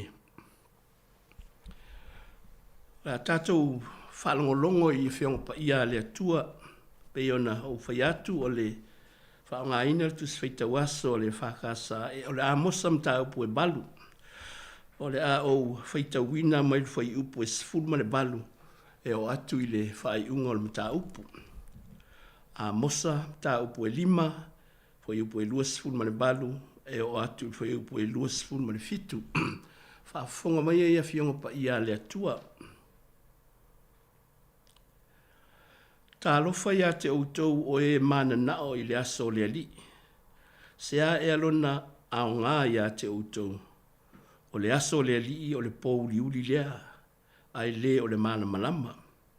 E pei o le tangata ua sola ese i le leona, ua lawheta iai ma le urosa. Pe ulu fale atu i le fale, ma to to oilo na 5 i le papui pui, o na utia i lea o ia i le ngata.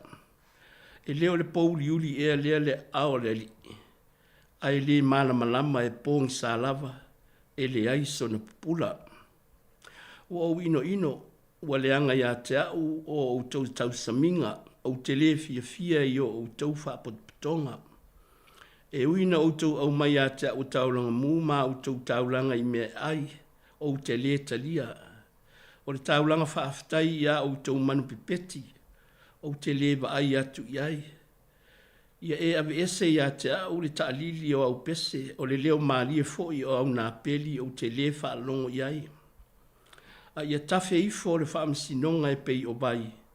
Ma le ami o tonu e pei o le vai e tafe te tele lava. Le ainga o Israel lue.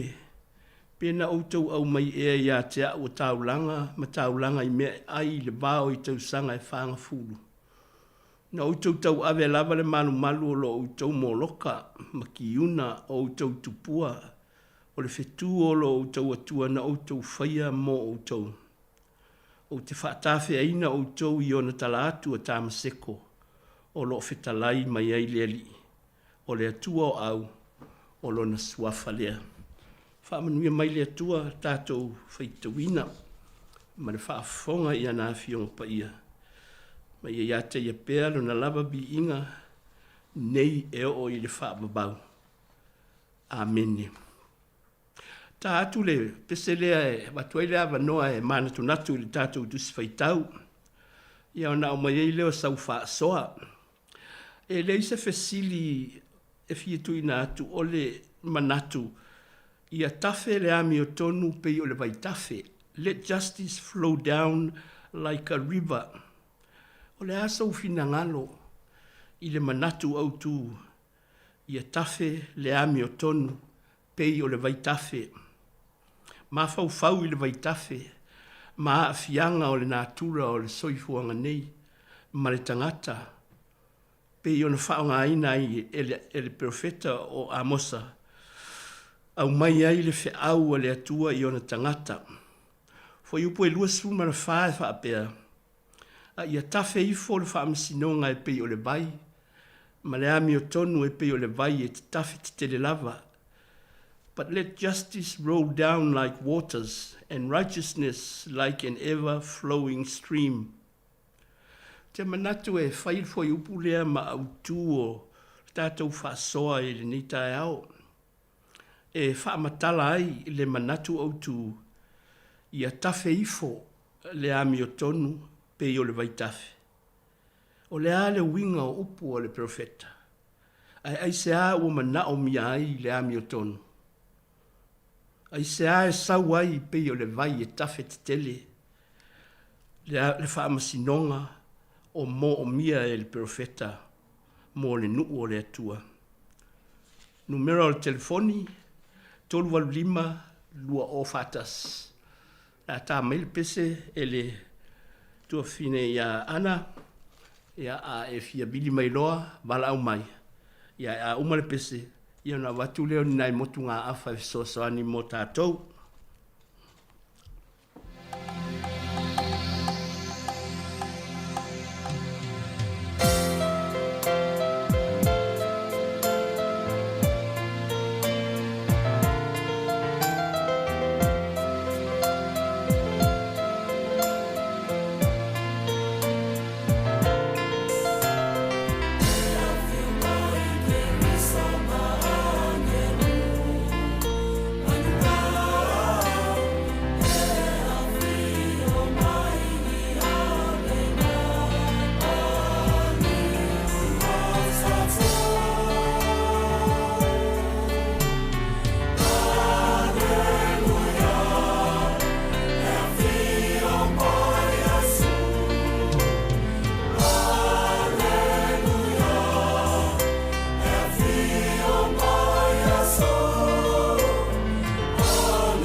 Ole, nai manatu tau whaamatala ai le tusia le profeta o Amosa.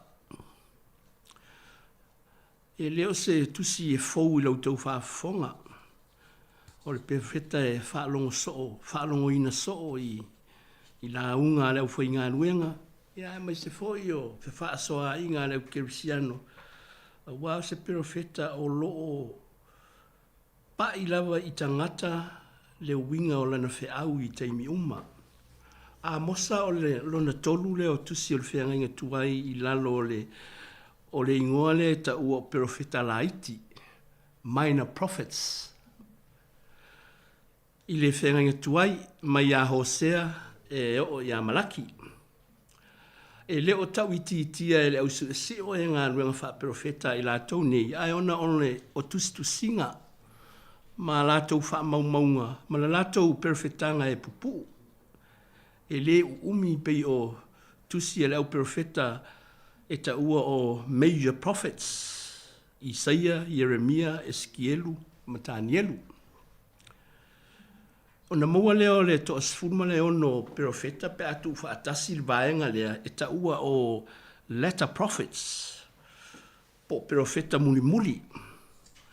O i lātou ia e muri mai ia Mose ma Iosua, Samuelu, Elia, Isaia. Ia o i lātou ia ta ua o former prophets po profeta na mua mai.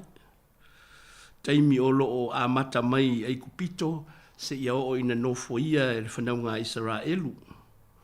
Le nuu fola ina o Kanana. Whaapele tā ofi o le usu e o Amosa na amatala na ngā luenga. Wha profeta i le po le tausanga o lumana i le fio mai Yesu i le fitu se lau ono lima. Anga i le fitu se lau lima lima. Fitu se lau ono lima i le fitu se lau lima lima BC. O le profeta e le ia onga wha profeta. Pe o wha mau maunga le au. Wha mau mau tala wha soropito. O le profeta sanga lue wha toanga. I le la aulea o le sukamoru. Le la au sa o ngae. E whai ei mea fale, e whau e fwoi fale. E aina fwoi o na fatu, ma o na fua, i teimi e fua ai. Sa leo leo mamo e fwoi.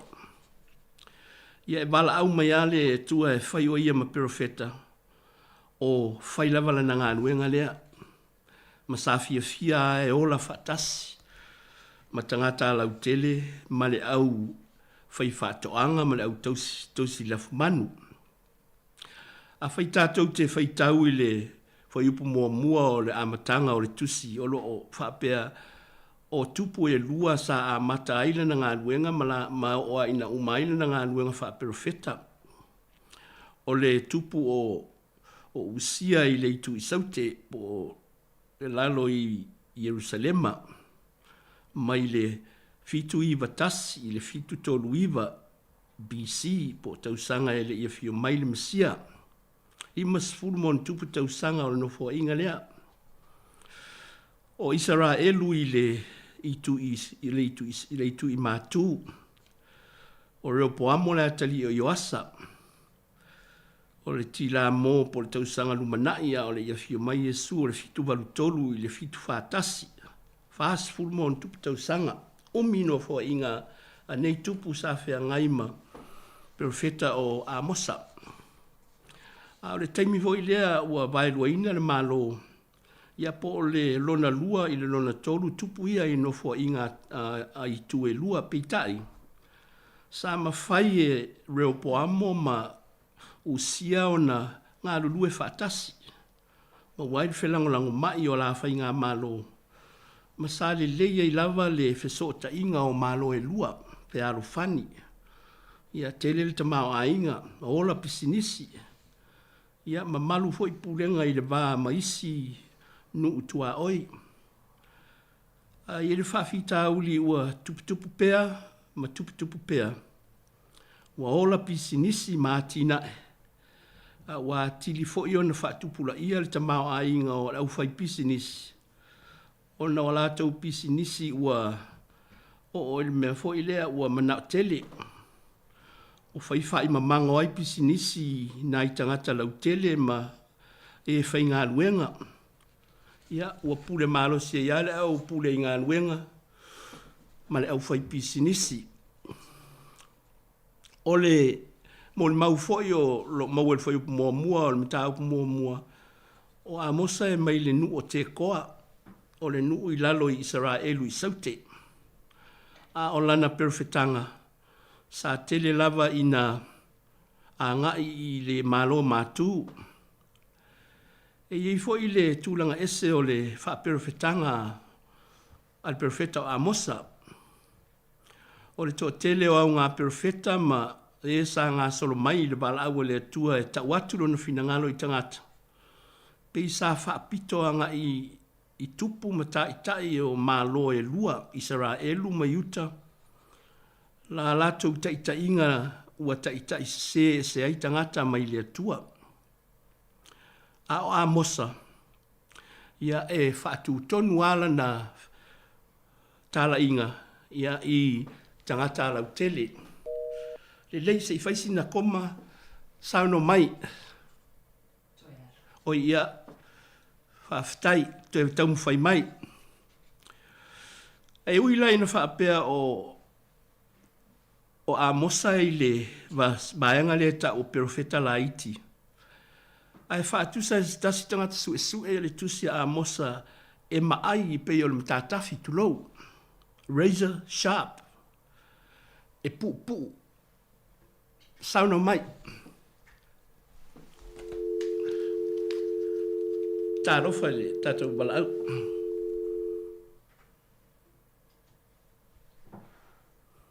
Toe tam whai mai, wha maruru atu wala au lena tam whai mai. Ia, tātou whao pē nei manatu ia ia on tātou eles tātou pese mwhatele telipea tātou bala au. Sa au whai atu whai mai lis tangata su e puu e la ititi le tusi a mosa a le tusi e maai pei o le tātafi tu lau razor sharp e tu sao lana whi au o upu tu sao e pei o na mori mawina i tonu o lana perfetanga lea mai le mta upu mua o le whai unga e ao fia ai tangata umalava i le ngā luenga wha perfeta ma ana valo anga sa abatu. O le manatu au tu o le ami o tonu o tangata sa fia ta watu e le profeta. Ua le fia ai le tua. Sa ia whao ngā le upule le amatanga e tolu wanga sala e whafoi. E le ngalo ia te au wanga sala fitalenga le tua. O le upu ua whaeloa ai le anga sala whaiso. Le upu foi le ati nā a o te itamaiti mai ua tumula ufua ua o le taimi ia ailau maini. Whapena le winga o whorofolanga mawalo anga ale profeta. E tolu e wha ua whaiso. O le a o mai le whaasalanga ma le whaamasinonga le tua. E leo tele lo na o mai e pei o le leona whi au. Whaisi na koma tātou pese ia mwhatali atu sau whaasoa mai ia ele tātou mta upu ni yaso whaafitai.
Ia, whaau tātou telenoanga.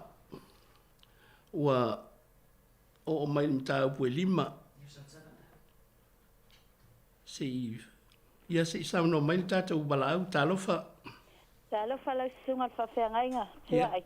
Ia. Penina le telefoni. Ia, whawhitai penina. Whawhitai wa maua sa ua wanoa. Sauno mai. Tua e tu sa maltusi perfecto a mosa peo na tala mai e lau sunga whawhiangainga. Ia, e se matango fio nei mata upu. Ia o valo anga le a wale wai loa le perfecta. Ia, wata tau ona tu watu se upu le nuu. Se ia poa ia tu le nuu o Israelu ua tele le angasala le nuu. Ia, whaapea le alofa le atua ia te i tātou. Ia, pe foi o nei tae au a wina mai foi lau sunga e au mai le upu. Ia, na ia whaalongo ai mātou e whaalongo longo ina ia o le finangalo leo le atua ina ia o umatangata uma le salamo. Ia, o leo wanga sala le nuu o Israelu o pe ona tala mai e lau sunga. Ia, e mana, ia o le whaasoa mai male au mai e fisili nei tae au. Po le aso ui loa i le winga. Le winga o le whai upu le pe ona whamamafa mai. O le ase mea o lo mana o mia i le ami o tonu na ia tafe pe o le vai tafe i le whai upu le lusu wha. Ia, o le upu a le a whiangpa ia le ato wai loa o mai tātou. Ia ia fua mai maunga le manui o le nu. Ale eise atu maunga. Pe o ie whaafofoa ai mea o timunga. Ia ona tafe mai ai leo le vai tafe. O se ata o lo au mai ele profeta o a mosa i le nu o Israelu. O le ua e sau mai le langi ona whaafofoa le atu maunga. Ona inu malie ai leo o lalo au vai maunga. E whaapea le ata le au mai ele profeta le nei tae aua e au mai a fo ile nei upu. O lo ngā lala le nuu i se ami o tonu. Pe ona tātou loa a pule e ami o tonu. Ia oli le nuu. Ai a pule tangata ami o leanga. Ia ona ole ata le ole au mai ele profeta. Ina ia fo i umale nuu i Israelu i le salamo. Ia wa le wa faitu pua wa i fo iai. O me o peteli o le fale nai loa ai o la tau tamao ya ko le atua le ape fai vo le e fa mai sawa mai le langi tau le lau ele alu lon tum tau le langi o tu ele atua ala me la watu pul falo le atua o tumu me ino sia le silafanga le atua wa i foi tupua wale i loa i la tau le tangata le atua na au mai i la tau mai le nuo ai kopito wa maua manuia wa ngalo le alofa le atua a o le au mai le atua le au inga ya te ila tau le awina mai o ana perfecta e ta watu ya te ila tau le fe au le salamo ina ia liliu umatangata i le salamo pe foi ona au mai le fe nga phone o sau yo ane le papatiso o le upua le na mo tau tala yai salamo wa lata mai le ali fa lau le le ala le ali o foi na tala yesu ia salamo e o foi na tala i au apostolo ia e fesili mai tangata le se mea mātou te whaia mātou te maua ia le mea le tau te maua o le alofa tūnoa o le upu foi la Petero salamo ia o tau salamo ma papatiso ina o tau mana ia le autu o le nei aso ia o lo mana o mia le tatafe mai o vai tafe le manuia e au mai le atua o le matua i loo a inga e whaatusa i ai tātou wa ai o tātou a inga wai a mata mai i le ka le sia le atua o le alau mea o i lau whanau a o i ai o le atua o le amio tonu o le atua foi o i o le whamasino a amio tonu o mea uma ina ne i o mai le whamasinonga le atua le aso le ali o lo tātou whaataritali ai ia a ele o tusa tātou a mio ma le amio tonu a le atua ia wa o lana mi o tonu o tātou whatuatua iai wata wa mi o tonu ina i tātou wa tātou ele aise a mi o tonu au Yesu o le tamana whaahali lana mi o tonu ina ua maliulo na alo matoi whaatuina mai le oti ma le tunga mau tātou talia la ia tātou wo o ma le salamo o ani mea tātou te se ai tātou te tatalo i le atua ina ia whaamangalo ina i tātou ia pe o le osi au whaasoa lea o se mea leo lo mana o mia ele atua ele nu o Israelu ina ia whaapeo na tatafe atu a o fo ina sau tafenga ia e ave ese o mame le anga pe ona tato va ia wa lolo vaia wa inu o mai le la ele e fa pe fo ile le ame tonu le atu lo mana o mia i tonu lo no ina ia tatafe atu a mata mai e o ia le pule mai e fa malu ia i pulenga uma mea uma lava ina ia mata mai ai la tau le ame tonu o lo ofia nga lala au vai maunga o lo ofia feinu ile manuia lea ia pe o se ata fa tai leo lo au mai ina tura leo langa nei e au mai e ana perfecta male upo le atua tatou te mafau ia ia fa pe fo yo na fetafe ai tono e tatou le amio tonu le atua fa mai na yo tatou loto ia ma me le nga uma o lo fa ata mai le tatou savalinga ile nei foi vai taime o tatou maua le ola male malosi fa manuia le atua ila sunga e mesa le fa fonga ile suafo Yesu ameni aftai mole fa so penina ia ole au tonu ale o mta upu lo tatu tom fai fa mala malama mo tatu lava ole ami o tonu ole maua e tangata ona wa amata mai lava ile fa ululunga matai tai e o lava ile tangata au pito ititi fa pena ona fai le ami o le tonu te patasi ai tua e tau so o mai e tatou mta upu ia mawal malam anga tonu wa umatu il mta upu mua lua tolu fa o balo anga na fai anga i nu tutua oi o nu e ia suria ia fa pe ma filistia fa pe vo i maturo ma sai tonu o nu ia sa anga le anga malato sa wa il fadaunga Israelu i nuu o lo ono nofo ai sulio o i tu ainga sfulma le lua o Israelu. Whanau a sa peni a mina, Mariupena, Makato, sa nofo i Kiliata. Umale o nuu ia e tolu ai whasanga le walo anga i nuu o lo ta ua o tausonga o Israelu. O nuu en sa nofo ai pi o e toma. O whanau a Esau, le uso Iakopo, le tamao i tu ainga sfulma le lua. O le nu o Amoni, ma le nu o Moapi, sa no foia tangata e tupunga mai a lota. Le sata uso e Abrahamo, ia o le tupuanga o le whanaunga Israelu. La tau ia saanga le anga, ma la tau whaasa wā i le nu o le atua. Ia le ngata vo i lea o Israelu lava ia, i le whianga le anga i ma le whemisai. Mai mta upo e luanga i le tolu ma le wha o balo anga i le wha salaina o tangata mau o loa ma le au malo losi ma tai tai. La tau pule sa wai na i tangata lau tele. Ia ai wha pia foi i na i polonga mai e whainga luenga. Totongi wha whai mamango. Wha tau e laititi le fua. Ai te le tau le saito. Pei hoi ona whapea leisi o te al profeta. Wa utau whatau le tangata polonga i le tau o le pese e bae. Ia o se tau maua lalo tele. Ai totongi ai le tangata nga whainga anuenga. Ia owa o mai lain mata upu e 5. Lea pei ona tau soasoani mai lea pe nina e tau o mai le wha maluna maina.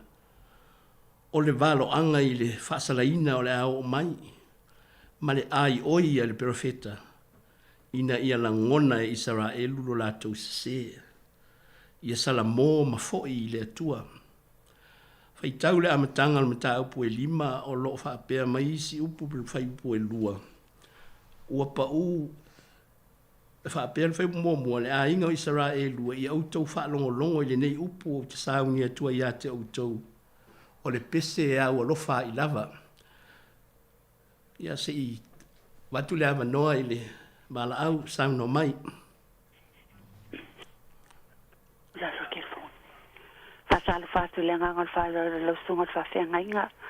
Malo po mau malang manuia ia le tsua. Salo fatu ia ana lo tu le foi. Fastai wo fio no fo fa pe o longa. Paso talia o lungo tu telefone.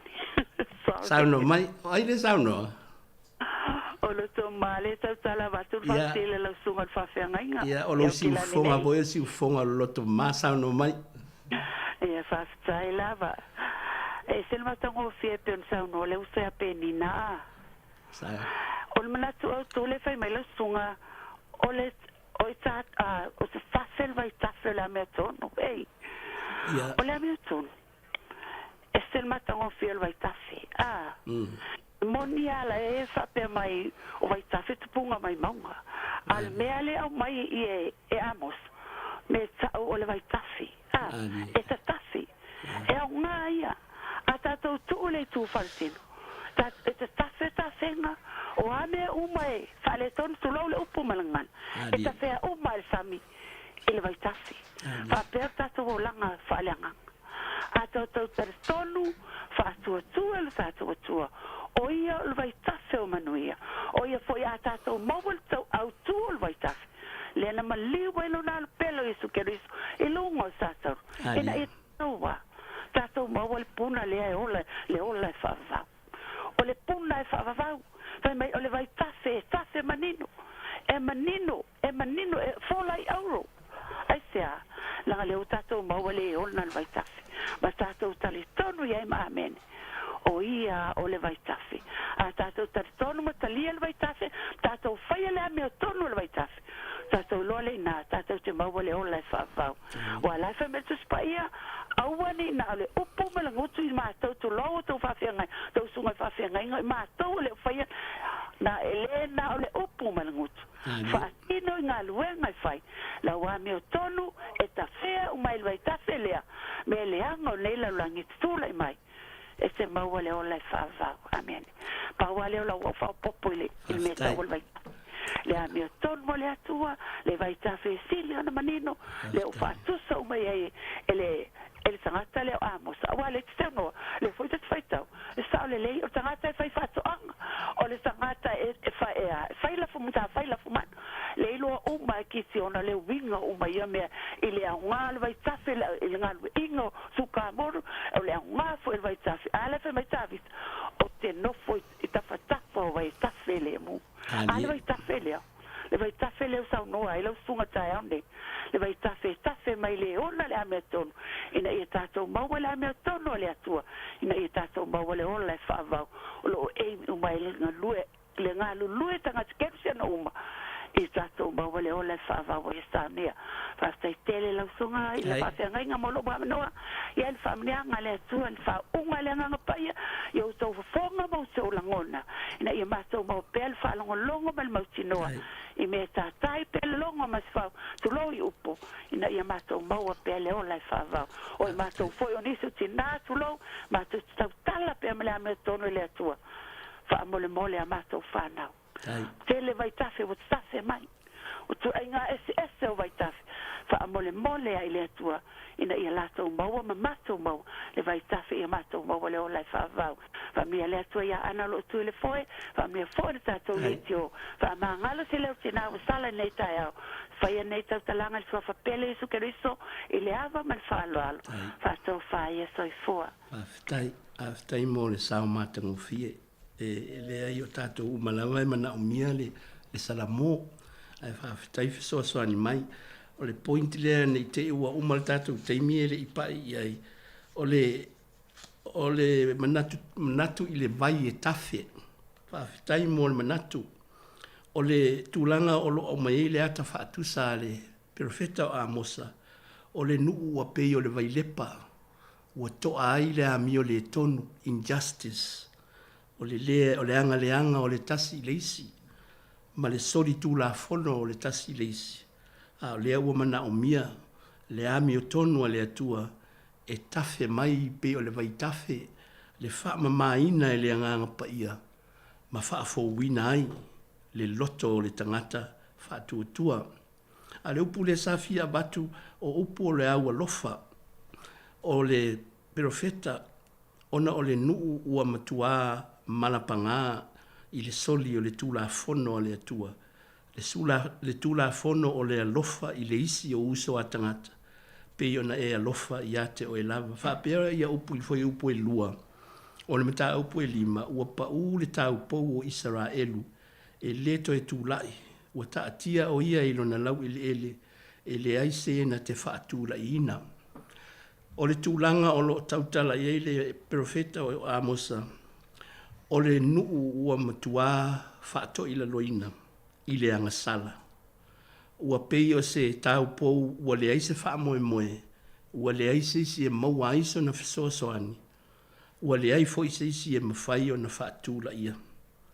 Ia ua na o le atua, lea e whaao i oi le profeta, pei o na sao noa fo i le tina, ia sala mō ma toi fo i le li. Le aso le li i lea sa ta ua fo i e penina, fai mai talo fai a te outou o e mana na o i le aso le li. Sea e alona o ngā i a te outou, o le aso le li o le pouri uli lea, ai le o le mana malama, moni. O le aso e whaapea le tangata e sala mō, ai a fio mai le atua, ma se anga le lei mō i lātou, e mwha maa ngalo a lātou anga sala e au noa, ma ne wha masinonga tonu a le atua.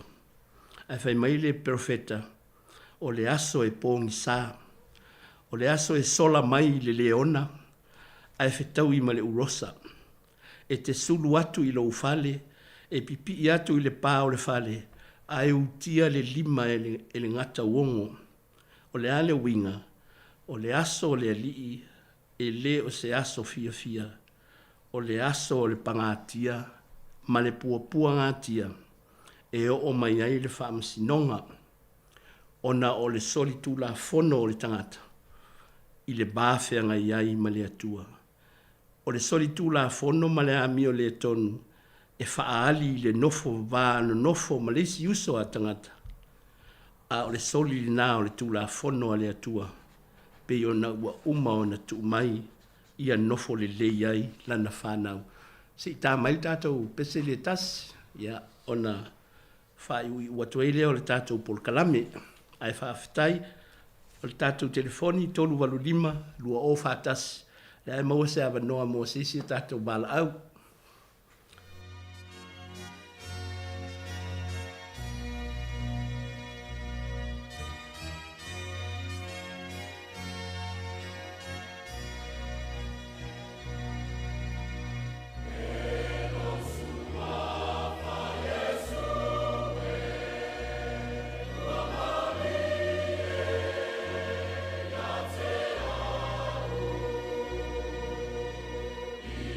No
Whawhetai o nei upu whai u le tātou mta upu i le nei fo iaso. Whawhetai i whaaso mai tau wha malama lama le winga wa tātou mta upu. Ia tafe ifo le ami o tonu pe o le vai tafe. O le nuu ma le whaala potonga ua mana o mia se ola fau mai le soli tūla fono ma le anga sala i le ana i le atua. Fola e le profeta o le o mai le leo le atua e pei o le leona ta lili i le aso o le whaamasinonga o le tangata. E le ai sona sulufa inga, e le ai foi se sona alofanga. Ua te talo foi ma ia whape ifo, ia tafe ifo le ami o tonu pei o le vai tafe. O le vai e a mata mai le tumutumu o maunga, ma le tumutumu o mea maua lulunga. E ieiro na puna, e puna ma tafe ifo ai. Pei ona tā ua e nisi o sui le nei aso. E alu ifo ma le malosi, e ta fea ai, ma wha ma maina ai. O le puna e puna mai i le maua lunga, mai maunga titele, e o ifo i maunga iti. O le puna o le ola, e au maia le ola e wha su i nai, le ola wha le anganga o le tangata. E tafi e sea ai fo i mea ua ele ai le mafutanga le tangata ma le atua. Ai maise le mafutanga o le tasi i le isi, e pei o le ata sava aia e le profeta i le nuu o le atua. Ai ei fo i le malo si anga, e pei o le tātou wa aia i lo longa sa aafia ai lo tātou tunu i se tasi pito o le atunu nuu au kilani. Le malosi o le vai e tafe ifo, e tafi e se ai so se mea o le ota o le pala pala. Ai maise o le vai lepa e pa tama i ai le ola malo no ina o le tangata. O le ata lea o lo au mai ai, le whaamasinonga tonu, pe a whai wa soli tūla fono o le tangata, i le tūla fono o le ali. E tafe ifo le mana o le ali, na te whaama maina, a e whaafowina i le ola fau, ina ia mawhai o na whaafowina le tangata. O le manatu o le profeta, Salamo, sa ili i le atua, ua whaafolinga fo i la lātou tāpua inga i luma o le atua. O le apoa inga le profeta, e le o le whaatinonga, e le o tāulanga, a o le loto, not rituals, but true religious belief and faith. O le loto e talia whaamahoni, le finangalo le atua, maana tūla fono.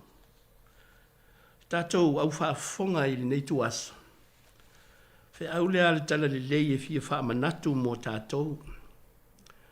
Le winga moni o le whaamsinonga le atua, e iai le nāmi o tonu. Ai a le eise whaamsinonga, upu whaaperitania o le injustice. Lea tātou te whaalongo ai pēa yaso nei, the rule of law. O le tūla fono e pui ai le tātou nofo i le atunu, ma le si o manga o lo tātou wola ai. A tūla fono e whaabae i tūla fono le atua, ina ia nofo le lei, le isi tangata, ma le isi tangata. Ia le pule malosi, le tangata malosi, i le tangata vai. Ia le pule sa wā fo i mātua i whanau. Ia le femisa i le au kerisiano, o whanau i le ana i poloa inga. Ai maise o le wāwhea ngai ma mātua. O le onga i Jesu mo i tātou. A whai e te alofa i le atua. Ia e mua o nā alofa i lou lava usa. A wae le mwhai o na sila le atua i se alofa Fai mai e lofa i le atua, ai ino i lona usa. Tātou au whaafonga e. Whaapea le upiritania le au tifiawa. Injustice happens all too often in our fallen world. Tā ofi leo o le seisi tangata whaito whaa. O tele le ai o se ami o tonu. O le tātou lalo langi ua pa'u. Pa'u pei o le tau pou i le pa'u a Israelu sa valo ia e Amosa. Ai au noa ma le atua. E le mawhai o na toe whaatuina. Ia tafe ifo le ami o tonu pei o le vai tafe. Ma waili nofo le lei tonu o a inga. Tonu o tātou nuu. O tātou atu nuu. Ia ai whaapea i tonu o le kālesia. Ia maua i au tau finangalo ma o tātou loto. Pei fo i o finangalo le whaalia o le nei aso. Le ola tāpuai e tautala ma whaatino. Ai leo le ola tāpuai. Whai tāulanga, ai le tusa ma mio i le wā ma isi uso atangata. Fia malosi, fia pule, wha mawalunga. Ia ma le soona leo tele ma le fia malosi i le wā matangata. O Yesu Keriso, na aluifo ma le loto maulalo. Ma liu matoe tu manu malo, wa fio i le langi, o fua i mailo na nganga pa ia, o le nganga pa ia lea, o le tafe lea o le manuia, a mata ia i tātou taitai. Tafe ifo, i a tātou a inga, ma tātou tupulanga, ma tātou whanau. Mō le manuia, vi ia i lo tātou ali. Amene. Whaafetai le tātou por kalame le ni aso. Whaafetai le whaafonga mai. Whaafetai le whaasoa mai. A ieisinga ngana wasala. Ia tātou wō i le atua ma le loto maulalo. Tātou whaiu li te tālo. Le atua whaafetai la mātou whaalongo i aua fionga i le ni aso whaamanatu. Lo mātou nofo ma i le tūla fono ala ua fio. I le ola whetausi ai, ma le ola wheanga le le ai. O le ola tāpuai, wha maoni, o upu ma whaatinonga, e o whaatasi le alofa ma le whelangolango mai. Wha maangalo ni o mātou manatu, ua le tauta mali i le whaafonga. Wha maangalo fo ni o mātou manatu, ua le tusa ma o onga la ufio peo na o mai lo mātou li paola. Ia wha manuia le au whaafonga. Wha manuia fo i le ofisa nei ma ana whaasalaunga. Tātou mala ufio i le nei aso o tutoe se ia pō tu maulevi inga i ate oe. Ia mana pea le por kalame mo li o le ava e whai ma awala mātou te whetu wha iai i le ola wha le anganga ma ua fionga pa ia. Mō le manuia o tangata whātua i le tino i le anganga ma le mawhau whau. O le mātou te tālo lea, ia i lunga o i mātou uma, le manuia ma le fi le mua o la ua fio le atua le tamaa, le alofa silisili ese o Yesu Keriso, lo mātou li whaola, ma futa mai lo wanganga pa ia ma i mātou nei, e o i le whaavavau lava. Amene.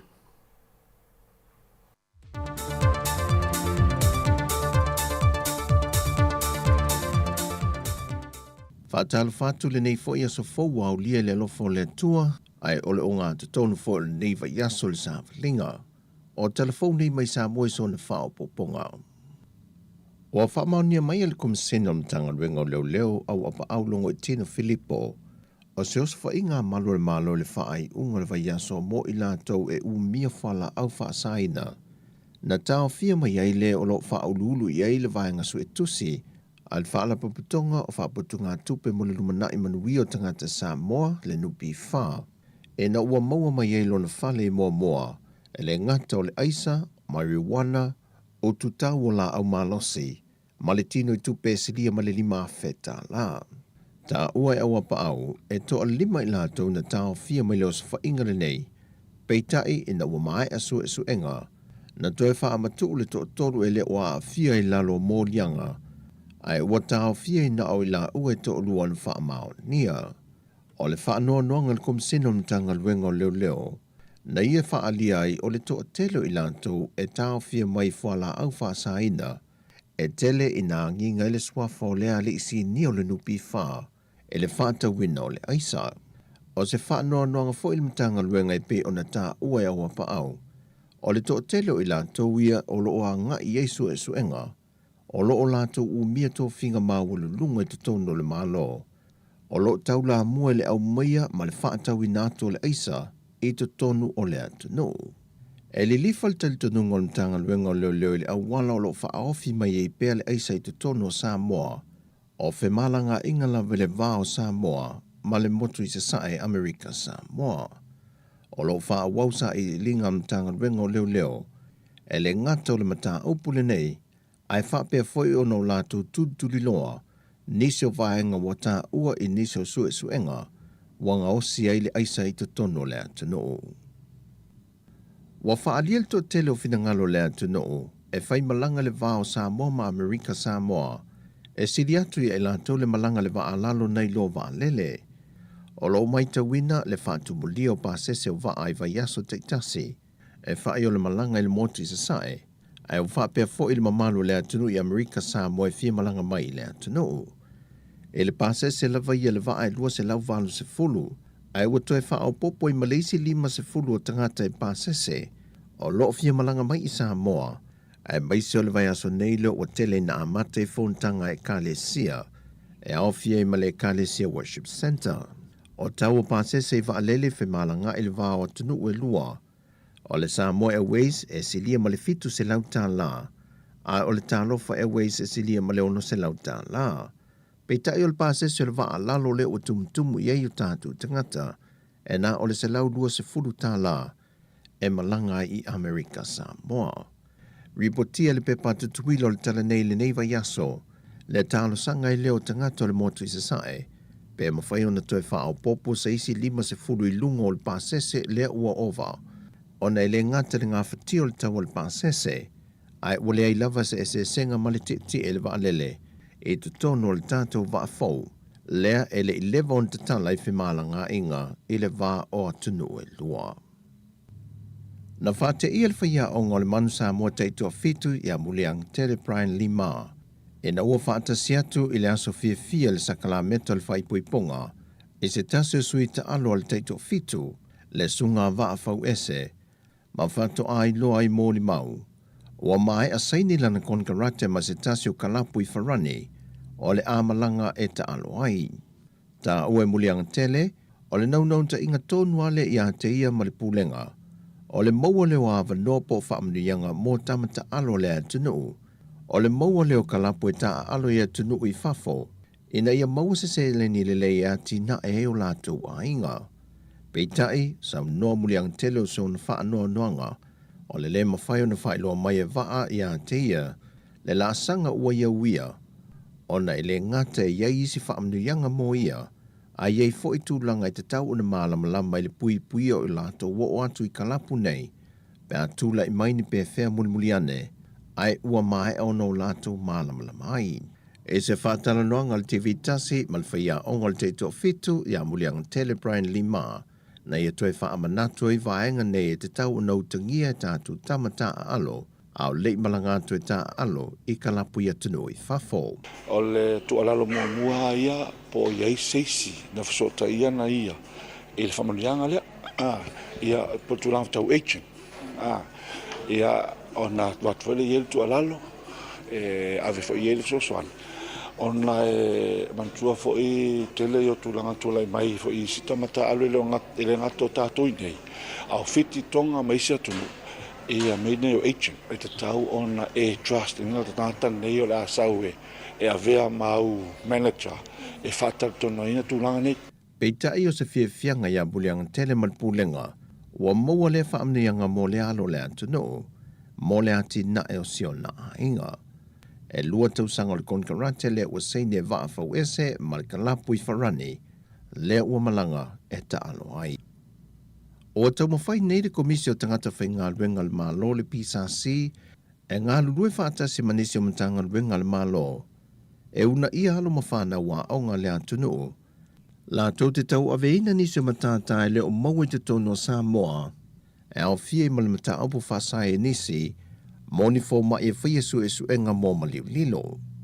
O tau mawhainga pisa si ma mtanga ruenga ia le malo, ina ia tia ina whainga whātua sina e tā ina tuai whānawa onga i lalo le whasai nisi, e la tau te avea lea matata tā ua. Pe on sila fia wa mai a sei nisi whenga inga le vāo mtanga ruenga o leo leo, Malimtanga ruenga o leo leo I fitia la tau fo mai su e su o ma liu lilo, e malanga mai ei fo mai teimia mo miai, e whaatau teia ia su e su enga.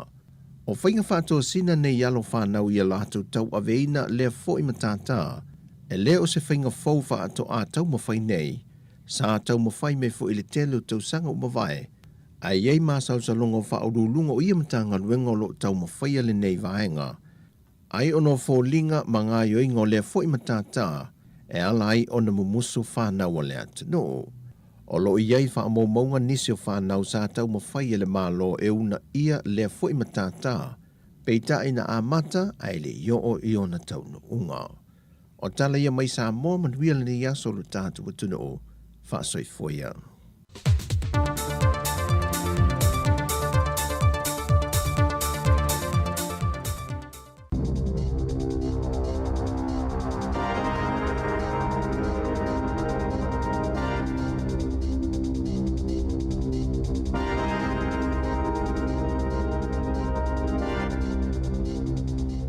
Talo falava o talafo ma le sifofongo le lau mua mo le nei aso wharaile o le aso luas fulutolo iuni lua fe lua tolu. Na whaalawi loa mai ana na.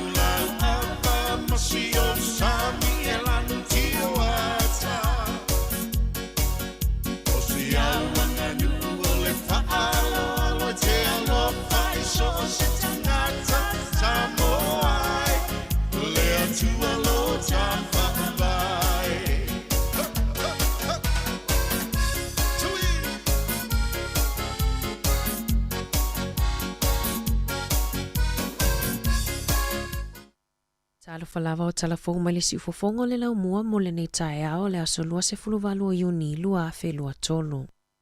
Na whaalawi loa mai ana nafi le ua filifilia e avea ma whaatonu sili o le komiti whaatonu o le te whatuora le tamaitai ia Dame Karen Boutasi e suitulanga ia Rob Campbell le ana whaamalolo mai ilo na tofinga i le maasina o Februari ina ua ia whaiani whaamatalanga e tu ua ia i le vaenga wha upufai a le National. O Boutasi sa onga ia onga whaafo mai, mai se fulutausanga onga lue o le whaatonu sili o le soifua maloloina e o mai i le luafe ma leono, sa awai foi i le komiti whaafoi o le te whatuora o le asomo mua o Iulai e amatalo ia ai i lona tofinga. Na whaalawi loa mai ele minista o Tupe Grant Robertson, ma le minista o nga Jantiniti, le se laulua se fuluvalu miliona tā la, ua whaanga ngai le malo, e fesosoa ni ai i le tutongina o a onga whanau i universite ma onga matata ese. Whaapa sene si iti ai i le luafe lua wha ma le luafe lua lima. O le afesosoa ni e whaupopo i le 5% sa folasia le malo i le paketi o le tausanga nei, ma o se si itanga tele lea i totonu o le lua se fulu tausanga. Peitai, na whaamanino e Robertson, o le afesosoa ni tupe o le a lefo i ai le whaafitauli, o lo ofeangai nei ma universite i totongi o ala tautangata whainga luenga. Ua whaasalaina le pūlenga nu ua porirua, taluai ni whaasea na wha o atu whaatatau i le manongi leanga o le whanua o tanu mia i la pisi i taua, whaaselau mita le mamao mai i whale o nisio a inga. E se lau whaasfuru valu whaasea na wha o atu i le maasina o se tema i le luafe luatasi. Whaaselau lua i a se tema i le tausanga taluai. Na whaalie se tasi o tamaa e nofo i taua, Phil Duman, E tusama le 15 tausanga talo na ia whaalongoina le whaale tonu o le manongi mai I lea no foanga. Ma o le anga luluele pule ngā nuu e whaatala noa mai ilo se fuafuanga e whaia I lea no foanga. E tolu se fulu taava le lavevea I Dunedin, mai I le whaongaanga e tupulanga talavou, e whaatino I nai ta alonga I lunga o le upenga ta whailangi o le TikTok. Na whailoa le leo sa tini Anthony Bond, o le vaveao na nafina loka ina I leo ni ali I se toalua I le ngao ina leo se taavale, ma whaafeto ai e whai whaata alonga. O ngai o inga talavou e ngao iai taavale, o na whaafeto ai lea ai pue ata matuu I lunga o le TikTok. Ma olo o talosanga ina I le matanga luenga o leo maatua, ina ia mata I tuane lea tūlanga, ua o iai le whanau ai mai se tupulanga talavou. Ua whaia se suinga I le whailunga o le ngole a ai o Wellingtone, lea e tu I lunga o le maunga, e suia ai le mataitusi o I le polo soka, e whailunga ai le taamilo sanga soka o le ipo le lalolangi whaavao malo o le FIFA. Lea e amata lia I le asolua se fulo Iulai I New Zealand, e iwa tālonga e whaia I Wellingtone, e au fia ai taamilo sanga e se fulu ono, ma le quarter final. Ua talosanga ina I le au whaitoa whao le soifua malolo ina ia whaia suesu e ngā tina maitanga mo le wha mai o le syphilis, po o le siama lea e pepesi mafua mai I whiusua inga se itulou. Na whaalia le so upon matanga luenga o le soifua malolo ina, ua si itia le numera o pepe le I whananau ma pepe fou, ua afia I le wha mai, e pepesi mai e le tina maitanga. Mai le 5 tausanga taluai, e lua se furu 5 pepe na afia ai. Ua fautua ina ia whaia whaalua suesuenga a le tina maitanga, mo le puipuinga ma le saunga le mu o le pepe. O afianga I pepe e iai le siama, e mawhaio na mau ai soifua pe a whananau mai, pe whananau mai foi ele I o ile aso e tatau o na soifua mai ai. O pepe whananau mai e le whaalia ni aunga, o afianga I le lumanai e iai le longonoa ma mauai I isi whaamai. O tina Maori ma Pasifika o loo mawalalo le numero I lātou e whaia suesuenga I ia siama, e tusai ma whaamau maunga. Ua whaamaonia mai e le Heart Foundation, o le waina mumu pe o na moli mau isi e le lei mo le fatu, lātou te le whaamaonia, o lo manino I whaamaumaunga ma moli mau, o so o se awa malosi e a whaina I le fatu, o le asairi ringa fauna whaatinoina I le tausanga taluai, I le mai ai o se suesuenga na whaia, na mauai e to ai titi tangata I New Zealand lātou te silafia, o isi tu ai ngā kānesa e mafua mai I le awa malosi. E si iti ai fo I nunga le numero o tangata e mawele ngase o le toto mawalunga, e mafua ai ngase o le fatu ma le stroke. O lo fautua ina e le whaala putupotonga, ina ia whaiti le tau mawhaina o le awa malosi, ai mai se I lātou e maua I ngase tu mau. E fitu se lauli ma se fulu tangata whainga luenga o le awa aia mai le ofisa le New Zealand Post, I leisi 5 tausanga o lumanai, mai I le toa whaafe 5 se lau o tangata whainga luenga. I se whamatalanga mai le pulesilia le ofisa, ua te leina whaongaina e tangata lunga o penga ta whailangi e fesota iai. Peita ai ua toa lai ti tangata e whaongaina le au nanga. I le se fulu tausanga taluai, na o atu I le se fulu lua meli ma whaamomoli, e kiliwa I le vaiaso, mo le ainga e tasi. Peita ai ua whaititia I le na o le lua se fulu tausanga taluai, o lo whaamawina e silia ma le piliona meli ma whaamomoli, e whelafoa I le mamalo le atunu I le tausanga e tasi. Lua se fulu miliona, lea ua whaititia ai. O lo valo ia e le New Zealand Post, e ono whaititia I le se lau 20 miliona meli ma whaamomoli, e whelafoa I pea o atu I le lua whelua valo. Talafou ia mai le siufofonga o le lau mua mo le nevaenga o le tae ao.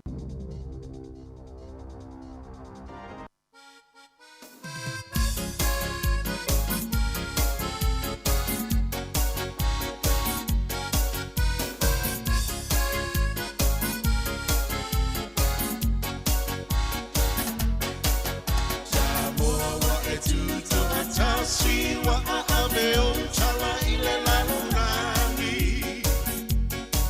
Oh, watu mama lanula.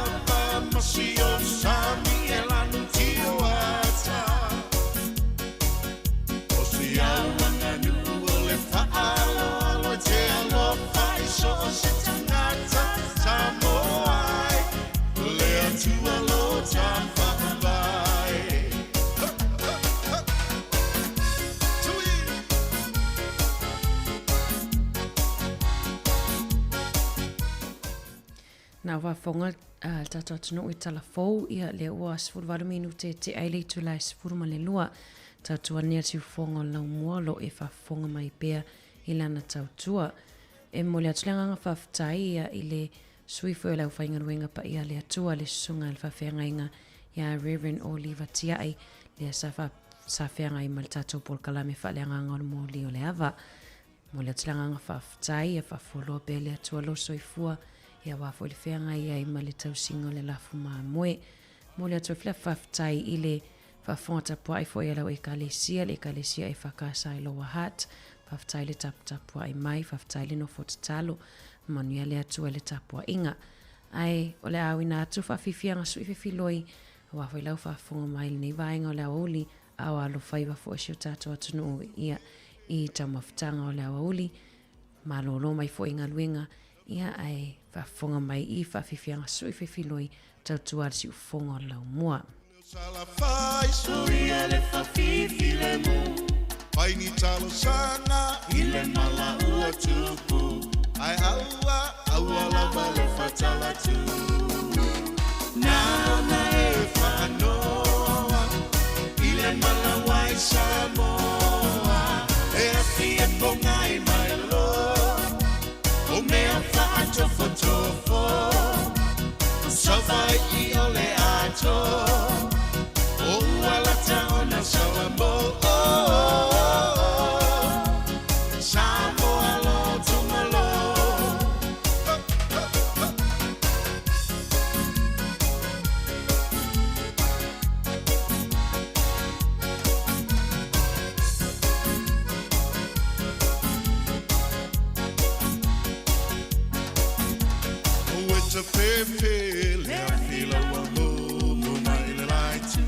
Tamata ue le tua tane fai mai voleu fai puleo sala fai soia le fafifi le mu fai ni talo sana ile mala ua tupu ai aua lava le fatala tu na o whanoa ile mala wai Samoa e api e pongai mai lo Tofo Salvai I ole ato O uala taona sawa mo Tamo alo tomalo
asi ulo ulau mua ai eva e te fua fua e mamalu ona kulenga so se mea e te liso ona fai pelelei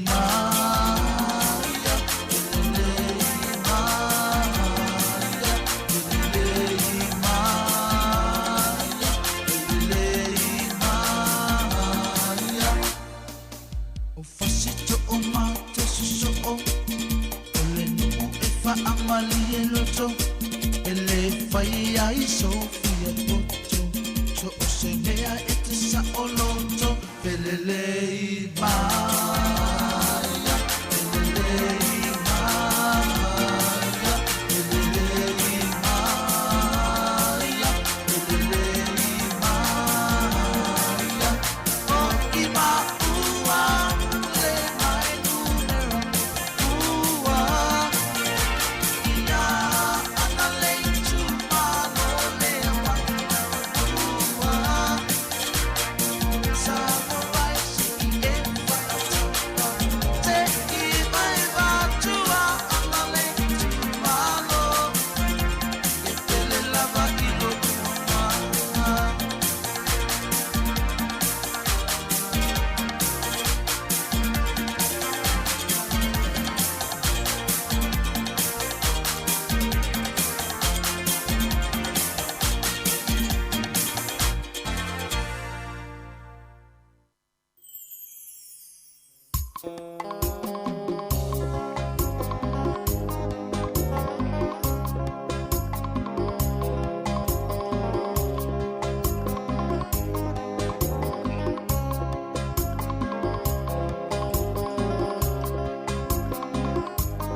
ai mwhaiona whaate atuni si o tatou whaasisilanga le i tatou ofisa, whaasisilanga mai le seki Super Save i Marewa i Napier o le tuatusi se laulua valu Kennedy Road i Napier. O lo whalauloa mai ai te tala le fitu aso o le vai aso mai le itu lai valu i le tai au se ia tapunia i le valu i le pō.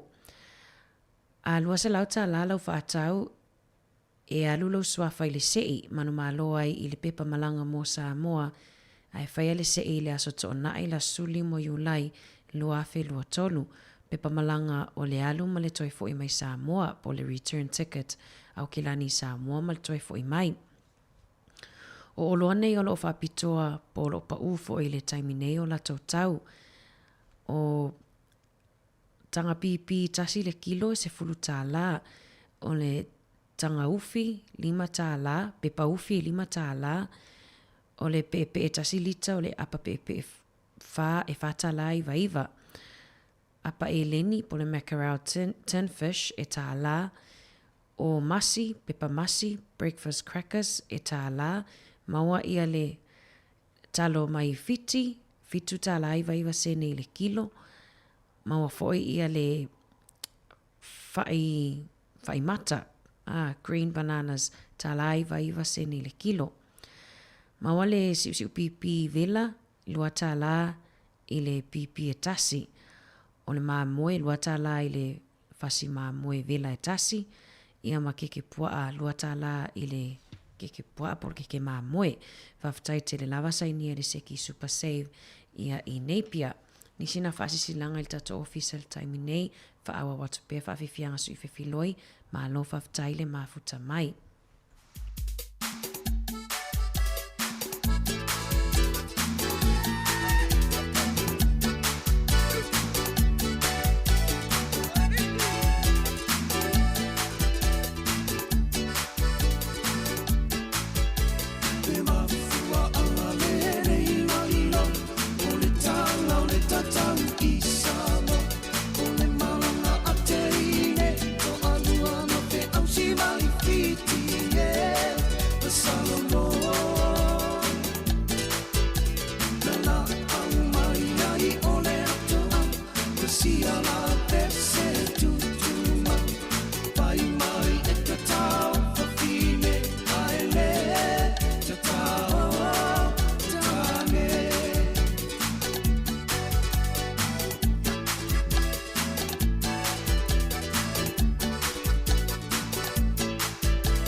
se se ai rana atu Le tau tai poto e ai taimi e se se ai rana atu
Pelele taloa I fea e mao lava I le vai e pe o upu o le muanga ngana.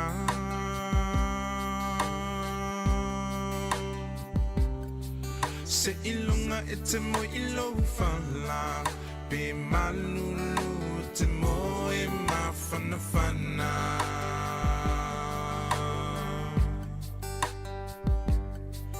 Pe o fea o le nei lalulangi te au mawai te mana tua lo tunu moni.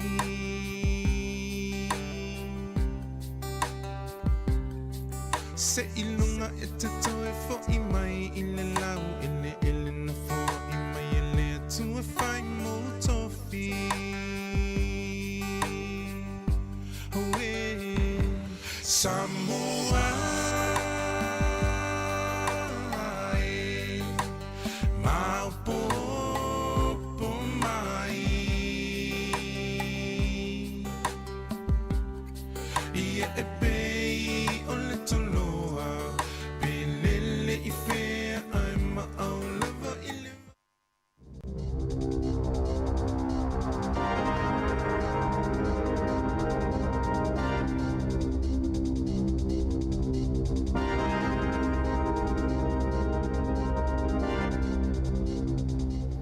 E toi whatalo whātua le whaapoponga o talafou mō le nei au auli.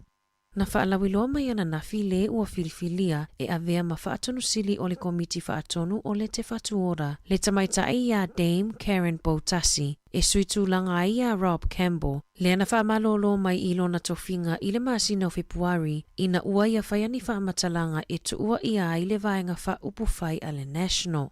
O Botasi sa onga ia onga whaafo mai se fulutausanga onga lue o le whaatonu sili o le soifua maloloina e o mai I le luafe ma le ono sa awai foi I le komiti whaafoi o le te whatuora o le asomo mua o Iulai e amatalo ia ai I lona tofinga.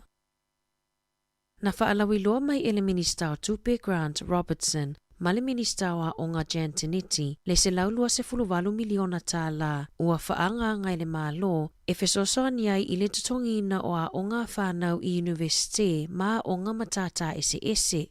Whaapa sene si iti ai I le luafe lua wha ma le luafe lua lima. O le afesosoani e whaupopo I le 5% sa folasia le malo I le paketi o le tausanga nei, ma o se si itanga tele lea I totonu o le lua se fulu tausanga. Peitai, na whaamanino e Robertson, o le afesosoani tupe o le a lefo I ai le whaafitauli, o lo ofeangai nei ma universite I totongi o ala tautangata whainga luenga.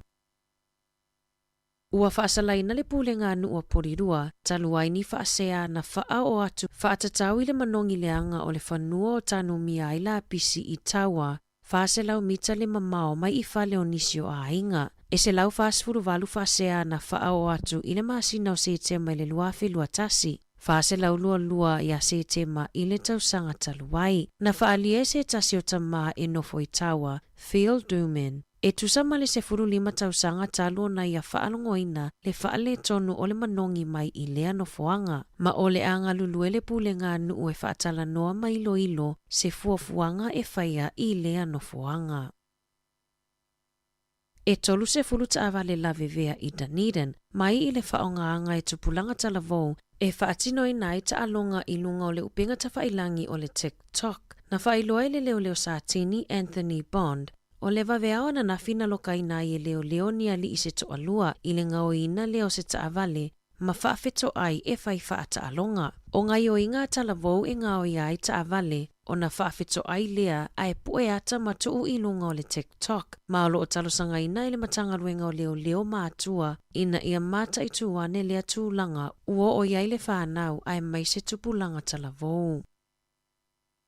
Ua whaia se suinga I le whailunga o le ingo lea ai o Wellingtone, lea e tu I lunga o le maunga, e suia ai le mataitusi o I le polo soka, e whailunga ai le taamilo sanga soka o le ipu le lalolangi whaavao malo o le FIFA. Lea e amatalia I le asolua se fulo Iulai I New Zealand, e iwa taalonga e whaia I Wellingtone, e au fia ai taamilo sanga e se fulo ono ma le quarter final. Ua talusanga ina ele au faitofa o le soifua maloloina, ina ia fai asuesuenga tina maitanga mo le faamai o le syphilis, po o le siama lea e pepesi mafua mai I feusua inga se itulou. Na faalia le so upon matanga luenga o le soifua maloloina, ua si itia le numera o pepele I whananau ma pepe fou, ua afia I le faamai, e pepesi mai e le tina maitanga. Mai le 5 tausanga taluai, e 25 pepe na afia ai. Ua fautua ina ia whaia faalua suenga a le tina maitanga, mo le puipuinga ma le saunga le mu o le pepe. O afianga I pepe e iai le siama, e mawhaio na mau ai soifua pe a whananau mai, pe whananau mai foi ele io o ile aso e tatau o na soifua mai ai. O pepe whananau mai e le whaalia ni aunga, o afianga I le lumanai e iai le longonoa, ma mauai I isi whaamai. O tina Maori ma Pasifika o lo o mawalalo le numero o ilatou e whaia suenga I ia siama, e tusai ma whaamau maunga. Ua whaamaonia mai e le Heart Foundation, o le waina mumu pe o na moli mau isi e le lei mo le fatu, la tau te le whaamaonia, o lo manino I whaamaumaunga ma moli mau, o so o se ava malosi e a whaina I le fatu, o le asairi ilinga fauna whaatinoina I le tausanga taluai, I le mai ai o se suenga na whaia, na mauai e to ai titi tangata I New Zealand la tau te silafia, o isi tu ai ngā kānesa e mafua mai I le ava malosi, e si iti ai fo I lunga le numero o tangata e mawele ngase o le toto mawalunga, e mafua ai ngase o le fatu ma le stroke. O lo fautua ina e le whaala putupotonga, ina ia whaititia le tau mawhaina o le ava malosi, ai mai se I lātou e maua I ngase tu mau.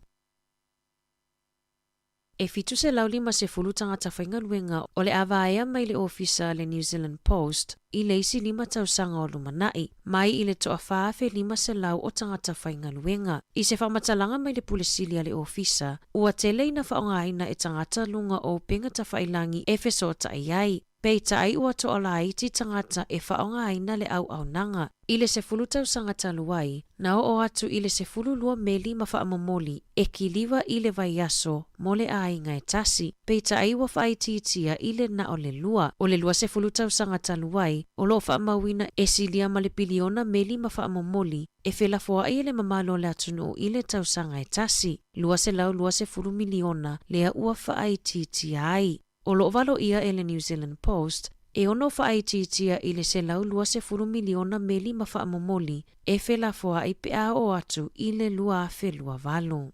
Tala fōwia mai le siufofongo le lau mua, mo le neivaenga o le awauli.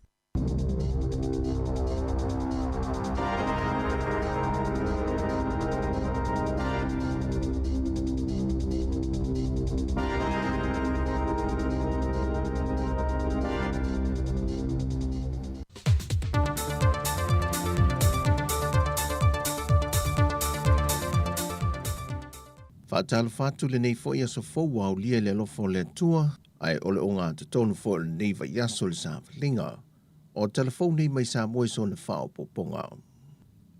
O whaamaunia mai ale kumisena o mtanga ruenga o leo au apa aulongo I Tina Filippo, o se osu wha inga malo le whaai unga le va yaso mo I lātou e umia whala au whaasaina, na tau fia mai aile o lo whaaululu I aile vaenga su e tusi, al whaala paputonga o whaaputunga tupe mo le lumanai manui o tangata Samoa le nupi wha. E na ua maua mai eilo na whale moa, e le ngata o le aisa, marijuana, o tutau o la au malosi, ma le tino I tupe silia ma le 5 feta la. Ta ua e awa pa au, e toa 5 I lātou na tau fia mai leo sa whainga le nei, peitai I na ua mai asu e suenga, na toe wha amatu le toa toru e le oa fia I lalo mō lianga, ai ua tau fia I na au I la ue to luan wha amao nia. O le wha noa noanga kom sino mtanga luenga o leo, na ia wha alia ai o le toa telo I lantou e tau fia mai whala au wha saina, e tele I na nginga le swafa o lea le isi ni o le nupi wha, e le wha ta wina o le aisa. O se wha noa noanga fo il mtanga luenga I pe o na ta ua awa pa au, o le toa telo I lantou ia o loa nga I Yesu e suenga, o loo lātou umia tō whinga māwulu lunga I tutono le mālo. O loo taula mua le au maia ma le whaatau I nātou le aisa I tutono o le atunu. E li lifal tali tununga o le mtanga luenga o leo le au wala o loo whaaofi mai I pēr le aisa I tutono Samoa. O fe malanga ingala vele vao Samoa, ma le motu I se sae Amerika Samoa. O lo wha wausa I linga mtanga rengo leo leo, e le ngata o le mata upule nei, ai wha pia foi o no lātu tutuli loa, nisio vaenga wata ua I nisio sue suenga, wanga osi ai le aisa I te tono le atano. Wa wha aliel to tele o fina ngalo le atano, e whai malanga le vao Samoa ma Amerika Samoa, e siri atu I la tole malanga le vaa lalo nei lo vaa lele. O lo maita wina le whaatu mulia o pāsese o vaa I vaiaso te tasi, e whaai o le malanga I le motu I sasae, ai o wha pia fo I le mamalu le atunu I Amerika Samoa e fia malanga mai le atunu. E le pāsese la vai le vaa lua se lau valu se fulu, ai ua toe wha o popo I Malaysia 5 se fulu o tangata I pāsese, o lo fia malanga mai I Samoa, ai maisi o le vai aso neilo o tele na amate I fontanga e Kalesia, e aofia I male Kalesia Worship Center. O tau o pāsese I vaalele fe malanga I le vā o tunu ue lua, o le Samoa Airways e silia male fitu se lauta la, a o le Talofa Airways e silia male ono se lauta la. Peitai o le pāsese o le vaa lalo le o tumutumu I ei o tātu tangata, e na o le se lau lua se fulu tā la, e malanga I Amerika Samoa. Ripotia le pepa tutuilo le tala nei le neiva yaso, le talo sanga I leo tangata o le motu I se sae, pe mawhai ona toe wha au popo sa isi 5 se fulu I lungo o le pāsese lea ua ova. Ona I le ngata le ngā whatio le tau o le pāsese, ai wale ai lava se ese senga mali ti e le vaalele, e tu tono le tātou vaa fau, lea e le 11 on te tala I whimalanga inga I le vaa o atunu e lua. Na whate ia le whaia o ngole manu Samoa teitua fitu ia muliang Tere Brian Lima. E na ua whaata siatu I le aso fia le sakalamento le whaipuiponga, e se tasu sui ta alo le teitua fitu, le sunga vaa fau ese, ma whato ai loa I mōli mau, ua mai a saini lana konkarate ma se tasu kalapu I wharani, o le amalanga e ta alo ai. Ta ue muliang tele, o le naunau ta inga tonua le ia te ia ma le pulenga, o le maua leo awa nopo whaamnianga mō tamata alo le atunu, o le maua leo kalapu e ta alo ia tunu I fafo, ina ia maua se leni le lei ati na e o lātou a inga. Peitai, sa noa muliang tele o son wha noa noanga, o le le mawhai o na whai loa mai e waa ia te ia, le la sanga ua ia uia, o na ele ngata e iei isi whaamnianga mō ia, a iei fo I tūlanga I te tau una mālamalama I le pui o I lato wo atu I kalapu nei, pe a tūla I maini pe whea mulimuliane, ai ua mai ono lato mālamalama ai. E se whātala noanga le TV tasi, malwhaia onga le teito fitu, ia muliang Tele Brian Lima, na ia toe whaamanatu I vaenga nei e te tau una utangia tātu tamata alo, au lei malanga tu e tā alo I kalapu ia tunu I fafo. O le tualalo mua ia po iai seisi na whasota ia na ia. E le whamanianga lea, ia po tūranga tau aging. Ia o na watwele i ele tualalo, ave fo i ele sosoan. O na mantua fo I tele o tūranga tūlai mai fo I sita mata alo ele ngato tātoi nei. Au fiti tonga maisia tunu. Ia meine o aging, e te tau ona e trust, e ngā tata nei o le asau e avea mau manager, e whatar tono ina tūlanga nei. Peitai o se whianga ia bulianga tele malpulenga, ua maua le whaamnianga mō le alo le atunu, mō le ati na e o siona a inga. E lua tausanga le konkarate le ua seine vaa fau ese, ma le kalapu I wharani, le ua malanga e ta alo ai. O tau mawhai nei le komisi o tangata whai ngā luenga le mālo le PSRC, e ngā lulue whaatasi manisi o matanga luenga le mālo, e una ia halo mawhana wā o ngā le atunu. La tau te tau aveina nisi o matata e le o maua te tono Samoa, e au fie ma le mata aupu whasai e nisi, moni fo ma e whaia su e ngā mō maliu lilo. O tau mawhai ngā le PSRC ma matanga luenga ia le mālo, ina ia tia ina whinga whātua sina e tā ina tuai whāna wā onga I lalo le whaasai e nisi, e lātou te avea lea matata ua. Pe o na sila fia wa mai a seini se whenga inga le vāo mtanga ruenga o leo leo, mali mtanga ruenga o leo leo I fitia lātou fō mai su o maliu lilo, e malanga mai ei fō mai teimia mo miai, e whātou teia ia su enga. O whainga whātua sina nei alo whanau ia lātou tau a veina lea fo i matata, e leo se whainga fau whaato a tau mawhai nei, sa tau mawhai me fo i le telu tau sanga umawai, a iei māsau sa longo whaurulunga o ia matanga ruenga lo tau mawhai ale nei vaenga. Ai ono fo linga mga yoingo lea fo i matata, e alai ona mumusu whanau a lea tano. O lo iei wha mo maunga nisi o whanau sa tau mawhai ele malo e una ia lea fo i matata, peita ina a mata ai le yo o iona tau no unga. O tala ia mai sa mo manuia le ni aso lo tātu wa tunu o whaasoi foia.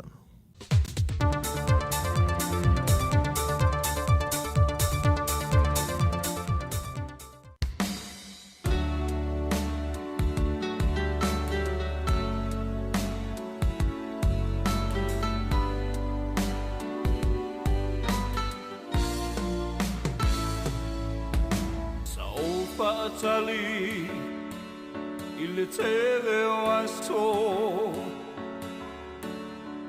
Tau no fo pe matalo Ei ai se taimi Sau se aso Ole Fly Mix Ole ole au su makpes. That's right. It's my hometown, baby. Representing.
This your boy Milf Hits, and this is another.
Another one.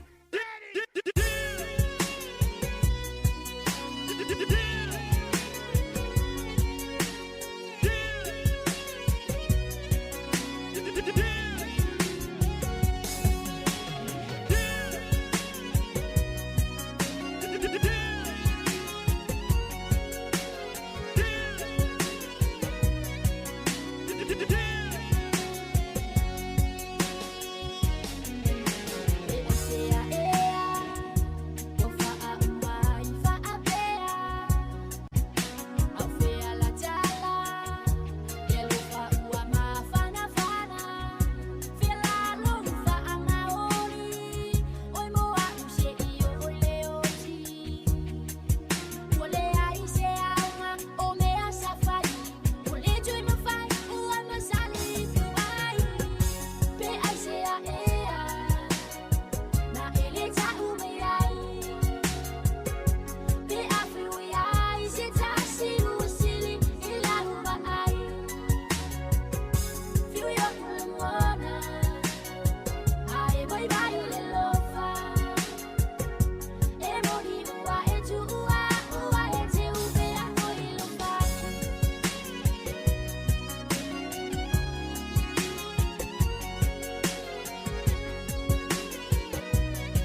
It's incredible, baby. Another one.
Again, you know I go by the name DJ 22.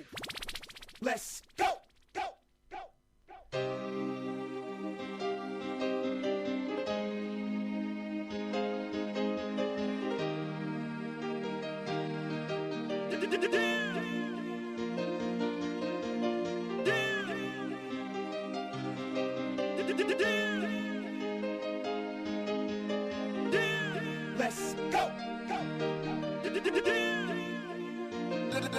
Let me see you bounce.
players and the playettes, wherever you at, you dig? Yo, DJ, drop.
Turn the beat up a little bit. Hey, yo.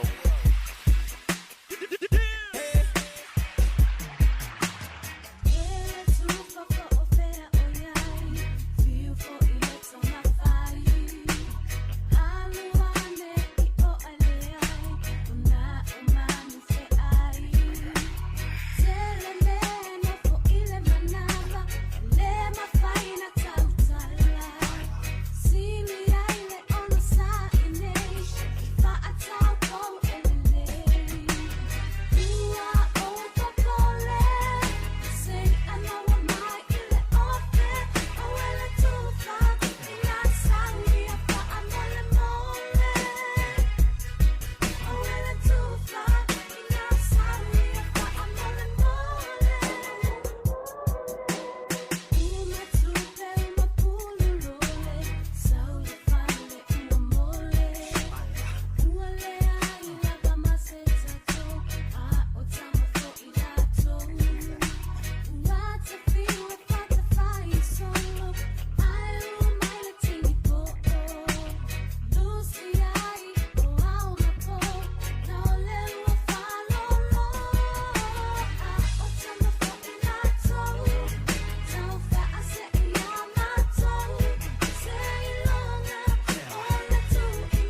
wo how we fa peo lo peo lo fa ki oi pe fa mo wo no se fa lo mai baby sua lo ma so salo wa vale kala ngati foi mai sa wa we fa ne a fa ya wo pe a fa yo ke ya se no e ma tamo son ni fa pe fa ya pe lo ko le ale un arcano ai le lo ko fa mangalo suma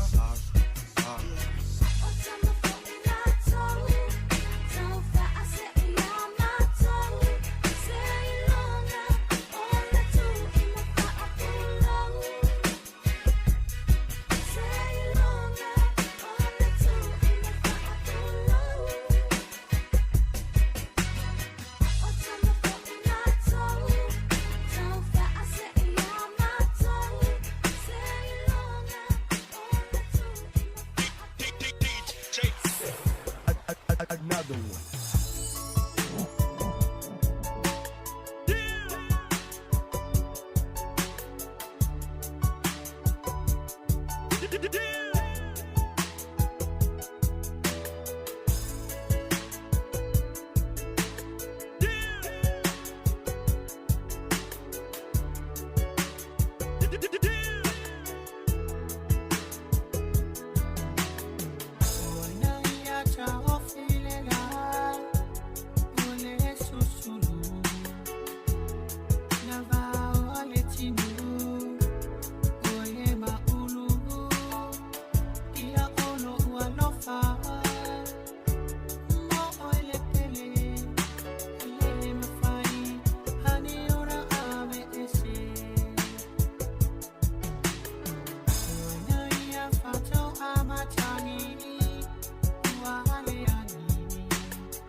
Yo, you know what I want? I want the beat to drop in, right? Like, now.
This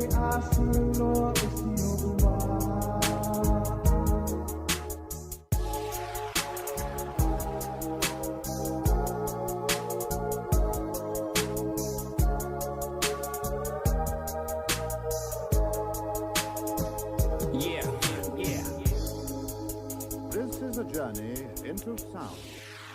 Ladies and gentlemen, it's your boy, DJ 22.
Another one.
Yo, this is Nappy Boy Radio live with the boy DJ. Another one. Bring it.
And now for my next number, I'd like to return to the classics.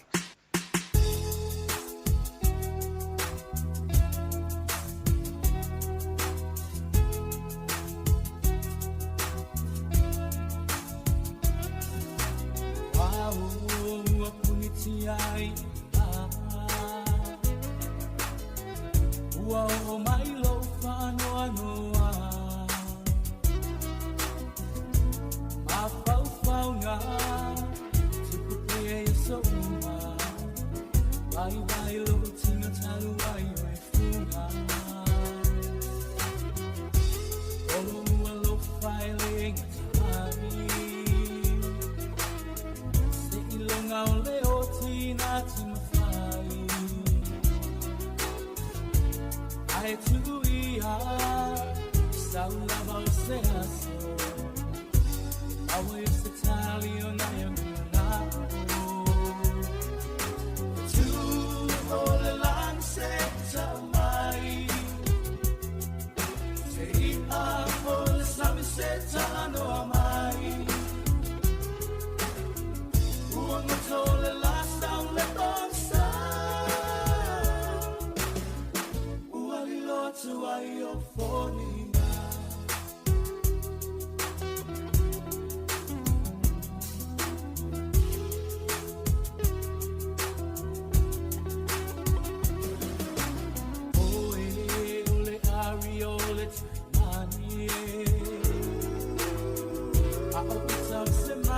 Tamale vale Wa ole iloha Ina pe ai sea Ua whenga tai se fua kuana Oia lama o sia utai Oni Na o tili tili ai le whaama oni Malo o tali tonu Lava sai Eva ve una umai lo keti Tu ole lang se tamai Se iha ole sami se tano amai Uongo tole last out le bonsa Uali lotu ai o foni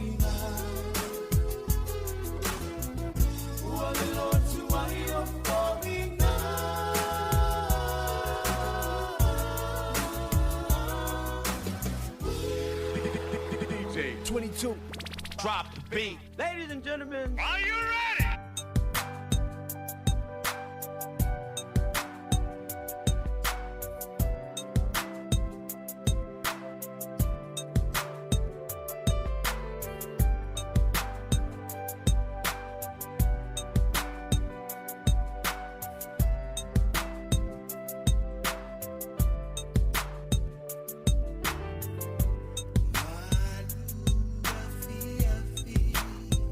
Ole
talo talo no uso o ina nunai. Le musu musu atu e sio so vai vai. A o ta fitu fa I le fa inga ta o love so.